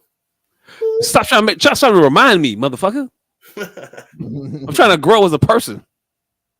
Pause. Nah. I guess pause. I don't. Wait. Oh, yeah. I guess pause. I can eat a pause on that one. But yeah, Keith Murray's a Cluck, and you're not doing what you think you're doing by telling people that you either got head or gave head to these women. They're not talking about you. Hey, look, if she was bragging that I had Keith Murray eat my pussy, ever, one time, and I've heard her rap about niggas eating her pussy. Never did she. No. What? Nothing. Oh, okay. Never not one time did I hear her say Keith Murray did that shit, and hey, look, I should get points because Keith Murray ate my pussy. Like, no. They don't get that. So you don't get no points for saying any of the shit that you're saying. One, it make you look corny and desperate for money. Two, 3, we know you a cluck because we saw how your fingers moved and we saw that coat. That's a cluck. That's a cluck. That's a cluck coat. If ever I seen one. That's a cluck court. That's a cluck court coat. One video. It was the tie. It was the tie boy that got me to the coat. But one video does not make Keith Murray a cluck. It's some cluck-like tendencies in the video. Hey, look, did you see the second video? What was the second video? That's also a cluck coat. If ever you try to pretty up the Foxy Brown. If ever you try to pretty up a cluck, that's the coat you buy. No, it don't cost too much, but it look like it costs something.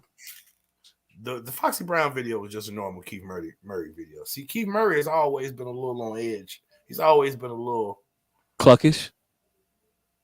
Cluck adjacent. Cluck adjacent, cluckish. How do you want to pretty it up? Yeah. I mean, but so is Redman though. So I'm fine with that assessment. Nah.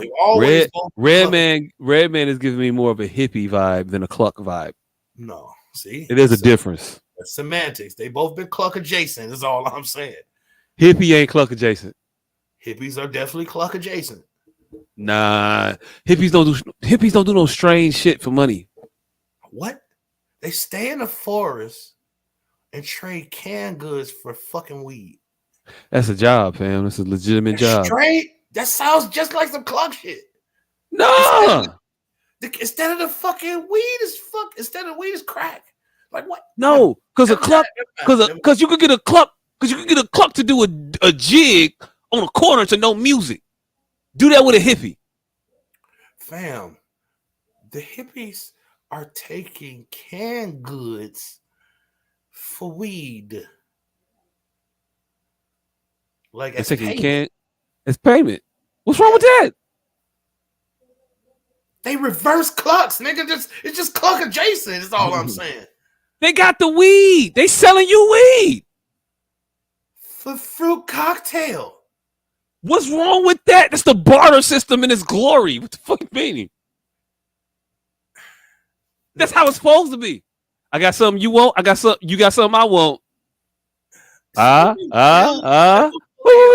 You be willfully and woefully ignorant. Just fam, the difference between that and the cluck is a cluck will do a dance for some 7-year-olds for a quarter. A hippie's not going to do that. To get the crack, the hippie's just gonna do whatever else to get. Like the hippie's not gonna. When I think of hippie, I don't think anybody's gonna go against their actual moral compass. You ain't never heard of a crack hippie. Here's the thing. I know a lot of crackheads that will get out and do the right thing for their crack before they dance. But see, this is the difference between me and you. I could just act like I didn't know about the dancing cluck. And just, all the clucks I know wash cars. But I won't cheapen myself and do that to prove no fucking points. Because the far majority of the clucks I know do hustle for their money. No, just go ahead and say that. Just say that.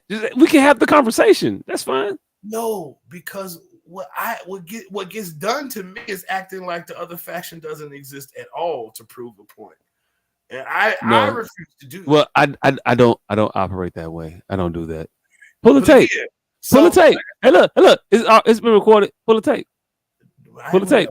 Goddamn thing. I literally had a whole crowd of motherfuckers, and I'll never have to pull another tape ever again. But like I said, again, I was well out of that conversation early into it. I don't know what else to tell you. I'm not dancing out of it. That shit happened really, really, really fucking quick. I took 2 motherfuckers' word for it about their height, as I thought they had adjudicated it. When they got over it and they were shoulder to shoulder, I said, hey, nah. We had a winner here. Then I moved on. Here's the thing, brother. What? In this fantasy here, I'm the only one should be excited. You should be like, I'm not excited. I'm not excited. It's no, not you are. That's why you're trying to separate yourself from it. You shouldn't. No, I'm not. It's more insanity, but you're inside of the insanity. Like, no, I was only over there for 10 seconds. Hey, look, no, it's not that. I am doing this as a dig at you because you keep. Never mind. No, you ain't, nigga. You doing this shit like you did that day. I am because I'm saying that. I'm saying that you can't even not acknowledge when the motherfucker was telling you that you was right in the midst of you not having to do all the extra consultative bullshit, combative bullshit to prove you was right. I got it real easy right when the evidence was presented in front of me, and there was nothing that you had to do to make me see it. I don't know. Was that crazy enough? No. Okay. Because that is two different points. Hey, look. No bullshit. No bullshit. I hit my elbow. Yeah. I don't know what part through that. I hit my elbow. I hit my funny bone, and it hurt. Stung. But I put. Hey, look. No, hey, look. That wasn't God. It wasn't God. Because God would have did something that would have shook me. Because I'm a professional. I can keep going. I push right through it. I don't give no fuck. It ain't worth shaking. Block it out. It ain't worth shaking, but what it did give you is a twinge for the rest of your life. Every time you tickle, you gonna think of my ass. You gonna pause. You gonna think of me. Pause. Hey, look, if I can't grip Legos right tomorrow, it's gone. Forever. Forever. Every time, look, it's gonna be a weird size of Lego too.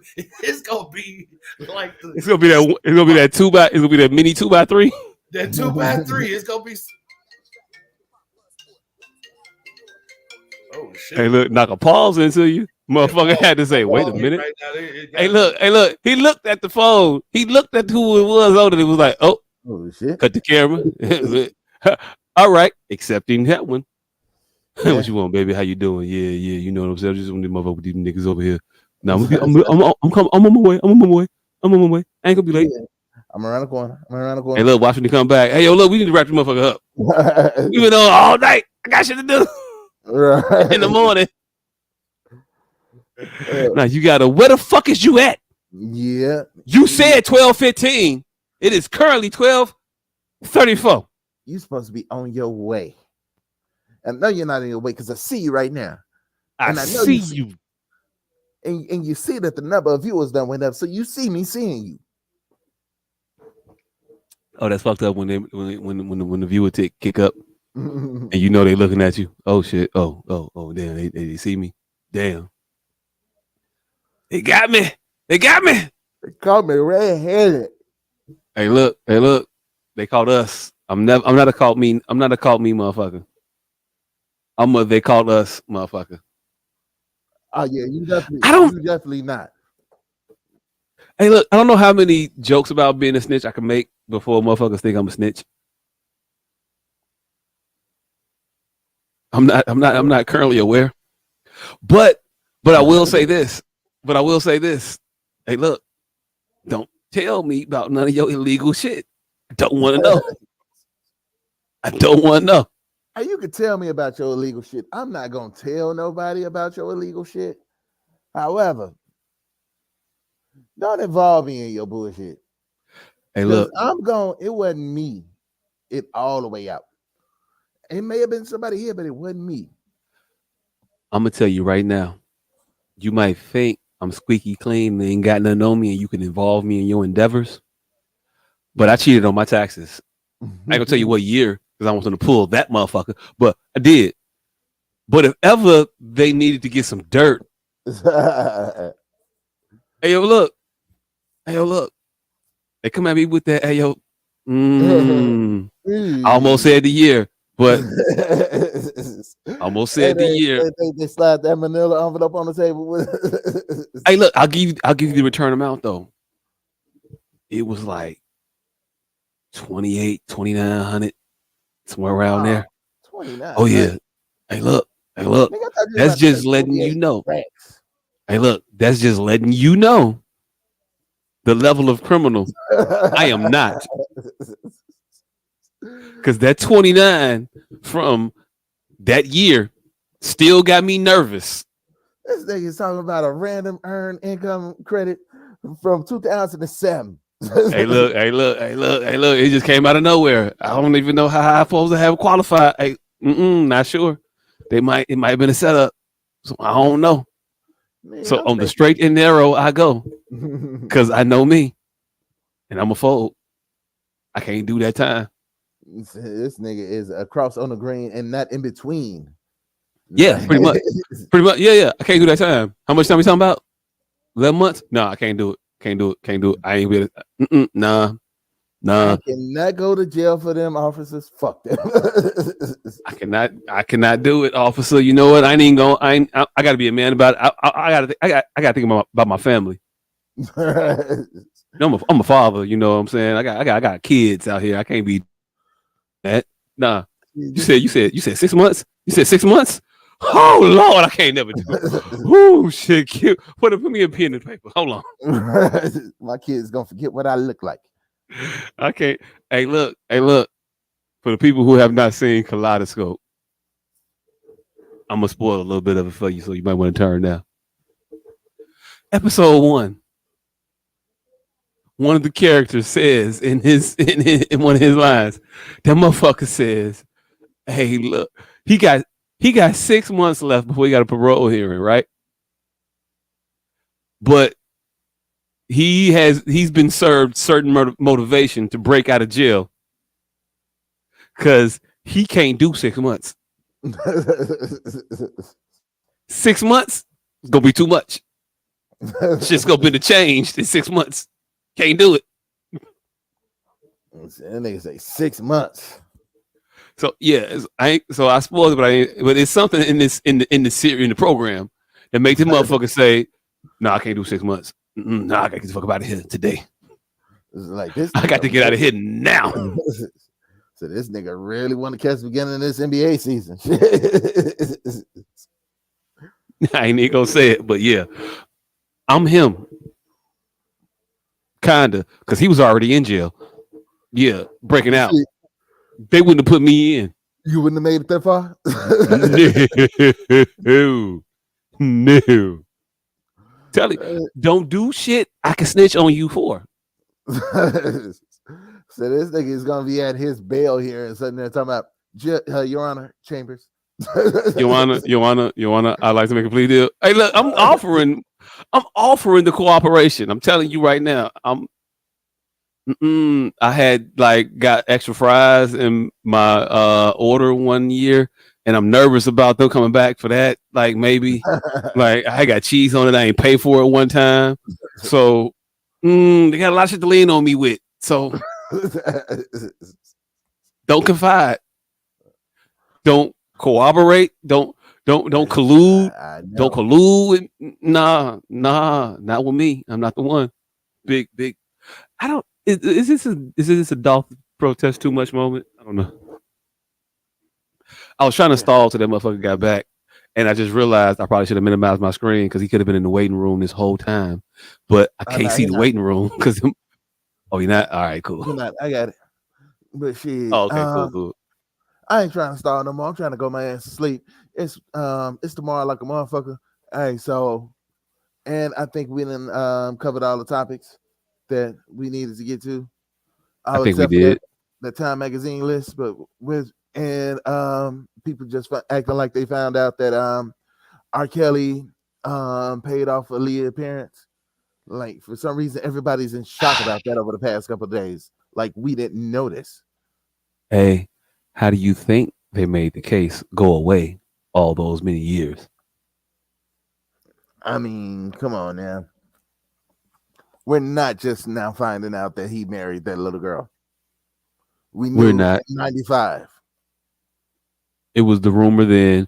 I swear I saw somebody show me a marriage certificate, but it wasn't the internet back then like it is today.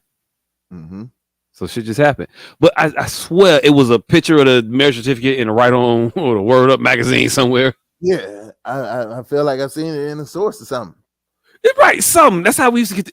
That was our internet back in the day. It was a magazine with a picture of some shit that we just passed around. Yeah, it was contraband in the school because we were supposed to have that motherfucker around and we just passed it through the halls. Mm-hmm. You read this yet? No, I ain't read it yet. Let me see it. Yeah, but you take it for a motherfucker and borrow it for 2 classes and read, and that's how you got out kept up on shit. Things used to come out weekly. Yeah. They don't. Well, they come out daily now, but on the internet, we used to have to go get them shits. Yeah, we used to have to go find out shit. You found a magazine from 4 weeks ago. It was still new. Yeah. Oh shit. It's August. This shit from April. Current enough. Yeah. Yeah. You know how many scrolls I got to do to find some shit that happened in August on a website now? You can't even damn near scroll. You just have to type in a date in your search. You're gonna be load more. I don't. Yeah. Yeah, you're definitely gonna page 87 somewhere. Mm-hmm.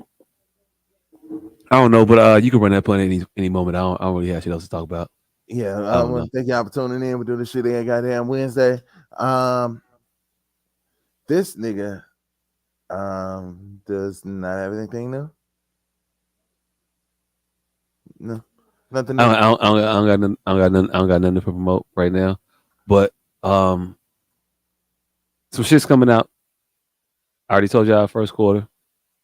Then I at July. And you got first quarter and July? Yeah. I don't know what's gonna happen with none of this shit. We're gonna see. But probably first quarter and then probably July somewhere around there. Okay. So there's 2 joints possibly for the year. 2023 is building. We'll see. Yeah. And so be on the lookout for that. And Candles coming soon. The nigga that's not here right now, urban containment units, personal protection gear, ashtrays, all that shit for the low, oh so low, 29, the motherfucker 99. And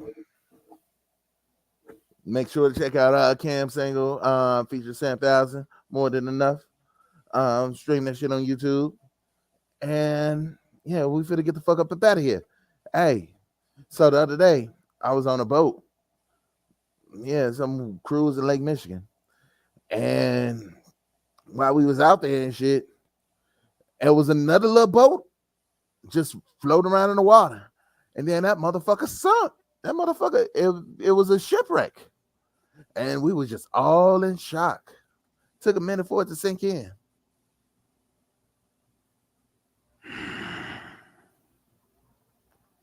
You know what? When I trim back I gotta edit it. If I edit it, it's not bad. What you mean you ain't gotta edit that shit? We didn't run down and fuck one cow. We walked down and fucked them all. And that's what I did with that pun. Walk down and fuck them all. I cannot be replaced. Pun game. Still the top pun. Hey, look. Still number one with a pun. Hey, look. This might be gunning for your spot, fam. Might be there. Hey, we appreciate y'all for tuning in. Don't forget to like and subscribe. Share it. Share. Don't forget to like, subscribe, and share this shit if you like it. Yeah. Rest in peace, Buddha. Always. Always. Rest in peace, Buddha. All right. We out.